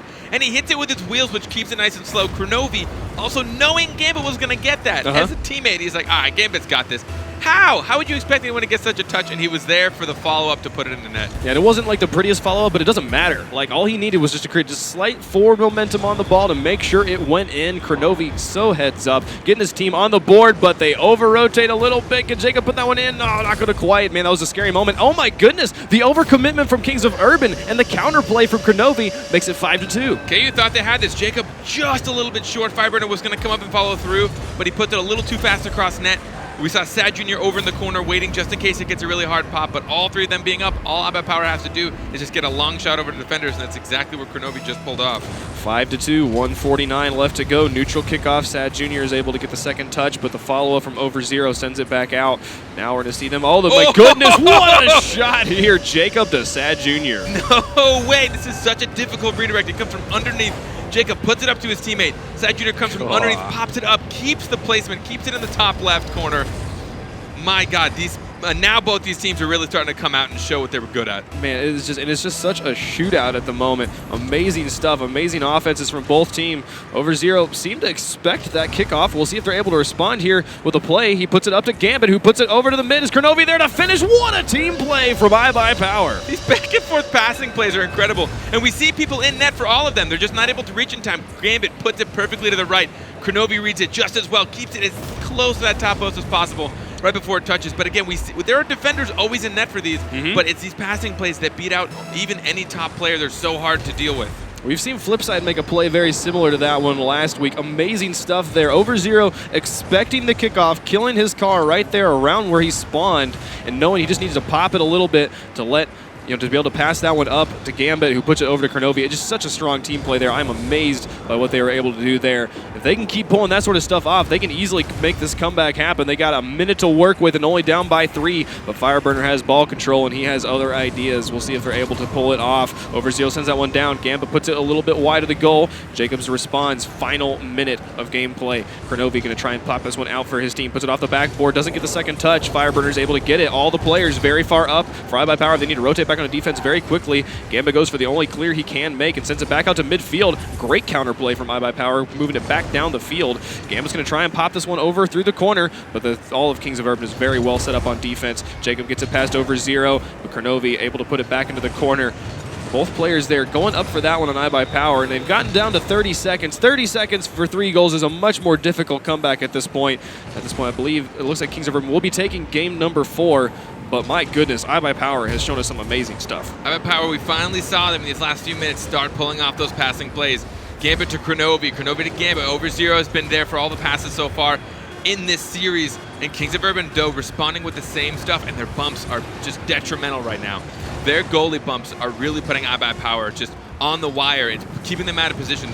It's hard to get ready for those because you're looking at the ball, you're looking at the play, you're looking at your teammates, and then all of a sudden you hear this just boost flying at you. Probably going to be Sad Jr., Jacob. They tend to bump a little bit more than what I've seen, but even Fireburner, all of a sudden they're flying at you. You don't want to get, as soon as you have to jump over that, now you're still in a vulnerable position because you're not able to go for a save. Yeah. But getting demoed is a little bit worse. It's a tough place to be put in. Yeah, this is a very, very intense game between these two teams, and we saw a glimpse there of the amazing passing plays these guys can make. You mentioned at some point during the game the concept of the 50-50 and like how these guys are running into each other, and it's kind of it's you try to position your car in such a way that the ball's going to go in your favor, but when both of you get up and touch the ball at the same time, it kind of just you're not sure what's going to happen. It's just a matter of who got there a split second earlier, and it's a very interesting thing because we saw with Exodus versus Genesis earlier. One of the things that Exodus did so well is they were so quick to the ball, and they were getting to the ball before not even having 50-50s. They were just there first every time. These two teams play so fast that they're right up on top of each other every time, and sometimes it can almost look a little bit more sloppy than what we're seeing because these guys are just so evenly matched and they play so quickly. Yeah, and it definitely makes for a little more hectic play. You see constantly pinches between the two of them. Absolutely. And it's, at that point, it's not always about getting there first. Sometimes getting there a half second later is what helps you win the 50-50 because it comes into you and then bounces over them. There's so many factors that come into play, and you have no time to deal with it. So, like you said, with these two teams constantly beating the ball together and at the same time, it's making for very tough positioning and tough plays for them to be able to make. Game 5 will be moving on to Manfield Stadium. Kings of Urban's taking 3, iBuyPower's only taking 1. I'm going to put you on the spot here. Who takes this game 5? I honestly think that KOU has been showing a little more, but iBuyPower, with the plays they were doing last game and pulled off in those last 3 goals, I think they're finally going to come together and be able to take this. You'll go with iBuyPower. That's a good call so far. Kronovi setting the first point on the board for iBuyPower. Yeah, Kronovi, thanks for making me look good. But he sees a long shot. He does a little drift around to get the angle on it. Sad Jr. had a little bit of time, but it was so high up. I don't think he was going to be able to make it either way. He wasn't in a great position for the long shot. You generally don't expect long shots. For sure, You're waiting for passing play. What? Oh, man, both teams going for the fake and neither team touching it. Man, but I like what you were saying about with the long shots there. That was definitely the deepest shot we've seen this series so far. So, Sad Jr. kind of getting used to what shots Kronovi and iBuyPower have been taking. Wasn't expecting that one right there. So Kronovi really heads-up play there, knowing he could take a shot from that distance and probably have a decent chance of making it. That puts iBuyPower up by 1, and they're they're threatening right now. Overzero showing some great patience. Gambit going to keep this ball in Kings of Urban territory, but he puts it up on the wall. Sad Jr. reads it, sends it over to the orange. Kronovi comes out of goal, puts it back into the corner. Fireburner to Jacob, trying to get it past Overzero, but Overzero reads it well, sets it up. Gambit tries to go, but Sad Jr. gets there first, clears it away. Overzero couldn't finish on the rebound. That was so close again. That was coming right across net. Overzero couldn't get there, just couldn't get there fast enough.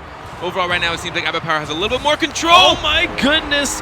Making you eat your words right there. Jacob to Sad Jr. right over the top of the goal. This is just an airdrop pass. It was right to him. Jacob's like, you ready? There you go. Yeah. Gave it right to Sad Jr. Overzero was oriented facing outfield, so he wasn't able to try and come across and take that away from him. So he had to wait for it to come down, which is generally just a tough thing to do when someone is barreling down in your face, trying to put it into the net.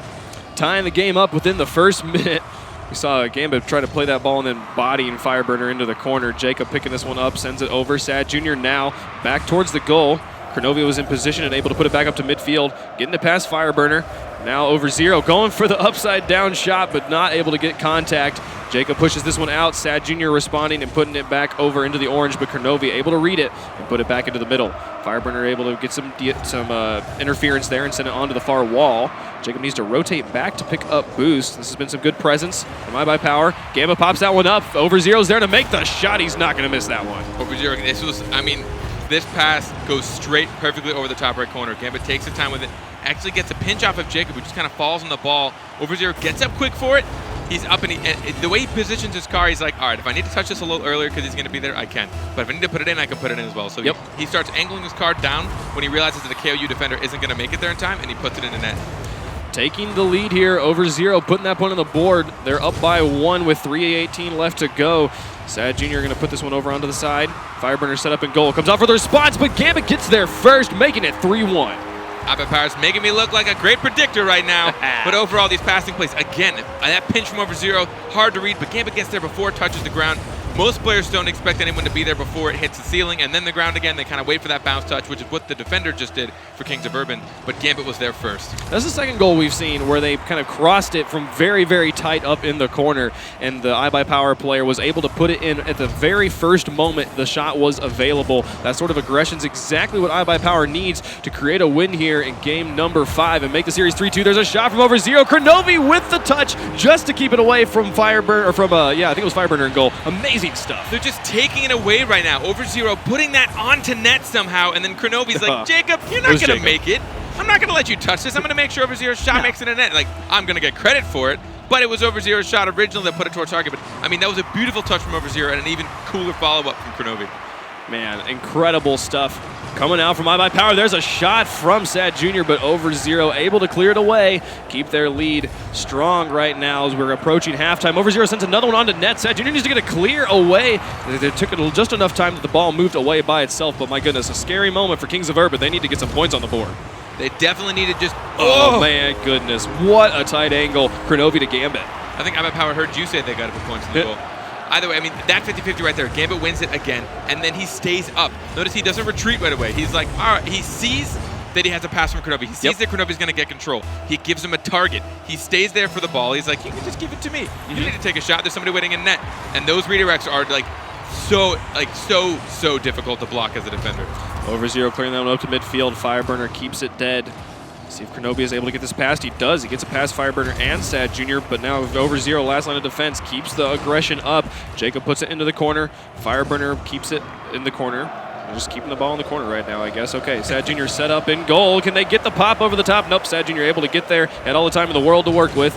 Overzero keeps that ball there. Now Jacob to try and push this one out. Gets it past Overzero, but he comes very loose. Kronovi's able to keep this ball up and in the aggressive position. iBuyPower's shot, or Gambit's shot there, going just a little bit wide. See if Sad Jr. is able to push this one out. They've slowed down their gameplay a lot. We'll see if it works out for them. Fireburner pushing that one into iBuyPower territory. Giving them some places. We just saw Sad Jr. take it off the wall, and Jacob was already out there waiting. Sadly, an iBuyPower player was actually able to reach it before him, but it's these kind of predictive plays that both of these teams excel at.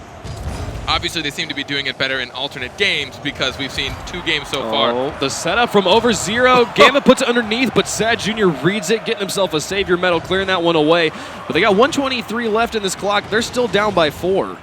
This is going to be a difficult thing against, especially iBuyPower. They seem to be doing a little bit better now.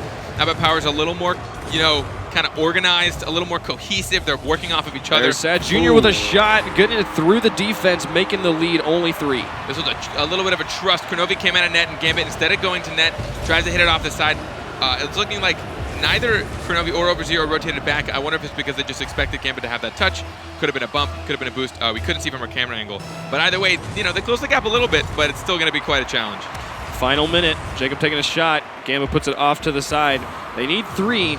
We've seen these sorts of comebacks before. We know they can pull it off. This is one of the best teams in North America, but Over0 sending that one on to net. Gambit clears it away, doesn't let the shot happen. Kronovi passes it back up to Over0. Now Gambit with another shot. Jacob with a great save, but you know that they're feeling the pressure. Over0 sending that one on to net. It doesn't go in. Fireburner puts that one up onto the top. Now Jacob, he's got a breakaway opportunity. If he can just get this one up, Fireburner needs to dunk it in. Not going to happen. Kronovi's interference keeps it away. 37 seconds. Jacob keeping the pressure up. This is what Kings of Urban need, but Kronovi got a lot of time there and able to put it back into the corner. Sad Jr. pops that one out. Gambit responds before Fireburner can shoot. Sad Jr. pops it up. Fireburner going to try and convert, and they're putting it back up, but Sad Jr. was behind the ball. 20 seconds left. 3 goals still needed. No points have been put on the board yet. I believe your prediction is going to stand. It's kind of what I expected. We finally saw iBuyPower really coming into their own skin. Oh, man. So close. Almost thinking when we're in. But either way, 3 goals in 6 seconds. Not looking like very easy for Kings of Urban to pull off. But we finally saw iBuyPower getting comfortable in their own skin. It took a little while for them to kind of ramp up for it.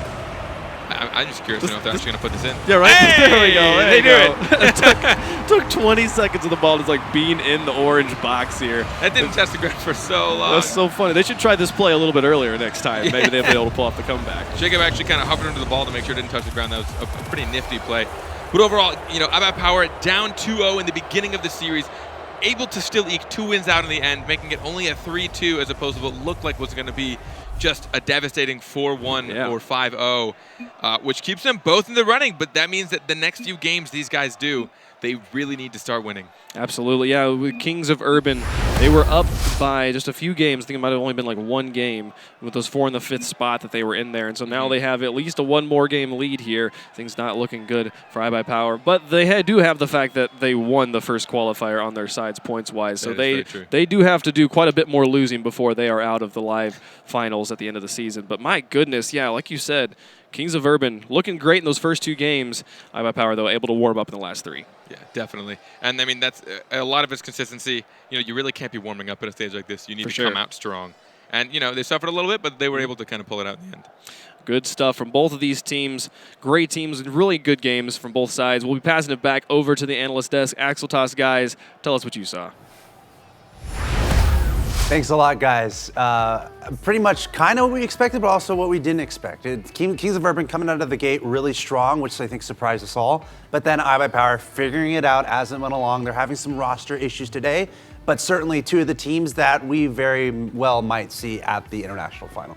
Yeah, and really, this is a big result for Kings of Urban. Kings of Urban has gone up against iBuyPower 2 times so far in the RLCS and lost both times, the last one being in the online finals for first place. So coming out and getting this win, even though it's in the group stages, is huge for Kings of Urban. Yeah, to counter that too, I mean, is roster issues really that situation of why they lost it?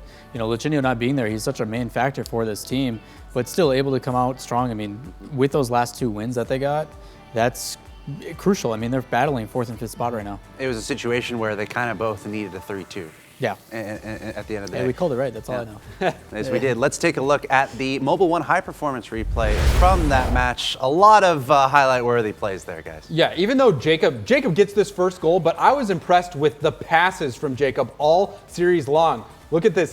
They just dribble pass and score again. So on both sides, shooting and assisting, Jacob just phenomenal. Yeah, not without the help of his best friend, Sad Jr. here, though. Making saves, making shots, both back and forth. It just, with these teams, until mind games like that happen where that quick little pass, luckily he got a bump from the help of the other team, but still, taking it in his own hands. Yeah, and then Over0, though, in Game 3, there was no scoring going on for iBuyPower, and then Game 3, Over0 just went insane with, I think it was 4 goals. Yeah, I don't know what it was that made them wake up, but to see it back and forth, pass plays like that are so hard to save. When you get Sad and Jacob just working so well together, you mentioned at the beginning how well Jacob really was passing, and you saw it with with the precise shots coming out from Sad Jr., like, how do you defend against stuff like this? That pass right there from Jacob, just setting it on a silver platter for Sad Jr. to put in. Yeah, a lot of back and forth with these two teams. I mean, just relentless with how well they work together. And you saw that start to come out of iBuyPower. It just wasn't until those kind of last 3 games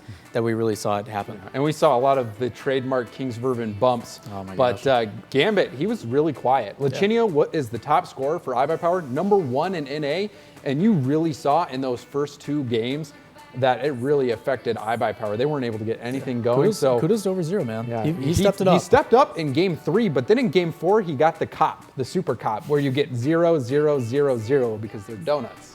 So Got it. That's I why, get that. That's No, why we good. call it the Yeah, super that's great. cop. But yeah, he had a solid game 3, but game 4, very quiet. Yeah, and again, every single one of these games is incredibly important. If you're going to show up and dominate, now is the time to do it. You got to get everything together because we are advancing through the North American matches pretty quickly. By the end of the day, we'll pretty much have a good idea of who's going to be the top 4, obviously going to the online, and then of course the international final. We'll have a really good idea. To speak about iBuyPower really quick one more time. What kind of adjustments would you like to see from them, or is it just they have to get their synergy back since they're making all these roster snafus are happening? Well, there's probably just an immense amount of pressure on this team. We called it the NA Dream Team when it formed because Lachinio, he was the #1 scorer in the RLC Pro League as well. So he considered to be one of the top players in the world. Right. Gambit and Kronovi considered 1 and 2 in NA. So there's so much pressure to perform on iBuyPower Cosmic. So even when they're just losing games, they feel like something's not right. We should win everything. Well, that's so not when even- they're not winning. Yeah, I mean, that's not only from their own team, too. Like, you get all this pressure put on by the community about you guys are supposed to be the absolute best, but then you have teams like Exodus coming up and really contesting that and making you work for it. That's a mental game that you play on yourself. Like, are we really the dream team? Should we really stick with this? And that's a tough decision to make. They just need to show the consistency with it, which they just haven't. But huge kudos to Kings of Urban. Yeah. They've kept with this roster, kept going, and now they're in a position to make the online finals, where it's Cosmic, it's a little bit iffy. Yeah, we're trying to find out who's the best in North America and ultimately who's the best in the world here with the Rocket League Championship Series. What an exciting day, guys. Again, we are finishing up the North America matches to find out who's going to be at the online final and, of course, on to the international LAN in Hollywood, August 6th and 7th. Guys, the next match is going to be Retrospect versus Lucky Bounce. We only have 2 more matches on stream. Of course, there's some matches happening outside of stream, but we'll keep you guys updated. We're definitely getting close to the end of the North America matches. So guys, stay tuned. This is the time to watch the best players play in Rocket League to see who's going to emerge victorious. We'll be back with more Rocket League. Stay tuned.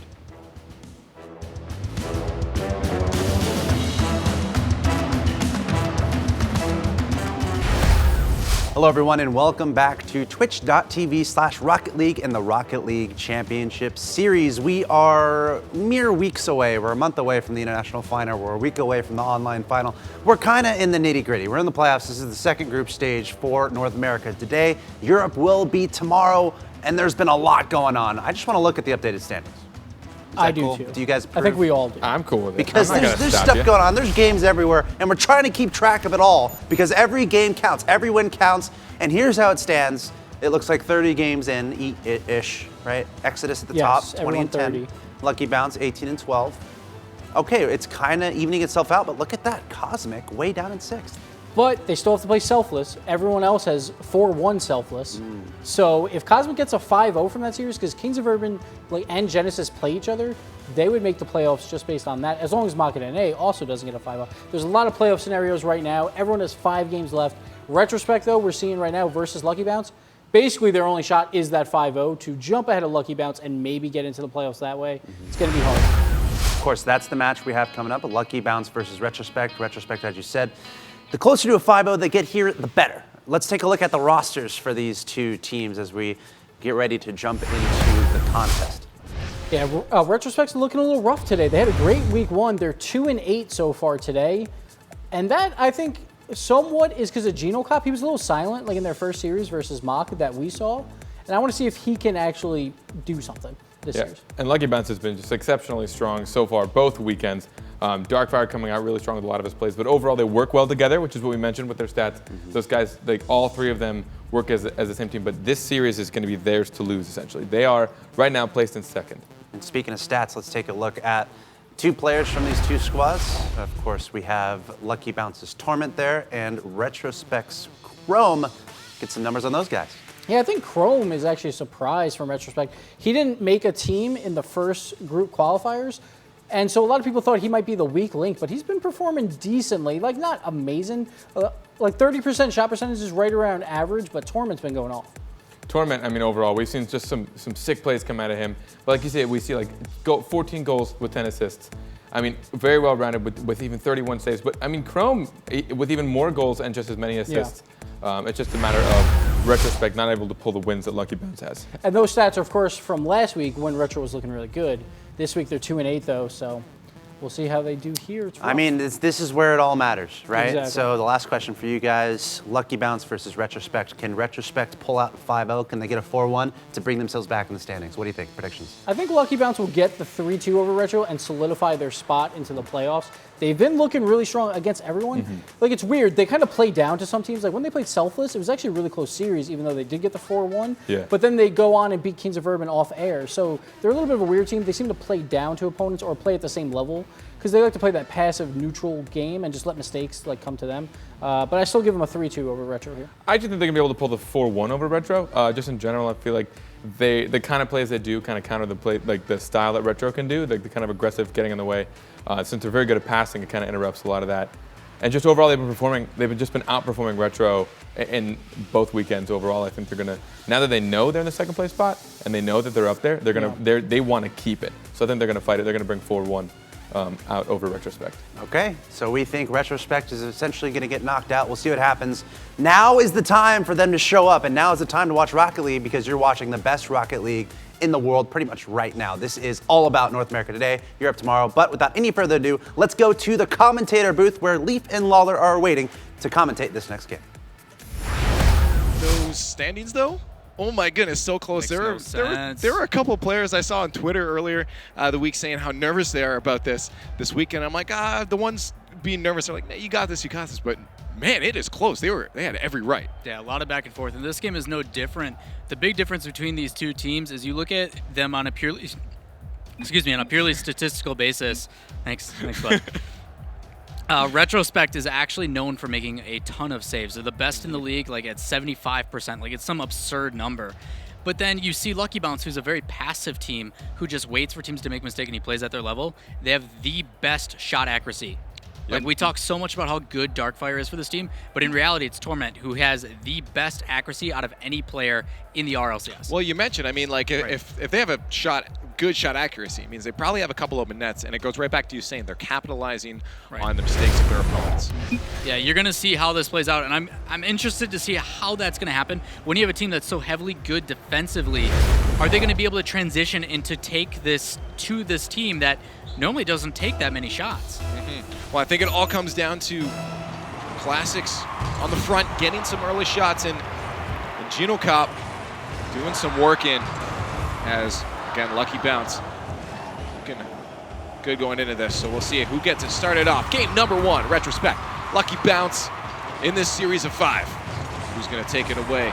Classics already going for a shot off. Geno Cop trying to steal it away, and there's the follow-up from Chrome, but stopped out by Timothy as he makes a last-ditch effort, putting him out of position, but that's okay because Darkfire takes it away, missing on the shot. Geno Cop, though, off the wall. No control there, but Chrome takes it away as Timothy just gives it right to him. And wide open net coming out. Defensive breakdown. You saw Darkfire initially miss that hit, and Timothy tries to clear this out, but it was played way too soft in the middle of the field. Easy goal coming in for this Retrospect team.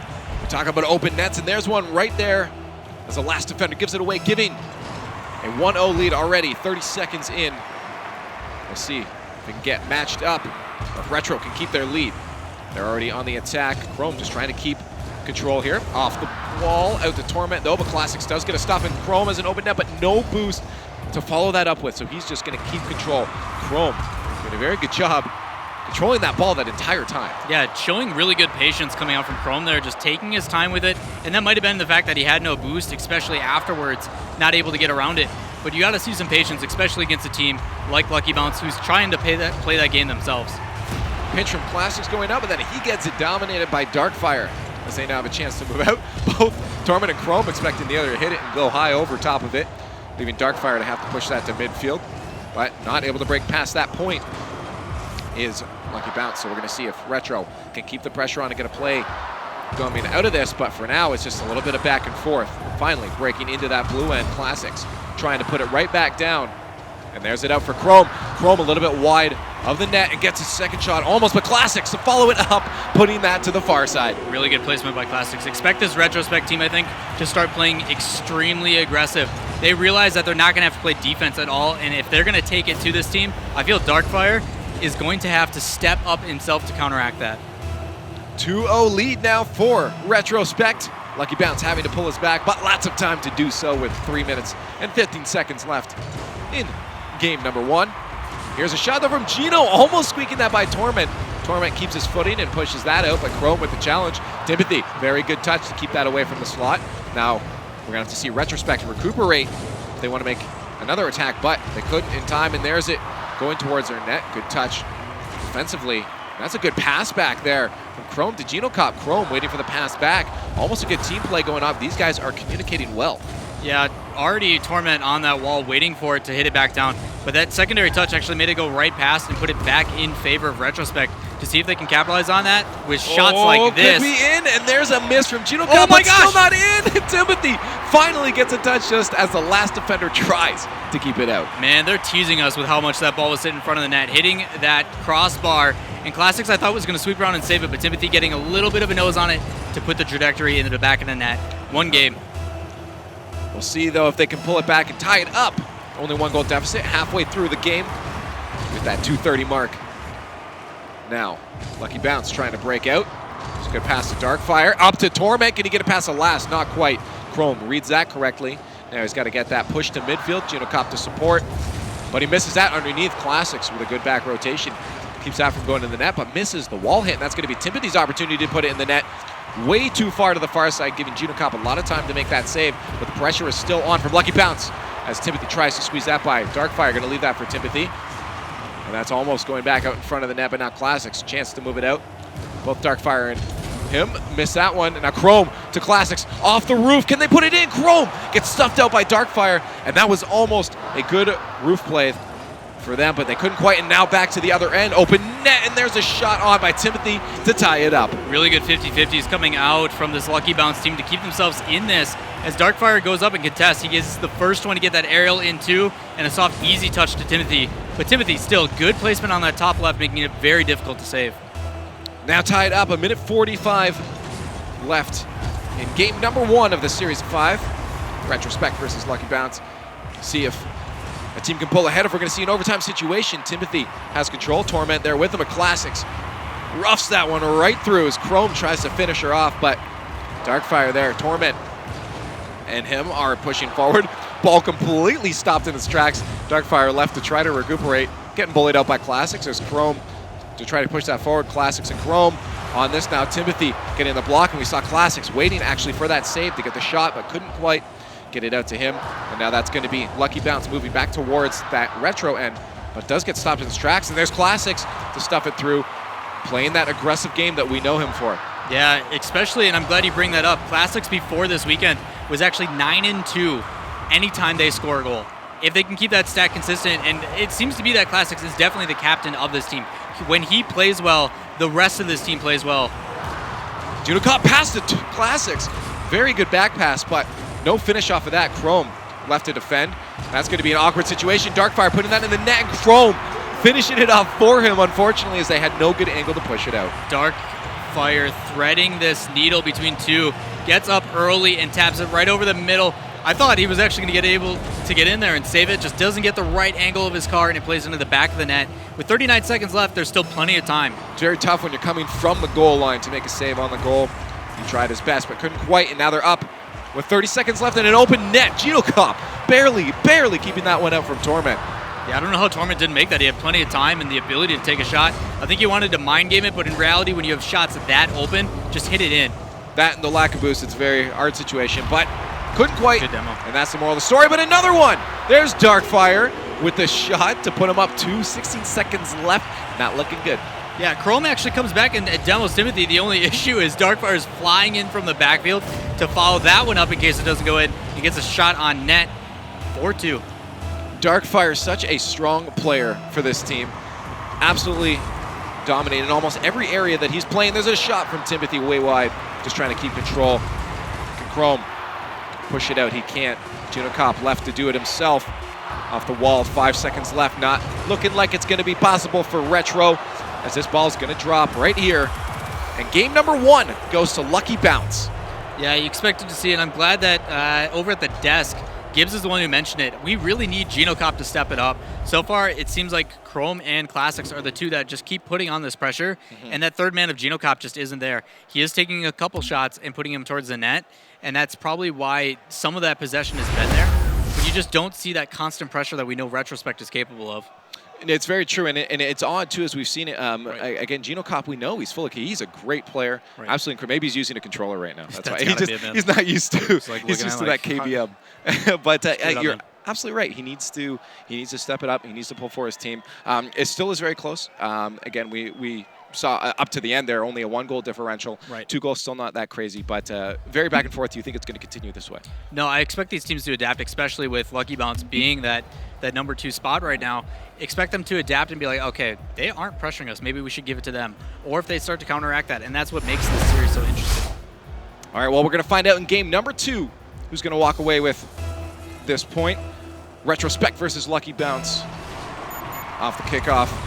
Very neutral. Couple cheats coming out, but Junocop knocks out Torment, and that ball still hasn't left the center field. Finally moving his way to the orange, but Torment takes control. Off the corner, could be a situation for them to score, but Torment a little bit too far on that. Has it left for Darkfire, but he just bounces it off a defender. Exactly what I'm talking about, Lucky Bounce adapting. They realize how much pressure they can really put on, and just relentless pressure coming from Darkfire. Gets in, takes a hit, doesn't work, goes to bump a player. Next player comes in, takes another hit.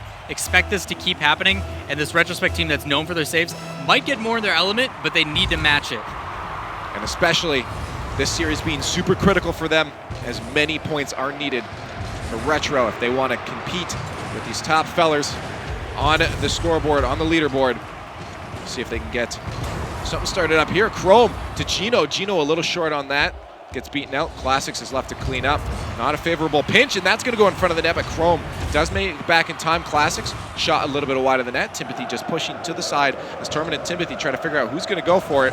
Instead, nobody does, but almost worked out for them. There's Classics. Going to get the shot. Throws it back to Chrome. Chrome back to the third. The shot from Gino. Good awareness of their teammates, but it couldn't pay off. Subtle pass play coming out. Almost gets the flick, but we have a wide open net. In front of the net. Classics to drop it. Can the follow-up come? Gino trying to stuff it through. These guys are starting to pay attention to each other. Yeah, you can see the teamwork starting to develop with those subtle pass plays that they're making. Can very, very well throw off an opponent, but Timothy with the air dribble, can he finish it off? Tries to turn his body in time to get it stuffed, but wasn't enough. Classics dropping that weirdly for Genocop. Genocop does recover it well, and this is a shot opportunity for him, or a pass with Darkfire. Just gets a stop on that. Classics pass 1 defender, but not 2, and that goes back to midfield. The back pass to Gino. Gino right back down deep into the orange end. See if they can get a play started. This could be up front for a scoring opportunity, but way too close to the defenders, and that gets stopped out. Torment to the midfield. Very good touch off the wall from him. We're going to see if they can start an attack of their own.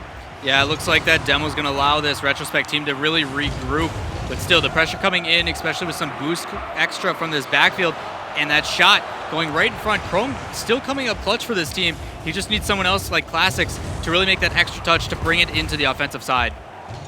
Ball doing a little bit of ping pong here as both teams try to make an attack start up. Genocop carrying that forward. Chrome to get the stuff. It's still going to go in front of the net. We'll see if someone can take a shot. Chrome going to try to challenge it a little bit too far forward on that backflip. Genocop just trying to contest as best he can. That's a little bit wide of the net. Oh, maybe on target, but Classics made sure it wasn't. Genocop with the redirect can't quite get it on target. Chrome flying in. Classics as well, leaving Genocop the last defender. As Torment already down there, the pass from Torment out front. Can Timothy finish it? A little bit wide. Good hustle by Classics coming out. They've got a wide open one-on-one opportunity. Oh, the bump from Darkfire. Man, both these guys hustling back. Classics able to get up for that save, and then you get a bump coming out of this Lucky Bounce team. So clutch. And Chrome had no idea he was behind him. Tried to go for that slow shot, but paid off for Lucky Bounce. as they now try to get another goal in the net. They're only up 1. This is a shot on target. Torment has to get up to challenge that. Classics flying low. Tries to get it to Chrome. Chrome puts out wide. There's Genocop to roll it up. That could be a shot for them. A little bit soft, so Torment's going to pick it up. There's Timothy with the support. Out. Back to Torment. Can they get a shot off? Genocop puts that way wide. Chrome a little bit short on that. Darkfire puts it up front. This is a bad situation, but good. Good save from Classics, following that one through. Yeah, really good recovery coming out from Classics. He made a mistake actually going up for that in the first place. It was a really poor 50-50 to even think of it, but able to use the momentum of his car and land on all fours to get in front of it. Chrome going way whiffy on that one. The good back pass though from Genocop. The shot on net, and there's a finish from Classics. Genocop, no! Someone needs to put that in. Coming into the final minute of gameplay, they are still down and not sinking some slightly easy goals. Despite that, you see how much awareness is coming out from this team. That back pass was played so well in the pressure and the shot coming out. Oh, and Darkfire extends the lead. Man, that's got to be rough, especially after that pass play that they had set up. But the defense just starting to break down a little bit, eventually forcing people to come out, and Genocop trying to get up early to make a play, just missing it. And you have a goal for the Maybe a little tilted because that should have been an even game from being in the other end there. But still plenty of time though. Yeah, so very close. We still have a minute left. And if Retro, can start doing what they were doing before, Classics, no way he's going to finish that. He doesn't. Genocop trying to get that to Chrome. Chrome with a shot. Darkfire in a good spot to push it out. 48 seconds left. Going the wrong way, though, for Retrospect. They need to move this ball back down to the orange end. Rough pinch there. Genocop tries to recover it, but Chrome getting bullied so much this match. There's Classics to try to recover this one. Good touch from him, but a little bit far out of Retrospect's reach. As we're coming down to the final 30 seconds of gameplay. Yeah, you can really see this Lucky Bounce team starting to control the end of this game with not only like subtle little bumps so they can't rotate clearly, but also shots. Oh, the shot from Torment just getting stopped from Genocop though. That was an incredible save, keeping them alive, but 13 seconds left, and 2 goals is not gonna be easy. No, we've seen it in the past, so don't count them out just yet. And Darkfire makes it impossible. You wanna say that again? And Darkfire, like, what are you doing? But yeah, that shot coming out. Classics actually own goaled it. He chipped it over the top of that back line, and just they had to watch it sink in. That's got to be demoralizing. Yeah, you saw Chrome just okay, that's going in. 5 seconds left. This is the end of it, and we see Lucky Bounce taking another win against Retrospect. This is not good for Retrospect. No, they really need these wins here. But Lucky Bounce showing why they're up top. I mean, you see the difference between these two teams, that one's heavily defensive, one takes very minimal shots, but they play a good patient game. And that patient game is beating out the defense because when you're sitting still and not able to pressure what, you get on a breakdown of a defensive rotation, you see goals like this where it's 3-0. I mean, you see like they're rotating in, and that own goal, obviously unfortunate, but you can tell that defensive side is just breaking down. They need to translate that into pressure somehow, even if it means taking a risk. Yeah, it's a little rough. I mean, again, right. They had, like, at the end there, that moment where they had 2 people with no defenders really in a spot to save it, and they still couldn't sink it in the net. They're just hitting it off the crossbar like 3 times in a row, and but those got to go in the net. Yeah. There's still some good saves coming out, and Lucky Bounce, to give them credit, their defense has been rotating really well. They've been kind of doing some more cheeky stuff, like they'll rotate in and save it, or as soon as this team of Retrospect starts to translate it into an offense, there's a bump and then nobody's there to hit it. So they're playing really smart and really patient. Some serious changes are going to need to come out of Team Retrospect going into game number 3 if they want to come away with any points at all, or they might get run over by Lucky Bounce. Do you think it's going to continue on this kind of track for Lucky Bounce? Are they going to run away with a 5-0, or is I don't know. I mean, you saw small glimpses of it there in that last game. Like, they were starting to come to life. They were pressuring a little bit better. They had some really good chances at goals. It's just they didn't, sneak in just yet. Expect them to keep up this pressure, and hopefully they can come away with a win here for them. We're going to find out, though. Game number 3, 2 points already in Lucky Bounce's favor. Retrospect doing everything they can to pull this back and get as many points as possible. It is detrimental that they win these next ones to have any kind of fighting chance on these leaderboards. The group stages seem started off early. Torment already trying to get a play started a little bit wide. He's going to finish it. No, Chrome. Very, very good hustle from him to get back in position to make that stop. Now Classics and Chrome making an advance. Going to be after Classics to take that. That's going to go in front of the net. Very dangerous spot there for Lucky Bounce. Retro can't capitalize. Genocop, the pressure is on. Back to midfield they go. Classics way to the far side. Going to try to follow this one up, but can't quite get a nose on it. Yeah, possession game really stepping up here already from Retrospect. This ball's been set on the Lucky Bounce side for the entirety of this game. Oh, Chrome just like missing. that, you got to make those. Especially when you can put that in. Get an early goal, but still 0-0. That's fine for both teams. Chrome going to try to follow this up. Timothy steals it away, going for the bump, but Darkfire jumps and almost puts him out of position as a shot came right directly back at net. Yeah, it's got to be scary with those jumps, leaving you kind of defenseless, but luckily the shot came right back at him and he was able to land in time. There's Chrome with the pressure. Classics out of position, tries to fight it off, but Genocop's going to have to clear it up. Almost gets a nose for the pass. That's still in front of the net. We'll see if someone can put pressure on. They can't. Timothy keeps it to the side. There's Chrome with a potential shot. The pressure is getting a lot better from Retro. They're doing what they need to. They just need to put him in the net now. Genocop finally sinks one in and puts him up in the lead. Great 50-50 win there for Chrome. This shot gets put in by Gino, and Chrome recognizes it. He actually tried to go for a flick over the top, but ends up getting sneaked past, and they bounce back and forth. Luckily, the team follow up there, and that's what exactly they needed. They're finally starting to come and formulate these passes as a team rather than two individuals. That kickoff going to be in favor, actually, of Retrospect as they keep ball control. See if Classics can keep moving forward. This guy is the hustle master. That's out front. Genocop with the pass. Way high up. Chrome trying to drop it off the roof. Couldn't really put that in a spot that was good for their team. There's a shot from Classics. The placement would have been in, but the stop forcing the goaltender in the air. Now they need to put the pressure on to try to get another one. Oh, that's a weird spot for them to be. And there's Chrome trying to get it in. Maybe should have gone for the read instead of the save, but now that's going the wrong way for them. Finally, Classics just gets back. I thought that was in. Man, both these teams swinging in. Oh, that one is though. Yeah, both these teams swinging in for clutch saves. It just seems to be that the defense from Retrospect is starting to break down. This initial shot coming in, there's nobody in the back of the net. And Timothy, I don't think has ever had an easier or more open goal in his RLCS career. Yeah, no, that even I could have made that. Well, maybe. Maybe. 1-1, we're tied up, approaching that halfway mark. We'll see if Retro can walk away with a win on this one, or if Lucky Bounce is now going to start pulling it back. Pressure really strong from Retro, but they need to get out of their end. Classics contesting that one properly as Darkfire tries to sink it in.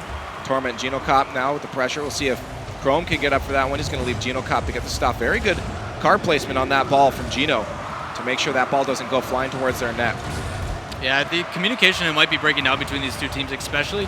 Classics being the first one to the ball is great, but it's troublesome when you have a teammate behind you who has a better and more clear shot. Up the wall, Torment going to clear this back to midfield. Genocop stop it on the wall. Tried to get the second one, couldn't quite touch it up, but Chrome does instead. Torment to follow this. Good follow through from Torment, and the second follow through. As the Classics almost had a shot on net. Genocop, the roll around out front. Darkfire reading that roll properly. That's going towards the net. A little bit of an awkward situation. Classics giving that to Darkfire. Darkfire stealing it away, almost getting the pass, but Genocop putting enough power on that to roll it to the side. Following through again. Chrome off the wall. A little bit late off Torment. This is a bad situation. Genocop almost gotten beat by Darkfire. Classics just trying to get in the way of Darkfire. There's a pressure now mounting from Lucky Bounce. You see these guys are just kind of fighting tooth and nail. It's not even like they're playing with intent. It's just, oh, the ball's here, let me hit it out of the way or try to set something up. They need to see and be aware of what their team is doing in order for some of these plays to come through and stuff like that, where it's just a matter of, hey, the ball's here, I'm going to hit it. You don't always need to go for it. Chrome trying to pull a Sad Jr. in the other corner there. Couldn't follow through with it, though. We'll see if they can now get a play started up here. A chance, but Genocop runs away from that one. Leaves it for Classics. Over to the wall. Darkfire trying to follow it up. Lands properly, but Classics beats him to the punch. There's Torment with a long shot, making Chrome have to get up and push it to the side. Classics demo on. It's going to allow them to break out. We'll see if they can get a play started up. Because of that, the pass out to mid, but Torment follows that very nicely. And I've got to say, Torment off the wall is so strong. Yeah, you can see his play up there, and he's almost always waiting for it too, man. Like, he gets up on that wall so early. It reminds me kind of like how Pluto does it. Darkfire's ready for this. That's in front of the net, but Classics has to clean it up, and he does. Oh, it's not over yet, man. Expect this ball to get played right back in, and this is where Lucky Bounce starts to get dangerous, where they get that confidence in, and they start playing these rotations very well. The pass to Chrome. Chrome getting beat by Torment. Very, very close race up to the sky. Genocop trying to put that on target. Almost gets the flip in. There's Classics. Going to go off the backboard. Follow it up himself. Beaten out by Timothy. This Lucky Bounce now being put on their back wheels as the final 10 seconds of gameplay, and it looks like Retro wants this, but they can't make any defensive mistakes. Now back in their own end. 3 seconds. They just go on to kill this one, and it's going to die out for an overtime. Got our first overtime in Game 3. Maybe this is the time for Retrospect to flip this series on its head. But you're going to see some pressure coming out early. Expected to go back and forth initially. Timothy up for that one. Chrome, good read on that drop, but couldn't get it past the last defender, Darkfire. And that's going to go right towards their net. Genocop has to get a touch. Good touch from him to push to the side. Classics to follow it up. Very dangerous spot. There's Classics. Nice flip on that. Chrome a little bit too far back. Both Genocop and him a little bit weird in a spot right now. This could be bad a demo, especially coming on. Only 2 defenders now. The pressure mounts from Lucky Bounce. They could score, but they give them enough time to allow Chrome to come back into the game. As they make a move forward, Chrome off the wall. The pass out to the front, but Timothy going to be in spot for that. As we approach 45 seconds of overtime. Still tied, obviously. 1-1 between these two teams. Chrome losing out to that one. Dangerous spot. Classics has to get it to the far side. He does. Genocop to keep the momentum moving forward. There's Classics with another touch. Can they keep control of it? Up the wall. This could be a passing play. If they get this past Torment, Torment gets the body in the way, though. I have no idea how Classics was able to get that all the way down there. Like, he even jumped preemptively just so he could get a little bit more pressure on the ball. And with that extra touch, he was able to play it up in the corner. Just no follow-up yet. Still, he's showing why he really wants to win this game. Torment, good control, but gets bumped out by Chrome, almost giving that ball right out to Genocop as they tried to sink one in. There's Classics to Geno. Geno off the backboard. Someone needs to follow that up, but a little bit of bad placing on that, and they can't. Chrome off the backboard. Now we could see a play for them still developing. No, a miss there is going to have to make them rush back. Yeah, these soft little touches that they're missing are putting them in such a bad position. Like, that's really awkward. Defensive position, but there's no attack, so I guess it really didn't make a difference. Torment making that touch right in time. Genocop trying to put it right back in. A little bit of miss from Classics as Timothy moves forward. That ball doing a little bit of a dance. Classics and Chrome trying to push this forward. And there's in front of the net, Classics. Not able to get enough speed on that, though. Yeah, I expect this Retrospect team to put it back in, but nobody back. See if we can get the rotation. Bad situation. Good communication, though. Yeah, really good communication. Chrome had an angle that he was going to probably play in the corner, but Classics called him off, and now look at them. They're trying to transition this into offense. They have an opportunity here. Chrome, can you do this? Pass it. One guy. The dangle, but no finish to put that one in. Man. Still, Genocop with the pass. Timothy to the side. Man, back and forth between these two teams. They're really waking up in this overtime of Game 3. I got to point out, almost every overtime has been a really long overtime, at least the ones I've been on. It's incredible, though, because it's so tense that both teams' one mistake can lead to failure. Yeah, a lot of these times, though, in midfield, I'd like to see, despite this fast pace coming in now, and that bump, that actual team bump could spell trouble, but slow it down a little bit, especially when there's this much midfield presence. You know that this Lucky Bounce team likes to play a little bit passive, and they're showing that right now. Darkfire trying to get a play started up, but with both Classics and Chrome there, that's not going to happen. Timothy's going to have to take effect on this. Puts that off the backboard. Bad spot as Genocop doesn't get this. He does. The long shot. Classics just going for some boost steals. A little bit sneaky on the backfield. We'll see if they can get a play started up off the wall. We got Chrome ready for a pass, but no. Classics makes the miss, and Genocop does try to clean it up for him. We'll see if now Lucky Bounce can get cleared out. There's Darkfire to follow up. Timothy, the last defender, gets the touch to roll it up. On the wall, though, is Genocop. Torment cleans it up. Some ping pong now as both teams try to feel it out. Good pass from Genocop to Classics. Darkfire stops that play as they try to get control. They are getting pressured very hard in their own end. Approaching that 4-minute mark of overtime. Let's see if Genocop can get a play started up. Torment missing that one, could be dangerous. And Genocop almost finishes it himself, but a little bit wide on the shot. Chrome putting that back on target, but Torment doing everything he can to keep that away. Darkfire now has to follow it up as these guys try to break past the midfield, but the pressure from Retro is nuts. Yeah, they're really coming. That's a bad spot. What's going on? No, that was really awkward. Yeah, you saw Chrome. He was cheating up and playing a lot less patience than what we normally see him do, and he got caught off guard there, but that bounce off the wall, you think Geno wanted to go for the boost there, but then he had that like split delay where his teammate was there, and it just, I don't think they expected that pinch to go towards the net. Yeah, wow. Again, another close to 4-minute overtime between Retrospect and Lucky Bounce. but another one to Lucky Bounce. Retrospect is fighting so hard right now, and it's just in the wins not paying off. No, you go back and forth, and it's good to see that they're fighting. Despite them being down 3-0 right now, they need these last 2 wins to even give themselves Everything is a super chance. important to them. Yeah, like they need these wins, and if they don't have them, like the chances of them getting in are slim to none. Like they technically needed a 5-0, especially against Lucky Bounce to even put them in that second, third spot. I do love to see, though, the Retrospect is waking the heck up right now. They are fighting so hard in that last one. The pressure was really real from them. They had a lot of offensive opportunities. It's getting some more goals into the net it needs to happen. And that's been the story for them this entire series. That's exactly so far. what Lucky Bounce does, though. They showed the proponent of their game. We're gonna play patient until you make a mistake, and then we're gonna score an easy goal. And they do it over and over again. Well, I'm excited to see if they can finally get some points in this next one. Because again, we head down to the Beckwith Park. This could be maybe the momentum shift that they need to take away at least 2 points. That's all they can get now as we go into game number 4 of Retrospect versus Lucky Bounce. Retrospect needing everything they can to stay in this. Lucky Bounce just trying to extend their lead on those leaderboards. 3 points already in favor of Lucky Bounce. Yeah, trying to fight for seeding right now is crucial, but still, they've got a tough proponent coming out from Retrospect, especially with what they showed from last game and shots like that. Almost, well, it was on target, but a stop. Very powerful shot, though. They need some more of those. Darkfire going to try to follow this himself off the wall. The pass to Torment. Torment reading that, but Classics intercepting that play with the Dominus. Good touch from Timothy out to the far side. Darkfire to finish it off. Man, pass plays back and forth. Look at Darkfire getting up on this one. Timothy going to get up for it and passes it over because he's got 2 defenders. But Darkfire, knowing if he hits that any weirder, it's going to go flying somewhere else. So he rotates his car to get the hood and a soft touch into the back of the net. Great touches from both of those players to make sure that went in the net, especially So Timothy off the beginning.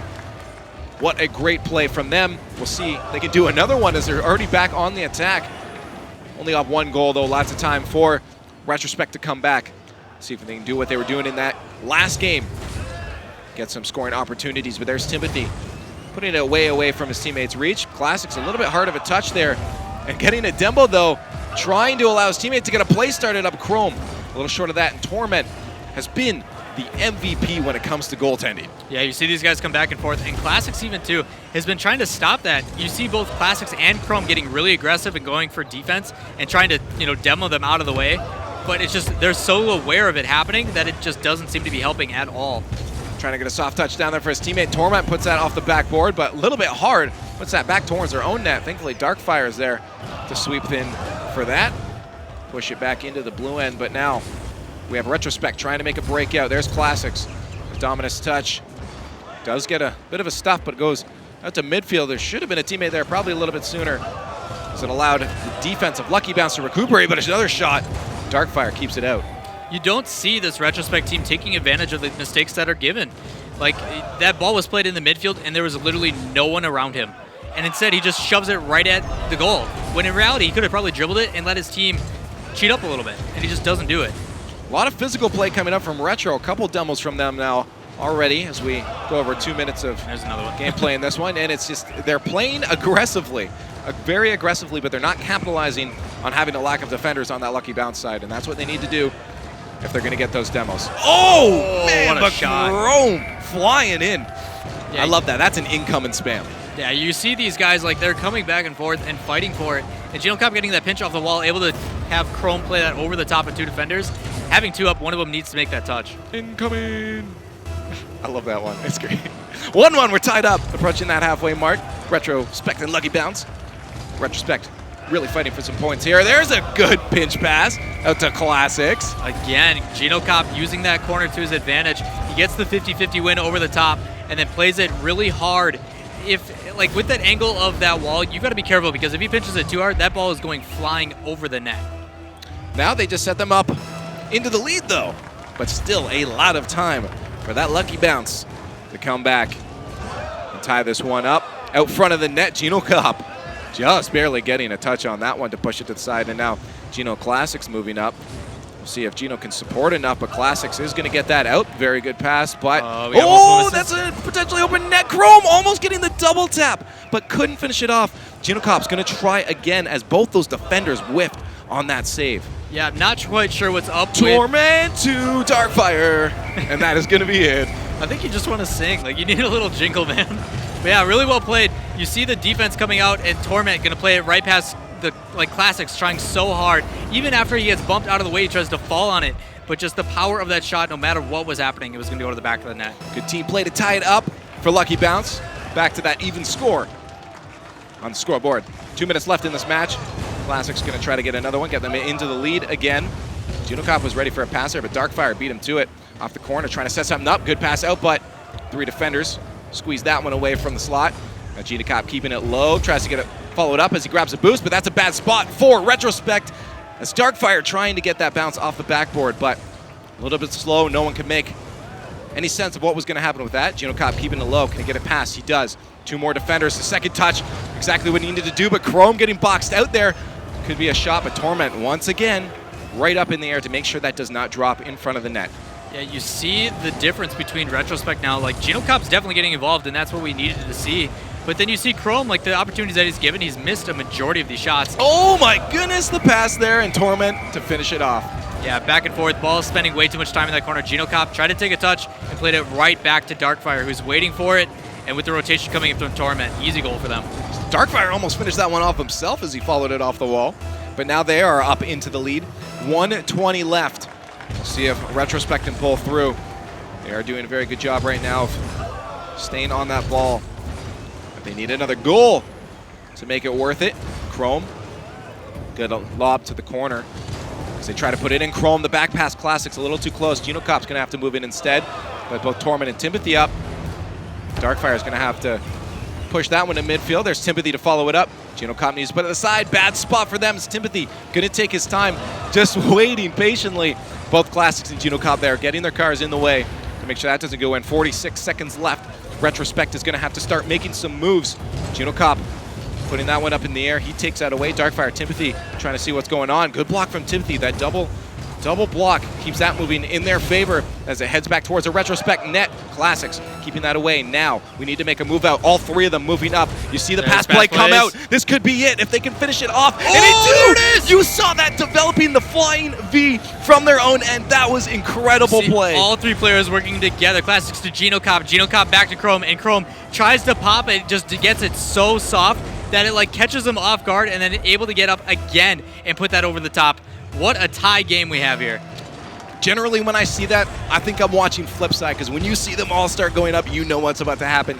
They finished that off. A good job from them to tie it up. We'll see, though, if Lucky Bounce can pull back another goal. We come into the final 13 seconds of gameplay, and they are on the attack. Torment all the way up. There's Junocop to clear that one away. Drops it down. 5 seconds left. Ball moving to midfield. Darkfire just trying to keep that away from going towards their own end. And that ball's going to touch into another overtime. Retrospect versus Lucky Bounce. 3-3. Back to back. Game number 4. Retrospect has an opportunity here to get a point, and hopefully for them it doesn't end up like the results of last, but I feel like they're not going to wait for that to happen. They're going to bring the pressure here and see if they can take it to this Lucky Bounce team. Junocop putting that out of his own control. Torment's going to drop that back into the Retrospect end. Ooh, a little bit of a cluster of cars there. Makes it tricky for Retrospect, but they do finally move that forward. Timothy on target, but Junocop pushes that way up to his teammate that is waiting for that, but a little bit wide. Torment puts it to the side, see if they can get a play started themselves. As now Lucky Bounce moves forward into the blue end as both teams trying to get that golden goal. Dude, I can just hear... Oh, this could be it. Off the backboard, Junocop gets the clear. I can just hear this Retrospect team yelling, "You see me," as these pass plays are starting to formulate. They're starting to do Rocket League things, and that's good. We're starting to see them make those Very plays. Very technical analysis there, bud. And I'm just a play-by-play. 3-3 still. Final. We hit the minute of gameplay. Classics. The pass off the backboard, but Darkfire does push that away as Retrospect trying to get some more plays started up. Torment with the pass. There's Darkfire. A lot of good contests coming for Retrospect. They're just going to make sure they don't make any mistakes as they're in their own end now. Classics trying to push that to the far side to follow it up, but Darkfire. Easy touch from midfield. Really far side. No one going to be able to take control of that except Torment as he puts it off the corner. Can he follow it up himself? The pass in front. That's dangerous. Junocop. Good awareness of where the opponent was and not making a rushed save on that because it could have been even worse. Torment winning out that 50-50. Darkfire steals it away. Chrome has to be careful. He is, and he does get that back to the orange side. We'll see if he can make a play. Start it up. There's a pass play opportunity. Genocop ready for this. Classics can still follow this up if you can get a good nose on it.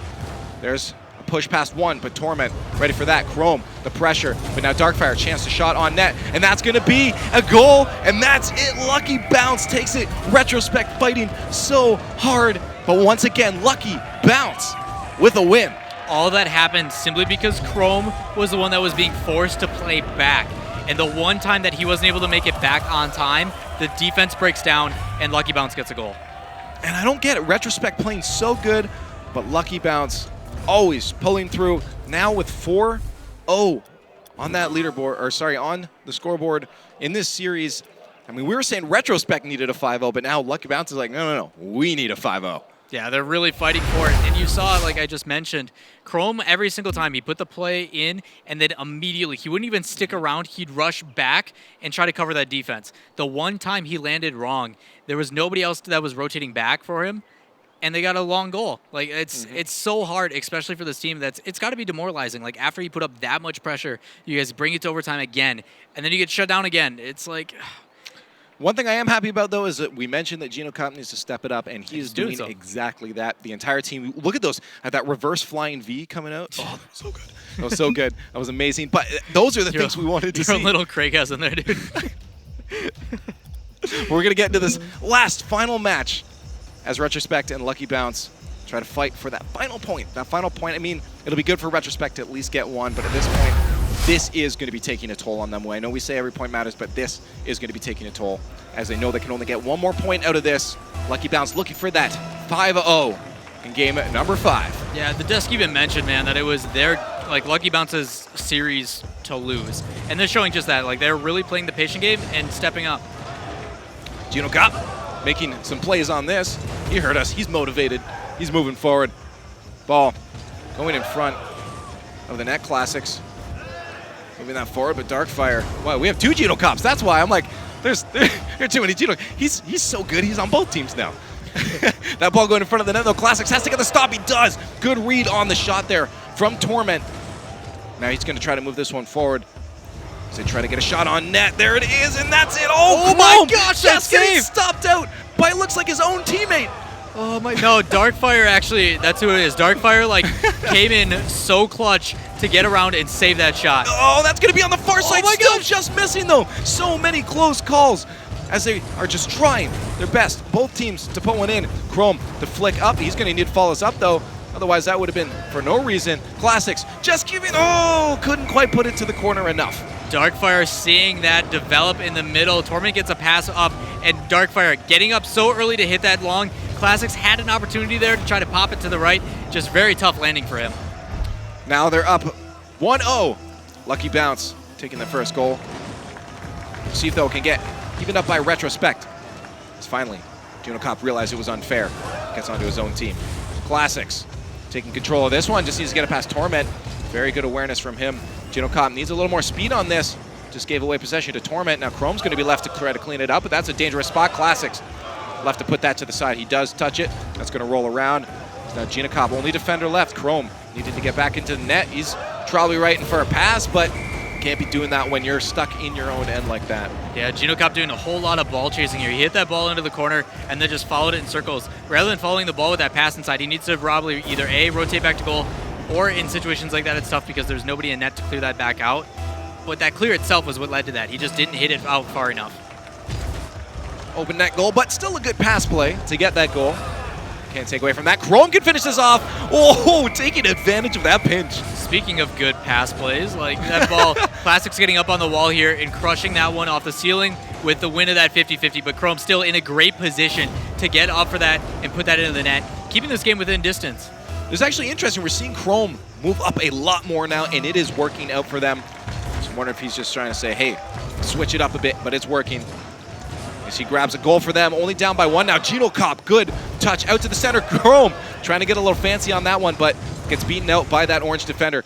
As now Classics has to get a play started up here. He's going to just maybe mind game out. Good pass out to Chrome. Good play to pull out one attacker. Now only 2 people left to defeat. The bait was real, but they couldn't get it past the midfield. Now Timothy trying to make a play of his own. Yeah, the only issue with that long pass, they beat the one initial guy that they needed, but then they immediately threw away possession. This is a dangerous spot for them. Oh, the touch!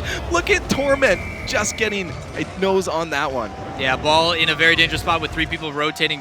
GinoCop trying to get up to save this with the ball. Boom. Torment, I don't know how you got that touch or that flip, but still, what a good shot and good pressure coming out from Lucky Bounce.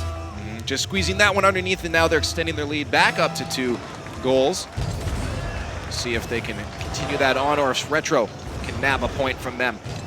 Torment, the far shot, the Timothy's going to miss the touch on that, but Torment has a chance to do it again himself. The stop from Chrome, just barely keeping it out, but again, as you said there, almost putting it right back in. Oh, Chrome's going to try to answer it, barely winning out on that 50-50, but where's the rest of his team, and why is GinoCop playing it that far back? Well, Classics did pick it up. We'll see if he can move it forward. Good control from him. Chrome, wow, that is all Classics. That was incredible. I don't know why any of that worked. Like, Classics still with a beautiful pass, able to get up and play it over the top of one, but Chrome showing some aggression. Like, you see him playing up further, he's not afraid to make mistakes, and that hesitation is something that is a very good way to beat a team that's very passive like Lucky Bounce. All 3 members of Retrospect playing the aggressive game, but they're playing the rotations right, and they're doing very strong, getting some incredible pass plays, especially that one from Classics. Very good, but a demo on Classics, that's going to be an open net there. Well, as a demo, they finally capitalize on it. Yeah, after so many trying and going, Classics, as soon as he plays that into the corner, immediately turns his car in, and Torment doing it as a last-ditch effort. GinoCop plays it off the crossbar. That's really, really tough to defend against, especially when there's no goalie. Especially when there's no goalie. We'll see, though, if they can pull ahead or get another one. Oh, that's going to be an open net opportunity for Torment, and he capitalizes once again, extending their lead. Yeah, back and forth right off the kickoff. That pinch works in the favor of Torment and is going to follow it up on his own. I mean, those are really tough to defend against, simply because even with somebody in the back of the defense, when the guy's there already to meet it, he's got all opportunities in his favor. He's already going that way. With the rate this has been going, I'm expecting a couple more goals from this game. Yeah, we still got 2 minutes.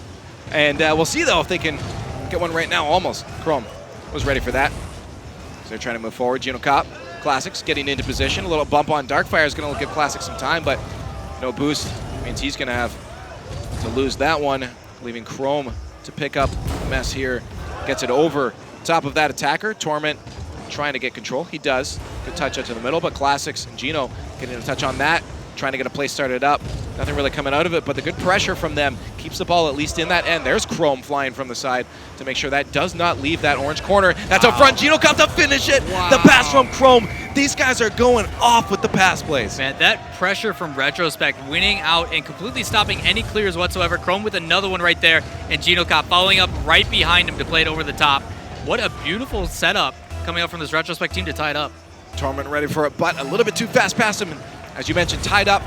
1, 2, 3 left in this match. Game number 5, Retrospect fighting desperately to get a point, and they are showing that they deserve it right now. But fending them off is that Lucky Bounce team, and they're doing a good job of that. They are tied up.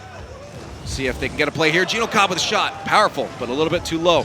That pass play there off the backboard could be a scoring opportunity. Classics just getting a nose on that one to keep that from going in, but this is a scary spot for them. Darkfire has a chance, and he takes that opportunity and puts it on the scoreboard. Good job on Darkfire. As soon as he pops that back up and sees Torment play it back in, rotates his car and gets in front of GinoCop with the nose of it. GinoCop hustling back as much as he can, just not enough to get there to save it. Good attempt, but as you said, not enough. So tried to get that ball away, or the body away at least. 1 goal differential, and as I said, it's still very possible. We'll see if they can do this in the final minute of gameplay. As we hit 45 seconds, the demo on Gino is going to be an opportunity now for Lucky Bounce to get another goal, extend their lead. But there's a long shot. Chrome going to try to follow this up, getting the read, but just misses it. But Classics following through with it, capitalizes on that ball. That's one of the problems about playing patient. He had a big opportunity here to come back and try to make a save on this, but hitting that pass out to the side so light, Classic reads it perfectly and puts it into the net and ties it up again.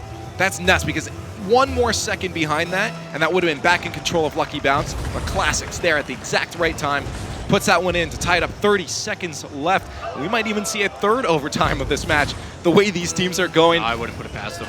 Yeah, exactly. Classics up with Chrome, though. Can this go in? A little bit too far, a little bit soft, as they run out of boost and have to rush back. Gino Kopp was trying his best just to keep the pressure on. But there they are now. No one going to be in net. This is going to be a scary situation for them. Gino Kopp keeping it out, and Chrome to follow it up. Good patience from Chrome. Now he needs to get a play started up for his teammates. This has to happen now if they want to take the win without going to overtime.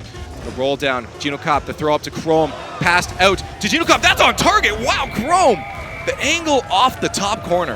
And with 3 seconds left, there's no better time to make that back and forth between these teams. Look at that shot coming in over the top. Both players on Lucky Bounce are like, I can't say that. Can you say that? No, just let it go in. It's pretty. Talk about Craigasms. That's one right there. Absolutely incredible clutch goal for Retrospect from Chrome, and that could be it. And that's it. They finally walk away with a point. Retrospect winning that one 6-5 without having to go to overtime that time. Chrome with the clutch goal. You know, it stinks, though, because even with that, Lucky Bounce is clinching for a spot. Like, based upon results and stuff, like, they were still able to get it. That 4-1 is so big for them to put them in the opportunity to get that first seed. You have that 4th-place team. I don't know if they want that, too, if you got KOU and iBuyPower fighting for it. Yeah, that's tough, but, like, it's those are people you don't want trailing behind you, Right. because they're probably going to end up in front of you. But either way, they got a point, and as you just mentioned, Lucky Bounce clinching that first-place spot. Absolutely nuts to see that. Like, would you have expected that coming into this group stages? Well, it's got to be such a good feeling for them. Like, to be the first time in and then to come in and take first, what a better place to be. Absolutely nuts. And I want to see what the desk has to say. This is absolutely incredible to see them do this. I don't even know if they would have thought about that. We're going to throw it right back to you, Axel Tass. Take it away. Thanks a lot, guys. Yeah, as you said it, Lucky Bounce securing the #1 spot. And honestly, I don't think we necessarily knew we were going to say that at this point today, but they did it. I feel a little bad for Retrospect. I mean, we saw all those overtimes that felt like they had their moments, but just not enough to take out Lucky Bounce. Those Vegas odds must have been crazy to put Lucky Bounce at #1 coming into this. Yeah. I wish I was betting on them, but congratulations to Lucky Bounce. And Retro played really well this series. Again, like, they're very flashy. They're just letting up a little too many goals, I think. Yeah, it was just, I mean, they just got beat. Like, it was just a matter of Lucky Bounce has shown consistency all throughout both weekends, last weekend and this weekend. I mean, obviously, or they wouldn't be in first right now, already with still, you know, more games to see. They've already clinched that first place spot. Lots of cool play, and let's take a look at them with the Mobile One high performance replay to see exactly how Lucky Bounce was able to dissect Retrospect. Yeah, we started out with Retro from Chrome to Classics, just some good team play. That was actually a good fake by Chrome. I'm not sure like if he meant it. That's really hard for like a defender to see when someone misses. Same here. There was another miss by Timothy, and it turns into a goal for them because of those misses. It's so hard to defend against. Yeah, and I mean, it's a lot. I mean, this right here was so close. They were right there. A little bit of panicky. They weren't expecting certain touches, and they weren't able to put it in. Yeah, and then 5 seconds later, like Lucky Bounce gets that goal instead. That was a heartbreaker for Retrospect for sure. And then the dribble almost by Chrome, but with the saves coming out from Lucky Bounce, like Torment was a beast in net. Like we were saying, like some of the saves he had were just so pretty, putting it right into the corner so soft. And then the like passing plays from Torment as well to Darkfire, who's been scoring like all the goals it seems like. Like Darkfire was going off. Oh yeah, Darkfire definitely was the strongest scorer they had this game. I mean, most of his replays that are on there are of Darkfire scoring. And then Classics with the aerial dribble to Chrome. Like, see, this is what like Retro can do. It's just like the team. Yeah, look at this. Oh, but they win 6-5. Yeah. Like they needed to score 6 goals to win a game. You can't be doing that like at this level. You need to play better defense. But it shows that Retro has the skill. They just need to work a little bit on like the midfield defensive game was a little lacking, and that's why Lucky Bounce was getting a lot of passes to Darkfire and finishing off those games. Yeah, it's just a matter of continuing that aggression. Like you can do it once or twice, get one really good redirect, but if you can't keep it up for consistency and you lose control of the ball, and that's usually why they were like such high-scoring games sometimes. They would concede a lot of goals per game because they just weren't able to rotate back quick enough. Yeah. All right, well, Lucky Bounce securing the first spot, and that's like the most simple part of the standings right now because there are literally there are potential tiebreaker situations. Everyone's locked up, pretty much 2nd through 5th/6th-ish. So still a lot to look forward to. Coming up next, Kings of Urban versus Genesis. 2 really awesome teams. It should be a very flashy match with plenty of implications on the line. So guys, we're almost there. We're almost through the North American qualifier. And we'll be back. We're going to take a short break, and we'll be back with the next match. Again, it's going to be Kings of Urban versus Genesis. Stay tuned.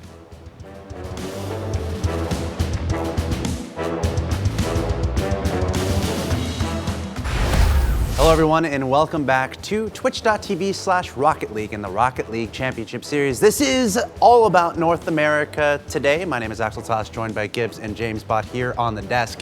This is going to be the final match of the evening. The standings are kind of everywhere. Some implications are on the line, and we have a very exciting match coming up between Genesis and Kings of Urban. Yeah, this match means everything to both of these teams. They both want to make it to the online final, try and clinch a land spot as well. Like Kings of Urban, if they make the online final, they clinch a land spot. So that's what they're looking for. Genesis is trying to hold on to their land spot, so it's going to be rough. Yeah, and really, this is the place you want to be as a player, where you're controlling your own destiny. All right, let's take a look at the rosters from these two teams. These are going to be the final 6 players that you see on the pitch for our broadcast today. Again, Europe starts tomorrow bright and early.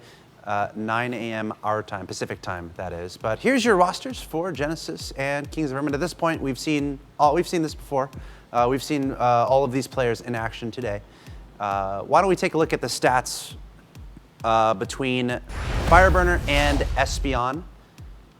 Yeah, Espion, one of my favorite players. My old teammate, loved the guy. He's amazing. You can see there 23 goals and 41% on the shooting percentage, almost 42. That's crazy. And Fireburner, like, is pretty much the third rotation guy on Kings usually, but he is getting a lot of shots, which just means Kings of Urban have a lot of pressure in these games. So their third man has a ton of shots. Of course, his percentage isn't great, but a lot of those could be passes off the bars and stuff like that. But he still got 22 goals, 10 assists, solid numbers. Yeah, and Espion in particular from Genesis.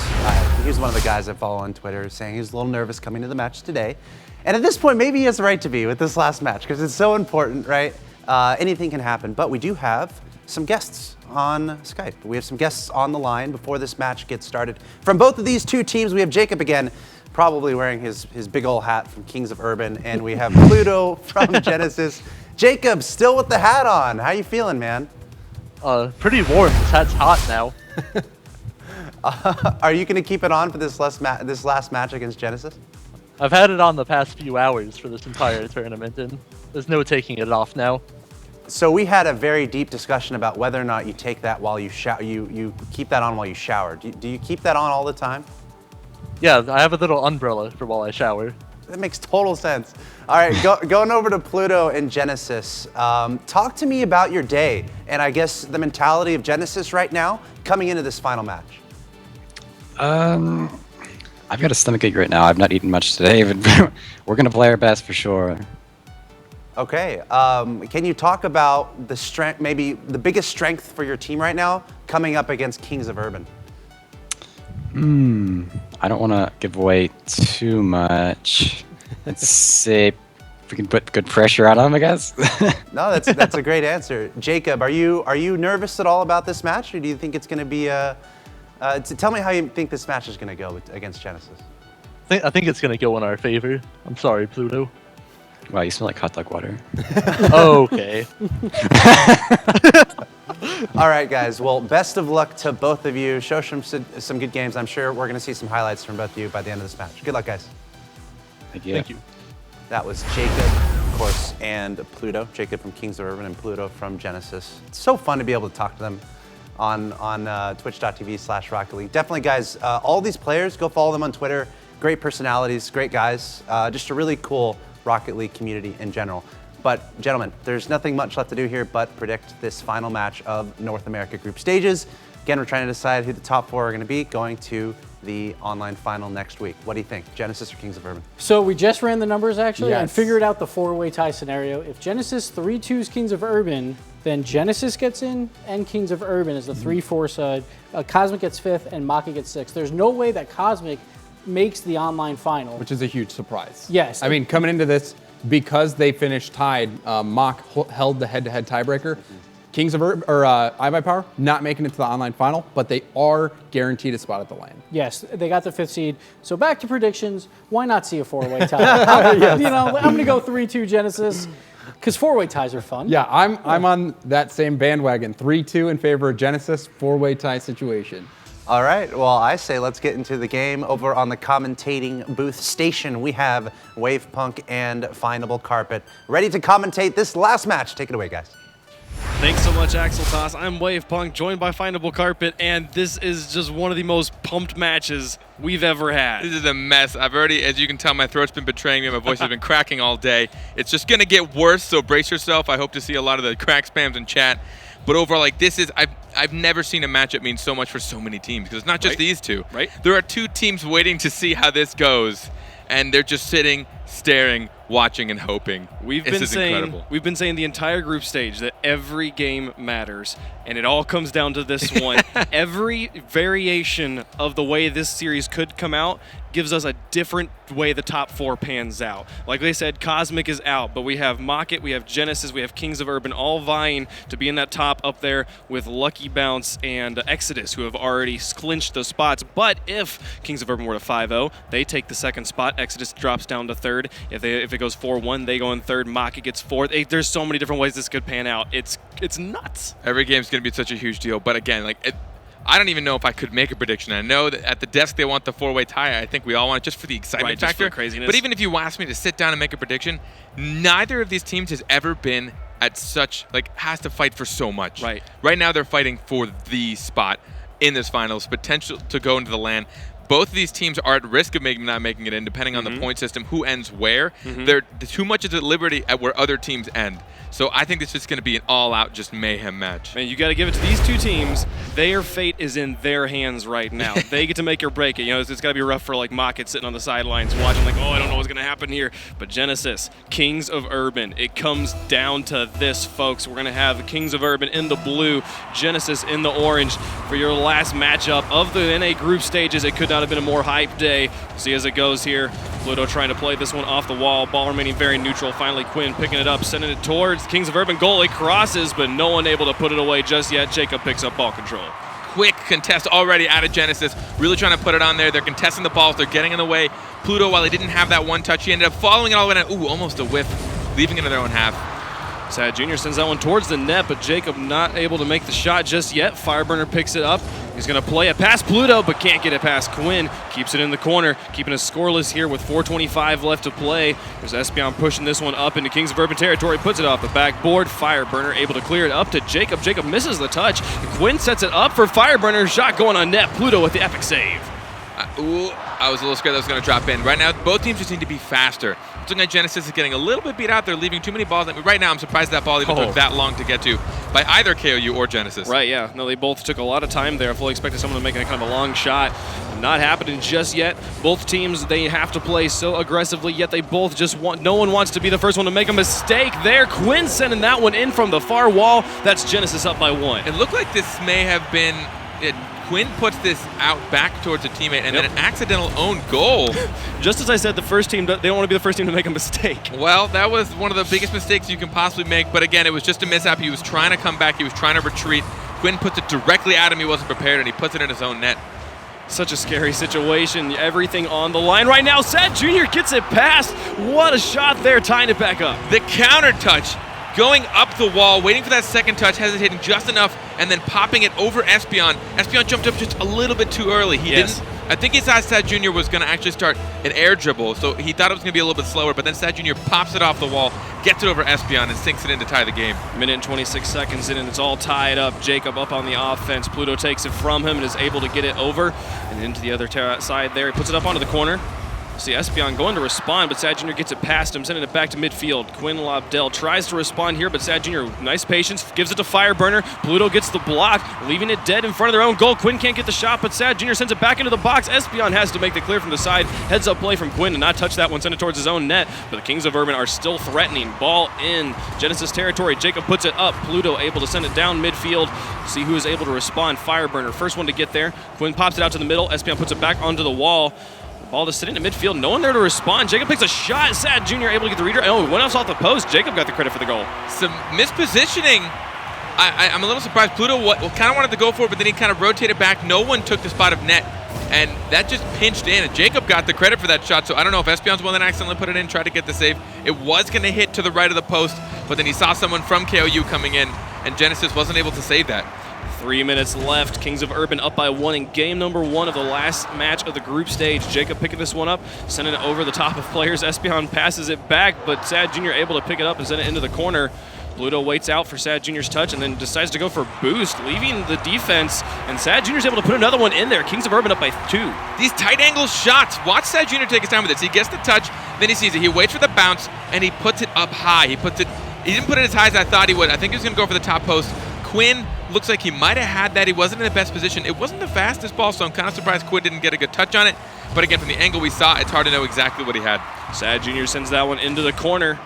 Ball is rolling up high as Pluto tries to respond, sends it up to the midfield, gets it across and over into blue corner. Jacob didn't know what to do with it. Now Fireburner going to come out from goal. Pluto gets it past him, see if he can set this one up for his team. They have one on the board, and it's been an own goal. At this point, they have not created much offense. Genesis needs to respond to Kings of Urban. They want to keep their tournament hopes alive. Everything on the line. Sad Jr. sends that one flying towards the net, but Pluto able to clear it away. It looks like Genesis is just a little slow at the moment. They're letting a lot of balls go unanswered in the middle of the field, and that tends to be where KOU excels at. They will contest everything you let them, and then if you give them open shots, they're going to make passing plays and they're going to make shots from midfield. Pluto picking up ball control. Fireburner tries to take it from him, but he keeps the forward momentum. There's another shot from Jacob. Quinn with a great interception, keeping it out of goal. Pluto is going to need to rotate as Quinn picks up ball control out at midfield. Fireburner and Jacob back for Kings of Urban. They're able to put it up to midfield, but Pluto responds and has an opportunity onto the net. Jacob sends it onto the far wall. See what Espion's doing. He's been far back. Now he's able to clear it onto the far wall. Now Sad Jr. up to Fireburner. Bounces back out. Jacob wasn't ready for that touch, but keeps it in the corner, keeping the pressure on. Quinn Lobdell sends it up onto the wall. He's going to go for a second touch here. Gets it over Fireburner. It's online. What a shot from Quinn. 3-2 Genesis. Quinn gets there just in time, gets up underneath this nice touch to himself. He follows through. He angles his car, knows exactly where it's going to bounce. Fireburner just found himself a little bit too below the ball. He wasn't able to come at it from behind the ball. He can't get up quick enough, and Quinn Lobdell just gets under it enough to put it into net. Sending that one off the side wall. Knew everything he needed to do with that one. Cuts the lead down to just 1 point with 1:25 left to go. Kings of Urban still up in game number 1. Sad Jr. with a redirect towards the goal. Espion in the correct position to block that one out. Now Fireburner in the corner as Espion pops it up. Sad Jr. tries to respond but misses. Espion also misses. A lot of space for this ball right now. Quinn's the first to go in for it. Sends it into the corner. Jacob intercepts before Espion can get his touch. Quinn is far up enough. Quinn falling back as Espion picks up ball control. 2 players back right now for Kings of Urban, but Espion sends that one straight towards Sad Jr. And now we have final minute of gameplay. Genesis still needs 1 to come back into this. KOU is interrupting all of the Genesis passing plays. Every time I see a Genesis player put it up towards one of his teammates that's up in the opponent's half, a KOU player beats him there every time. He gets between the ball. They're being very good. Oh my goodness. Quinn Lobdell getting the dunk there, but it wasn't able to send it quite on net. 40 seconds left. They need 1 to equalize. Jacob's pulling this one up on the wall, trying to play this one around, sends it into the corner. It's going to bounce towards the goal. Espion pops it. It crosses the goal. He keeps that one shot from materializing, but they need to create a shot of their own. 30 seconds left. He goes up for the touch. Fireburner gets it first. Quinn hanging back in goal. Needs to be aggressive. He misses on the touch. The ball's still sitting at midfield. Espion going to pop that one to the far side. Quinn puts it off the wall. Sad Jr. interrupts it to keep it from going in front of any Genesis players. Pluto tries to get in the way of that one. 10 seconds left for them to score and tie this game up and continue to try and create their tournament hopes. The ball moving towards the right goal, but now Jacob able to clear it into the corner. Final second, it touches the ground. That's game 1 for Kings of Urban. Either way, a very close game, a 1-point game, which means I expect these next 4 games to go just the same, which means until game 5, I'm hoping we have no idea who's going to make it, who idea is going to be in the top. It seemed like Genesis may have been, I don't know, almost like they were playing to what they thought KOU was or wasn't going to do. There was a point where Quinn sat in net a little bit too long. I think he expected a KOU player to contest the ball, and nobody did. And then by the time he was ready, he ended up whiffing it because he misread the bounce because he had to react in an awkward time. So Genesis just needs to play their game. Like, don't overthink it. Yes, KU is going to be there quick. So just play your game and play it fast. Yeah, no, this is a very, very different game here. You're seeing Genesis going for more of the counterplay opportunities, letting them take the shots on net, hanging back in their goal, getting those 5 saves to just 1 on the side of Kings of Urban. But they only had 2 shots on 2 goals. That's pretty good efficiency right there for Genesis. I mean, they're only, which is good. It means they're taking the shots that they know they can make, and they're making plays happen. Granted, one of them was an own goal. Yeah, a little unfortunate on the side of Kings of Urban. But either way, that means they're making efficient plays. They just need to do a little more consistency, and they just need to get up in the face of Kings of Urban. Like, don't let Kings of Urban play their game. They're a team that excels at midfield play. They're always there to contest. Their passes are nuts. And I mean, I think they already know how heavy these games mean. So I don't need to tell them to try. It's incredible how this has panned out for North America right now, where just everything coming down to these last few games here. Game 2 will be moving on to Utopia. Utopia. Who's the player we're going to jump on board with first? I definitely want to take a look at Quinn. He's a really, really good passing player. When he's really confident, when he's really on, I really enjoy watching how he melds with Pluto and Espeon. Pluto going on kickoff, wins the kickoff. Kings of Urban, oh my goodness, Fireburner gets back. They almost got punished by leaving no one in goal. Again, the way that they got punished against iBuyPower. But luckily, Fireburner able to recover from the corner. Not the sort of save you want to have to make. Pluto going to be able to get a stop here as we see Fireburner and Kings of Urban up on the offense, trying to convert out here. Quinn Lobdell getting the touch there, sends it into the corner. Jacob gets a very solid touch to put it all the way back to midfield. Espeon, great re-angle to send it back towards the goal. The response from Fireburner sends it far. Jacob Assad Jr. almost had a good passing play there, not going to work out. Right now, it's looking like both teams are, a little bit slow after this. I mean, the KOU got that first one, but they didn't get it promisingly. Sure. So we don't see anyone coming out of the barrel firing just yet. But either way, KOU always has presence on the field. That was a dangerous moment there. No Genesis player was really in a good position. Fireburner to Jacob. Nice shot. Jacob almost got a steal in the goal there. We'll call it a goal secure. Yeah, it looks like both Quinn and Espeon went for that. I'm kind of curious as to what Espeon was doing there. I don't know if he got bumped. It was hard to say. It was just off screen. But Jacob getting a goal steal. A little friendly goals, but it's also a goal secure, just in case someone was coming in. It never hurts. It's a team game, right? It's the whole team's goal. It's not just one person. Exactly. Jacob puts this one up. He's going to bounce out to the midfield. Quinn's there to respond and send it towards the net. Fireburner picks it up, sends it back to midfield. Now Sad Jr. keeping it away from the Genesis players. Fireburner's going to pass it back to Sad Jr., but Espeon able to intercept that one and send it towards the Kings of Urban half of the field. Pluto coming back. Now Quinn up on the wall. Going to try and wrap this one around. He gets it around. No one really there. Jacob able to finally pop that one away from their goal. It's a good setup from Quinn. No one really to finish it. Pluto to Sad Jr. Sad Jr. able to push this into Genesis territory. Quinn able to respond and pick it up. Sad Jr. dunks it on him and keeps it in the corner. Pluto comes out of goal to try and set this one up, but 3 whiffs on the wall. Finally, Pluto gets a foot on it. Try and push it somewhere. Man, it's just back and forth between these two teams at the moment. Yeah, and if Genesis ever hits the ball and isn't following it, there we go. It goes in for Quinn, tying the game up, capitalizing on some defensive miscues. Yeah, no one really rotated back on defense. Sad Jr. was going to contest the ball. He hesitated just a little bit too long, slowed down, sped back up, didn't read the bounce too well, and he was the one that was supposed to be back on net. I think his teammates expected him to be there as well, so Quinn Lobdell had just a nice open gate to score on. Genesis keeping these games competitive here in this series. They're only down by 1 game here in game number 2. 3:14 left to go, and it's all tied up. There's a shot from Quinn. Sad Jr. backflips, and there's the lead for Genesis. I'm pretty sure this was a nice bounce shot off of the ground. Fireburner tried to get a good clear, and it was a decent touch. Jacob wanted to follow up with it, but Quinn gets it just off the ground. The goalie wasn't prepared. Bounce shots are very hard to deal with because you're almost always prepared for a direct shot right above your head, right next to you. Absolutely. But when it bounces off the ground, it takes you that extra half second to read. And sometimes it just goes right over your head. No, you're so right. It was a very, very strong offensive play. I called out, I think it was Sad Jr. there for the, what? Oh my goodness, Pluto increasing the lead here to 3-1. Another open net, it just kind of soars in. Pluto sees his opportunity. He takes it from downfield. Jacob had cheated a little bit too far up, and Fireburner hadn't rotated back quick enough. Again, it's boiling down to like slow defensive rotations right now. We've watched 2 goals go in like in the last 30 seconds just on a slow defensive rotation. Kings of Urban needing to tighten things up if they want to take it to Genesis, who is threatening to take game number 2. 2:58 left to go. Pluto set up in goal as Espeon tries to push this out of his own corner. Here comes Pluto to push it out. He's going to play it on the wall, continue to put it out to midfield. He's got it all by himself. He's low on boost, but Jacob is able to read that one, send it away. Quinn not really sure what he wants to do. He's going to play it off the wall, send it towards net. Fireburner comes up for that one. He drew out the goalie if anyone's there to finish it, but Jacob's able to get the foot on it, keep it away. Nice stop from Pluto, keeping that one in the corner. No one there really to put it to do anything with it at the moment, though, from Genesis. It was a good stop. Here comes Espeon on the rotation. Kings of Urban took long enough to get around to that one. You saw Genesis able to get a run, but now Sad Jr.'s just got to get it past a few. Quinn with a critical stop, keeping that one out of goal. 2:19 to go, and we still have Genesis up by 3, and they're threatening again. I mean, right now both teams are following up well, but they have to be careful. Every time they don't follow up a single ball, they give up possession.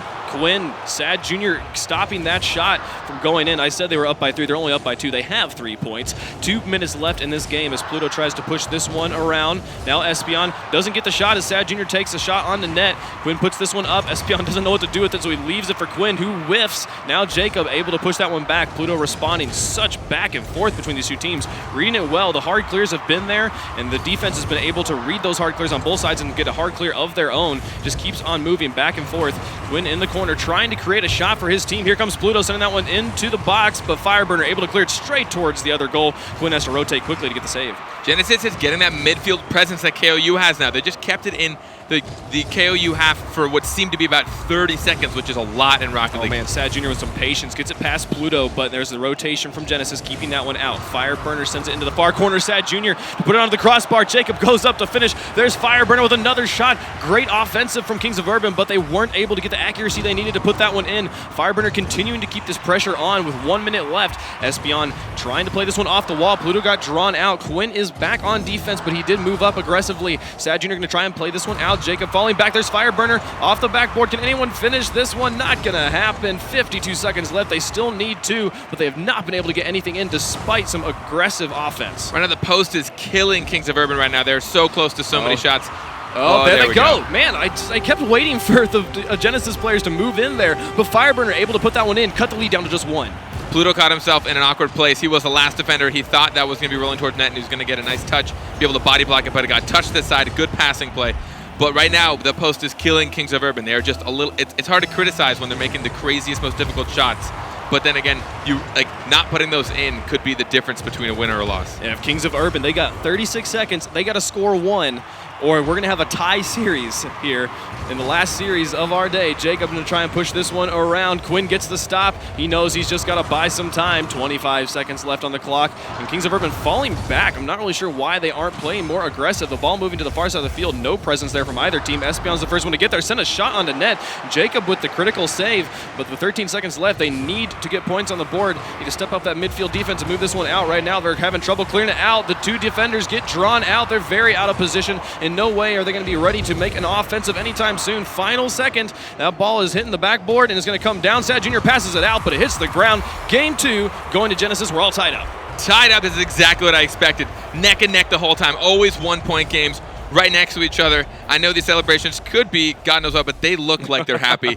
They took the win. Right now, both teams 2 games away from potentially making it in. No, they're keeping their hopes alive. Genesis is still in this, and on the back of a great offensive showing there. 9 shots coming out, only on 3 goals, but incredible stuff. They really took it to Kings of Urban here in game number 2. At around the halftime mark, I could see Genesis was starting to do what Kings of Urban does. They had so much midfield presence. They weren't letting Kings of Urban clear it out. They were stealing corner boosts whenever they were in there. They were just overall controlling it in their half. And Kings of Urban doesn't like that. They're very strong strikers. They're good passers. Yes, they're also strong defenders, which is why this wasn't, a blowout by any means. Sure.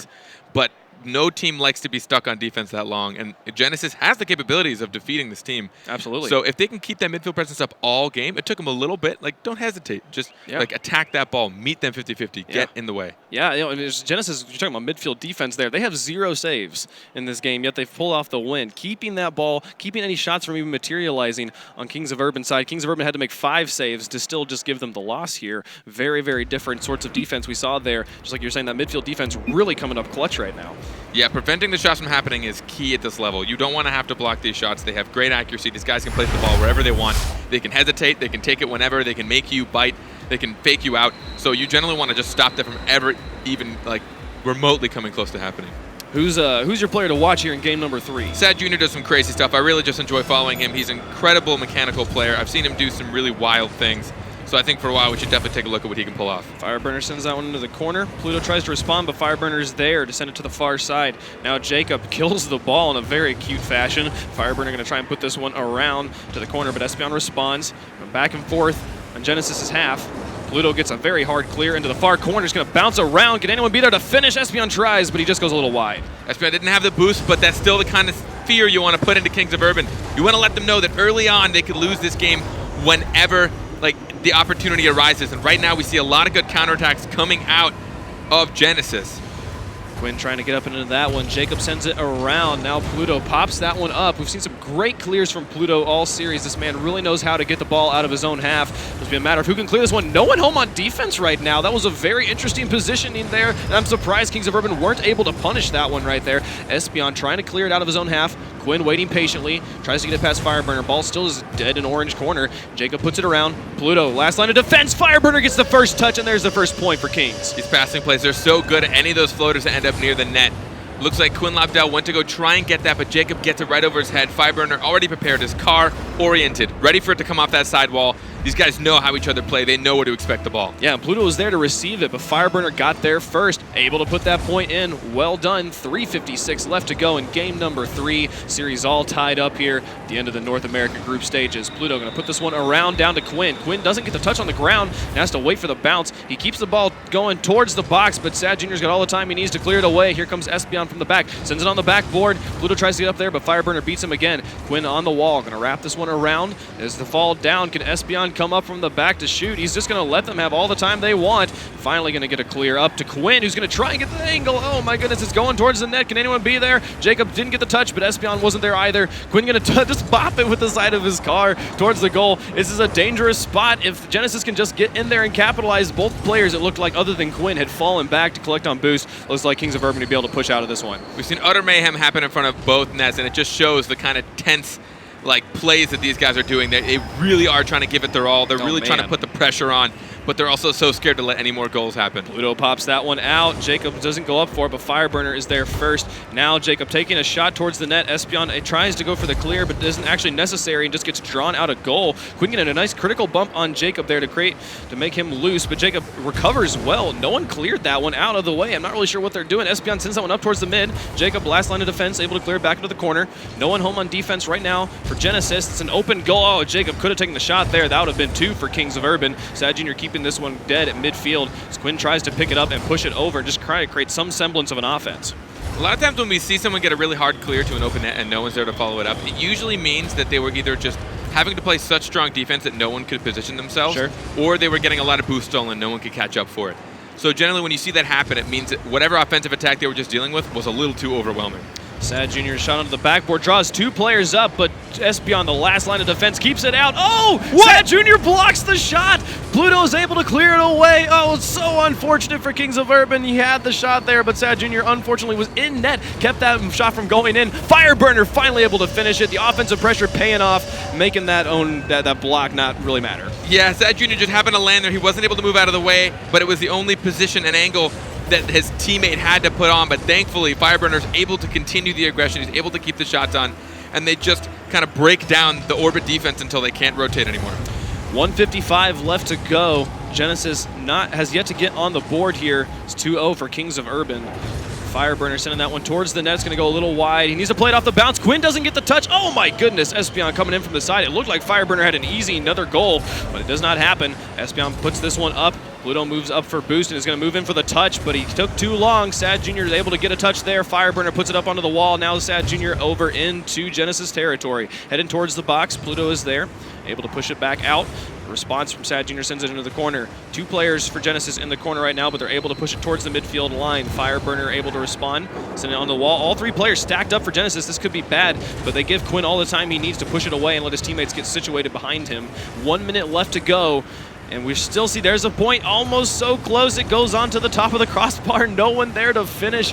My goodness, Genesis has had some great opportunities, just haven't been able to capitalize yet. Yeah, there's just a few times it takes them a little too long to gather up any play. Oh, is he not going to get there?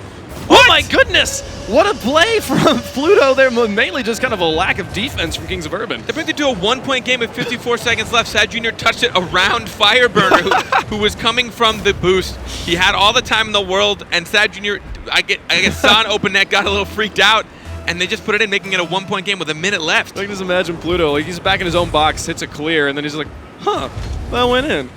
Well, what do you know? Go figure. Espion with a great backflip save to keep that one out. 45 seconds left. They're only down by 1. They have benefited from own goals from Kings of Urban this entire series. They left that one very, very wide open, though. I'm not really sure why they're not creating any pressure. With 35 seconds left, they need to be shooting on net. They need to create some aggression. At this point, defense is not going to win them the game. Pluto gets that over the top of Fireburner. Open net. Can Pluto get the shot? Can he just get the angle? No, it pitches. He goes across. No, why were you so far back? Quinn couldn't get up into the shot. Oh my goodness, it was so close. 18 seconds left. Here comes Espion over the top. He puts it onto the backboard. Anyone there to finish? No, they're giving them too much space. And Quinn's back, and it goes in. Oh my goodness. It's such a heartbreaker there for Genesis. It was devastating. Pluto followed that up, almost got the shot that tied up. It looks like Quinn was expecting it to pinch back instead of pinch across the net.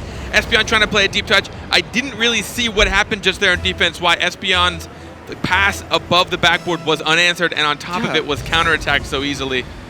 I just don't understand. close. I don't understand why Genesis isn't more aggressively positioned right now. You know, when they have just 35 seconds, they only need one. They had at least 2 options there where had they been any more aggressively positioned, they would have been able to put one in and tie the game up. But instead, it's going to end 3-1. Kings of Urban going up in the series made it so back and forth. They were so close to tying that up. And again, just there at the last second, we saw them almost sink another one, bringing it back to a 1-point game. They have the capabilities. We are now 2-1 in favor of Kings of Urban. Kings of Urban 1 game away.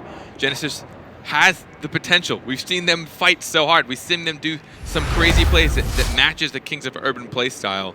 But every now and then, like you said, they were just sitting a little too far back. Either they don't trust themselves or they're expecting too much of Kings of Urban. It seems a little bit like they're watching KOU what they're doing, and they just should like watch each other. Yeah. I mean, I've said it too many times already, but it's just like I know what Genesis can do. I know they can bring it to him right now. Yeah, absolutely. And they're just a little shy. It was really interesting. You pointed out a while ago, like it was like Quinn was hanging back for a shot, and then he goes for it.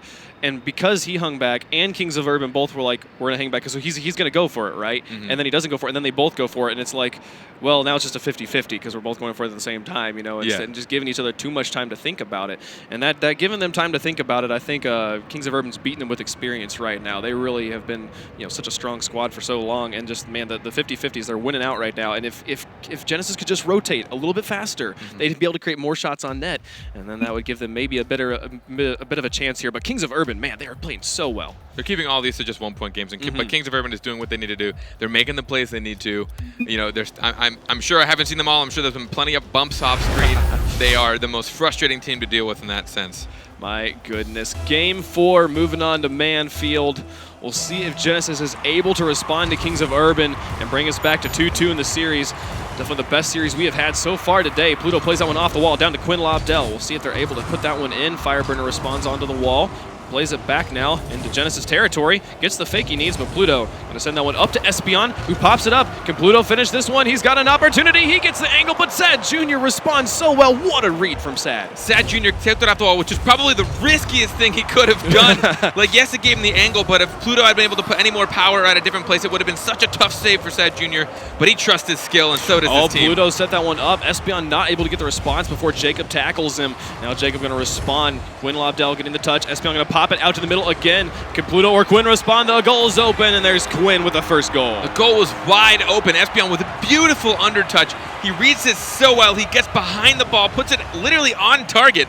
That actually would have gone in even if Quinn wasn't able to secure it. No one from Kings of Urban was there. Again, I didn't see why, but that was like wide open. Someone went for boost. I have no idea where the other 2 teammates were. First point on the board within the first minute. Sad. Both players faking it out there. It looks like it went more in favor of Genesis at this point. They're back on the offense. Is Jacob loose, but still able to get the block. My goodness. And now he's up on the offense. Going to try and create some pressure here. They leave it for Quinn to try and clear out. Sad Jr. gets the read and puts it back onto the wall. He's going to pop this one out for his teammates. No one set up in defense, but no one took a shot either. So now Pluto going to try and push this one out of his own half. Gets it past Fireburner, passes over to Espion. Jacob intercepts as Quinn in goal. Goes up on the wall to put that one up to his teammates. Fireburner takes a shot. Pluto goes for the block, but doesn't need it as it goes just a little wide. Espion try and push that one out. It's quite a scary situation. They have to be careful. I just watched the defender come out of net for Orbit, but it's looking like they weren't able to amount. It's good to make quick counterattacks, sure, but it is scary against a team like Kings of Urban There's to off pull the goalie backboard out. again. Man, they keep catching him in between the defensive rotation and not shooting. Here's Sad Jr. to finally take a shot. Quinn able to get the block to keep that one away. Now Espion and try and carry that one up. Gonna pop this one back out. Gonna play backwards here just to try and get it past his teammate. Jacob just had enough of that shenanigans and pushes him off the field. Pluto up on the wall, pops it out, keeps it away from the goal, and the interception from Espion. The interception from Espion probably shouldn't have been necessary. It was kind of a sloppy clear from his teammate, but they've gotten it back onto the offense. Here comes Pluto from the back, and he just matrixes right around the ball, missing that one. But Quinn going to try and set this one up, see if Espion can push it out. That looked really interesting. It looked like Pluto's wheels touched it at such a weird angle that the ball didn't actually move, but his car did. That was really interesting. Just give it a nice little kiss. Yeah, and Kings of Urban has the pressure right now. They have the overall presence, but they're not taking the shots like you're saying. They're making almost a little unnecessary amount of passing plays when they should just be putting pressure on the goal. Even if it's going to get saved, you'll pull the goalies out. And you see, like, right there, like, Espion is backwards facing his own goal, and no one's here to try and just take some, like, easy shots at the net. No one in goal right now either for Genesis. Finally, Pluto pushing this one out of his own half. They've had some very unconventional defensive tactics, but so far it hasn't hurt them. They are up by 1 in the series as we have crossed over halftime. Ball crossing to the other side. Jacob up on the wall, going to try and play this one off. Almost like a freestyle off the wall. Quinn puts it over. Sad Jr. gets a block, but it pops out to midfield. It's past Fireburner. Pluto and Quinn, they're up aggressive. If they could just get it past Sad Jr., but he's able to play this one off the corner. Quinn's following along with him and try and take it from him on the wall. Gets a nice pinch, sets it up. Jacob goes up for this one, gets a slow touch that sends it back to midfield. Here comes Pluto from the back. It's going to hit the crossbar. Can anyone finish? It's popped up. No one really there. Jacob is on the far side. Quinn took the shot, but it went just wide. We see a lot of situations where the ball gets centered out in the Kings of Urban field, and someone from Genesis really isn't there to contest it. You know, I'd like to sit back and look why they get a little bit slow to the ball. Sometimes we just saw Pluto solo play it up, go up, and then yes, it looked like he wanted to take a shot, but he popped it back anyways. But I'm surprised there was no one there even just to secure it in their half still. 1:25 left to go. Jacob puts this off the crossbar, off the backboard. Quinn able to get a touch on it to clear any shot from happening. But again, as we've been talking about, still a lot of space being left by both sides here. 1:15 left to go. Genesis up on aggression. Espion gets it over 2 players. Sad Jr. tries to take it. He gets it off into the corner. Quinn Lobdell responds on the wall, puts it around the corner. It pops out to mid. Is anyone there to take the shot? Everyone was so far back. Espion shots online. Oh, and he misses. Espion puts it in. That's 2 for the Genesis squad. I have no idea what just happened or why this worked. No one was here for this. Espion had looped around for boost. I think Sad Jr. thought he had the ball, and I don't know, but there was just a nice lob from Espion. Yep. Right over the defender who, again, cheated at a net just a little bit too early. He started to come out, and he wasn't able to pop up underneath that lob. Quinn Lobdell tries to push this one away. Sad Jr. is going to respond, sending it towards the net, but the clear from Pluto keeps it out. There's an opportunity. They set this one up. Espion is going to try and push it away. Jacob gets the interference to keep it away from Pluto. Now Quinn, back. Espion bullies Quinn on the way back, but Pluto is able to recover, keep that one away. Final 30 seconds. They need to if they're going to be able to force overtime in this game. If they can take this game right now, they will clinch a spot. They will knock Genesis out of the running. But at this point, it looks like Genesis is queued up to possibly be able to force that game, that decisive game 5. This is so crazy, man. Yeah, Genesis needs to win the next 2 games to make it in. If they do not win this game and the next one, they will not make it in. Fireburner gets a shot in. We have 15 seconds left. If they can score this one, they'll be forcing overtime. I have casted a game earlier today where 2 goals were scored in 2.5 seconds. I don't want to say anything about who's going to win this game. I'm not going to cast a curse this. I'm going to let the players decide. My goodness, 15 seconds left, and it's all on Kings of Urban. See if they can force this game. That's a good kickoff for Genesis. They put it into the corner. Fireburner comes out from goal, gets a touch onto the net. Good interference from Pluto, puts it back up to the mid. Now Espion whiffs on the touch and leaves it. Jacob and Fireburner pinch that one onto the back wall. Pluto's just going to try and kill this one down into the corner. He puts it around. Fireburner gets it around. It's still on the wall. There's the touch. Game 5 we go into, all tied up. I am not surprised. This is exactly what I expected. It is 2-2 going into game 5. This game means everything to Genesis. This means, and it does mean more to Genesis than it does to KOU, because here's the thing. If Genesis wins, they clinch the 3rd spot. Kings of Urban takes spot number 4. But if Kings of Urban wins, and Kings of Urban takes the series 3-2, they take the 4th spot. Mocket takes the 3rd spot. Yes, this could not be close between all these teams. Right now, KOU's in a good spot. I believe no matter what happens here, KOU will be in. KOU's in either way, but Genesis has to win to make it into the playoffs. Genesis needs this game, and they just almost 2-0'd, which is the biggest lead we would have. Actually, no, I think it was a 2-point game, the one prior to this for Kings of Urban. But always so close, both these teams. I mean, I can't imagine the pressure these guys feel, because I'm freaking out right now. My voice is dying yet again. I'm cracking all over the place. I mean, props to both these teams for taking it every single game. And we're 2-2 right now, going into game 5, last game of the day. The most important game for so many teams. This couldn't get more scripted if we wanted it. I feel like, KOU, they got to be feeling pretty good. They're like, either way, we're in. We get to play next week. But Mocket and Genesis, they're both sweating in their boots. And Mocket, you got to feel for Mocket right now. All of their hopes are on what Pluto they're just watching. What they're able to do. Because they're just like, we can't do anything. We just just matters what comes down here. But my goodness, they're taking it the full distance. You could not ask for a better end to this series here, and we're going to do it on Beckwith. Here for game number 5, we're going to get underway. Moving forward, Fireburner sends that one over and into Genesis territory. Quinn Lobdell able to respond, send that one towards the net. Sad Jr. gets a clear himself, and now Espion to try and push that one away. Pluto hanging back in the corner, going to try and push this one out of his own corner, just wins kind of the rocket leap there with Fireburner. We'll see if they're able to move this one out of their own territory. Here's Quinn Lobdell with an opportunity with a shot on the net, but it goes wide. There was no goalie. I don't know why he didn't take the shot. I think he wanted to. It was a difficult angle. I will give him that. It was a tough angle, but he had the time. Either someone should have told him or he should have looked around a little bit long. Oh! What a pinch there. Espion sending that one onto the backboard. Pluto is loose in Kings of Urban's goal at the moment. Sad Jr. trying to just push this one out of his own half. An open goal. Fireburner and Jacob get the touch, and there's the first point for Kings of Urban.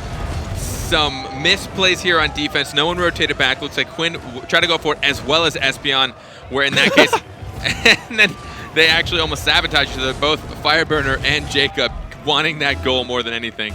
Thankfully, they were able to bond together and make the goal themselves. They've combined their powers to score that one. 4:16 left to go. Kings of Urban up by 1. Espion pushes this one around the corner, has it popped out, but it's going to go a little bit far. Here comes Quinn Lobdell to respond. An open net, but no one able to take the shot. Sad Jr. clears this one up onto the far side. Jacob puts it into the corner. Now Pluto going to put it up onto the wall. We're going to see what they're able to do. They're just going to give Kings of Urban the space that they would need to work there. Jacob sends that one over. Quinn Lobdell with an opportunity, but Fireburner able to clear it into Genesis corner.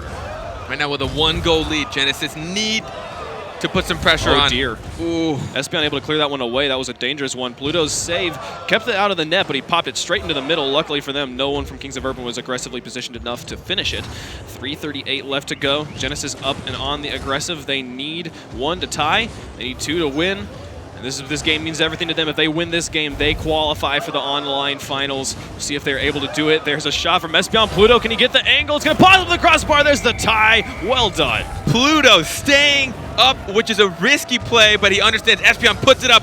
This was such a tough read by Pluto. He reads it off the wall, puts it there. No one from Kings of Urban expected it. They thought it was going to come bouncing out. No one retreated in net, tying the game up, keeping themselves in the runnings for this game. They're still in it, man. They can do this. 3:23 left to go. Sad Jr. gets it past Quinn and Espion. He's just got to get under Pluto. Quinn tries to get the save, but there's the play from Kings of Urban. Sad Jr. putting his team up. Sad Jr. following this through. Again, just such high mechanical skill. He waited, he waited, he waited. He's like, now. He saw Pluto come out for it. The patience, that means you have to know exactly what you're doing. Amazing play from Sad Jr. 2-1 in favor of Kings of Urban. 3:19 left to go in this final decisive game. Sad Jr. trying to pop that one over. Fireburner is able to push this one up. There's the response from Espion, sending it towards the net. Jacob sends it to the far wall. Pluto responds, sending it back to the Kings of Urban corner. Espion is up alongside Pluto. Some very aggressive positioning. Pluto goes for the boost starve, and Quinn takes a shot. They still have an opportunity. Espion can get it past Sad. They're very low, and Espion able to get it through. Jacob tried to come in from the wall, but it didn't matter. Tie game. Espion showing that he's just as mechanically sound. He waits so patiently for this. He gets the slow touch. They thought it was going to be a little faster, and it looks like Jacob whizzes by. I have also found out that if Genesis takes this, they make it to the LAN, because they'll have enough points. Real? But if they don't, they won't make it to the LAN. This is literally make or break for Genesis for the live finals. I hope they aren't listening to the stream. I hope they're just playing their hearts out right now. We're not getting their nerves up. This is everything do or die time for Genesis. 2:50 to go. Kings of Urban trying to shut them down, make their path to the LAN a lot easier. Obviously, Genesis is playing so well. I would not want to play them again if I was Kings of Urban. Sad Jr. sending that one over to the side. Pluto puts it onto the wall. Now Espion sends it onto the backboard. It's going to roll up here. No, it's going to pop out. Very interesting pop. Pluto sends it towards the net. It's going to go just wide of the post. A good opportunity, but we've just crossed halftime. Still all tied up. That placement, but look what they're doing at Kings of Urban. They're forcing them into these weak defensive touches, into really bad positions, and this is what they have to do. Kings of Urban doesn't like being on defense. They're trying to push this one out of their own half, but they're giving Genesis so much space to work with. Now it's Sad Jr. coming up. Espion gets it past him. Fireburner able to put that one around the corner. Espion loose in Kings of Urban goal. Quinn is able to push this one up, pop it out, gets a very hard pop. It's going to send it very far. Fireburner open to respond, sends it towards the goal, slow enough that Pluto's able to put it into Kings of Urban corner and pop this one off the backboard. Anyone there to finish? Espion puts it up and just above the crossbar. Quinn comes up for the dunk, but doesn't get the touch, and now they're going to be able to push this one away. Kings of Urban dodging another bullet there, but Espion makes the shot. Quinn able to put it in. There's the lead for Genesis. There they go, putting themselves in for the contest. This couldn't be more exciting and exhilarating to watch these guys fight for this. Pluto puts it to the side. Looks like Espion and Quinn almost bumped into each other. He might have actually pinched that off of Espion's head. I do not know, but Quinn put it in, last second after missing that first shot. I'm sure he feels a little better being able to redeem himself. I cannot believe how close this game is between these two teams. 140 left to go. Fireburner sends this one out. We know Kings of Urban can play so strong. They can easily take this one and knock Genesis out. But Genesis fighting for their life, fighting for their opportunity to go and represent North America at the live finals in Hollywood. Jacob setting this one up. Going to push that one towards the goal. Great clear from Pluto, pushing that one away. 123 left to go. They just got to hold on for a minute and 20 seconds, and they will be punching their ticket to Hollywood. Kings of Urban, by the way, they've already punched their ticket to Hollywood. That's why we're not hyping that as much, because they have qualified. They've managed to take second place last qualifier. Quinn Lobdell, last place. Oh my goodness, what a save from Quinn. Keeping that out. They have 1 minute to hold on. They're holding on with the defense. This is amazing. He had gotten bumped, I think, which is why he was in such an awkward position, but he managed to get there just in time before it sinks in. They're trying to keep this lead so well. It's like they both want to keep their aggression on to put Kings of Urban in a bad place, but they want to keep someone in net. It's that scary decision you have to make as a team. Oh, Espion being so patient, trying to play it correctly, but Jacob reads it and puts it into the corner. He's going to pop that one out. It's going to fall down in front of the box. Now Pluto and Espion get tangled up on top of each other. It's all up to Quinn and what he does. He gets enough of a bump that the other players are able to get untangled, and the ball pops up to mid, but Jacob coming to respond, sends it towards net. What an angle. It's going to drop. Sad Jr. interrupts it. It's a good decision, but it still does not give the point they need on the board. 25 seconds left. It's all down to this. Pluto sends one towards the net. It doesn't go in. It's popped out to mid. There's the shot from Espion going just high. Sad Jr. able to send that one away. 15 seconds. Quinn is going to try and push this one up on the wall. Just push it out. Gets it past Sad Jr. Plays it patiently enough. Pluto and Espion, they're set up in goal. They push it over to the side. Fireburner trying to get this one around. Espion clears it away. Final countdown. Quinn set up in goal. Is it going to happen? Is it going to touch? Or are they going to be able to put it in? They're set up for it. They might be able to pull it off. Pluto gets the touch. And there they go. Genesis is going to the finals. Genesis and Kings of Urban clinch third and fourth place. Congratulations to both of these guys. I cannot believe this. This couldn't have been any closer. Oh, what? Man, just down to the last moment there. Kings had the opportunity to pull it off, and Genesis's defense holds. They're able to pull that one through. Genesis taking spot number 3. Kings of Urban taking spot number 4. They're both going to play next week in the online finals. They're both going to be going to Hollywood. Amazing stuff from these squads. I cannot believe this. This just happened in a boat. I mean, they just 3-2'd Kings of Urban, which is not an easy feat to do. No. But with so much weight on their shoulders, they pulled it through. Coming through so well in this game 5. It was at the 0 second, getting in front of their net. I know that Kings of Urban has the capabilities of taking that shot. Oh my goodness, they did so well, and Pluto had a tummy ache too, but he managed to play so well with a tummy ache. Well done to Genesis and Kings of Urban, both qualifying for the online and the live finals. We'll be passing it back over to the desk where I'm sure there's a very excited James Bott waiting to talk about his boy Espion and that squad. Genesis, guys, tell us what you saw. Thanks, guys. Yeah, what an exciting match. What a great way to end our broadcast, that match. Everything on the line, and like, we don't even know if Genesis really knew the extent of the implications of that match because it was so crazy because of all the tiebreakers and stuff. Guys, let's talk about it. Yeah, that actually knocked out Mockit plus Lucky Bounce. Neither of those teams can make the LAN. We actually have our 4 teams for the LAN because of that game. Absolutely insane. Yeah, it's... And we harped on it every single broadcast, the importance of one single point. And that was illustrated here today with the 4-way tie that we had. Like 4 teams, 19 and 16, I believe is what it ended up to be. And it came down to just the tiebreaker rules. So if they would have just got 1 extra point, they could have avoided all of this stress. Incredible match and everything on the line. Let's take a look at the Mobile One high performance replay. Take a look at the highlights from that match. Sad Jr. is a beast. Just simple as that. Like, I didn't get the cast or be on the desk for the last game, but Sad Jr.'s been going off all day with amazing shot after shot. Yeah, and it must have been the Marauder, but really Quinn for Genesis played so well these first games. He's single-handedly brought his team and elevated them to this situation where they're finally going to be able to go. Yeah, and Quinn is not their goal scorer. He's probably their 3rd man. And then Sad Jr. actually blocked a shot from Kings of Urban there. Not much he could do. He was kind of just in the way, and the shot happened to hit him. So I wouldn't really blame Sad there. But they do get the goal anyway, off a Sad pass to Fireburner. Just continued pressure. But again, Quinn, not only on the offensive side of the ball, but look at that. He gets the saves, just trying to preserve this lead for Genesis. Quinn, so on point. And you never let Sad Jr. dribble the ball right in front of your goalie. He's going to make you look really dumb 90% of the time, and he was like again just going off. And then who was this Quinn with that last second save? Oh, that ball! I Oh. thought it was in the net, and I so cannot imagine the pressure. This was the biggest game that Genesis has ever played in their life, or any team. Where you win, you're going to Hollywood. You lose, you stay home.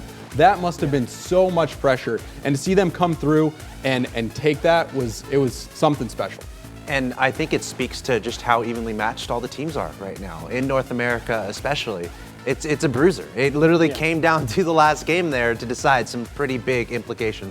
Let's take a look at the standings for North America. These are your final, I guess you could say that the top 8 teams in North America. These are the final results. And I have to give you credit, Gibbs, because we were talking in our podcast last night, and you actually predicted Lucky Bounce taking #1 in groups, which I don't know how you do it, man. Like, that is incredible. I literally rolled a die, but it's insane how close it is. Like, Cosmic actually finishes in 5th after tiebreaker, so this is a little bit out of order, but they come in 5th, like right after coming in 1st in the first group. So that's how tight North America is right now, near the top. It's super exciting to see that teams are battling out. There's like 5 or 6 teams battling out for that top spot right now, which has never been that way in all of Rocket League's history so far, so it's really exciting to see. Yeah, and Lucky Bounce, though, and Exodus, these guys, the new dogs in NA, you've got to be careful against them because they are scary, yeah. And especially Lucky Bounce. They compete in tournament after tournament. They play in ESL, VVV, Gfinity. They put in the work, and it's finally showing off, taking down the #1 spot in groups,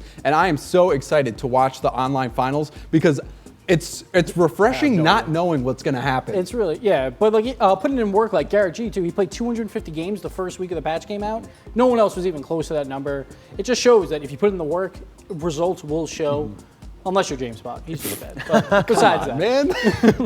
Of course, that means we have our 4 teams for the LAN. We also have our 4 teams for the online final for North America next week. Now, the format for the North American final, we discussed it a little bit earlier on the show. Best of 7s all throughout. Now, you North America fans, this is next Saturday. We're going live at noon, same time, twitch.tv/Rocket League. It would behoove you just to keep your stream on all the time. Like, why would you watch anything else? Yep, we have Lucky Bounce versus Kings of Urban in one of the semifinal matches, and Genesis versus Exodus, the rematch of the 3rd place game from the last groups. But all between best of 7, we have a 3rd place game as well. Prize money for top 2. It's going to be exciting. Plus, they're playing for seeds in the LAN. Like, sure, you made the LAN, but you want that top seed because you'd rather face the 4th best Europe team versus like Weedham Girls. If you have to pick between playing the Flying Dutchman or Maka to You versus Weedham Girls or Flipside, I don't know if you guys were watching last weekend with Weedham Girls and Flipside, but I would want to stay as far away from them for as long as possible. Yeah, so there's still a ton on the line. Like, even though we know the 4 teams, there's still a ton here to determine. Yeah, definitely a lot still to watch out for, including tomorrow. But before I get into that, we are about to sign out, so I'd like to give you guys the opportunity. Any final words before we close out the show here?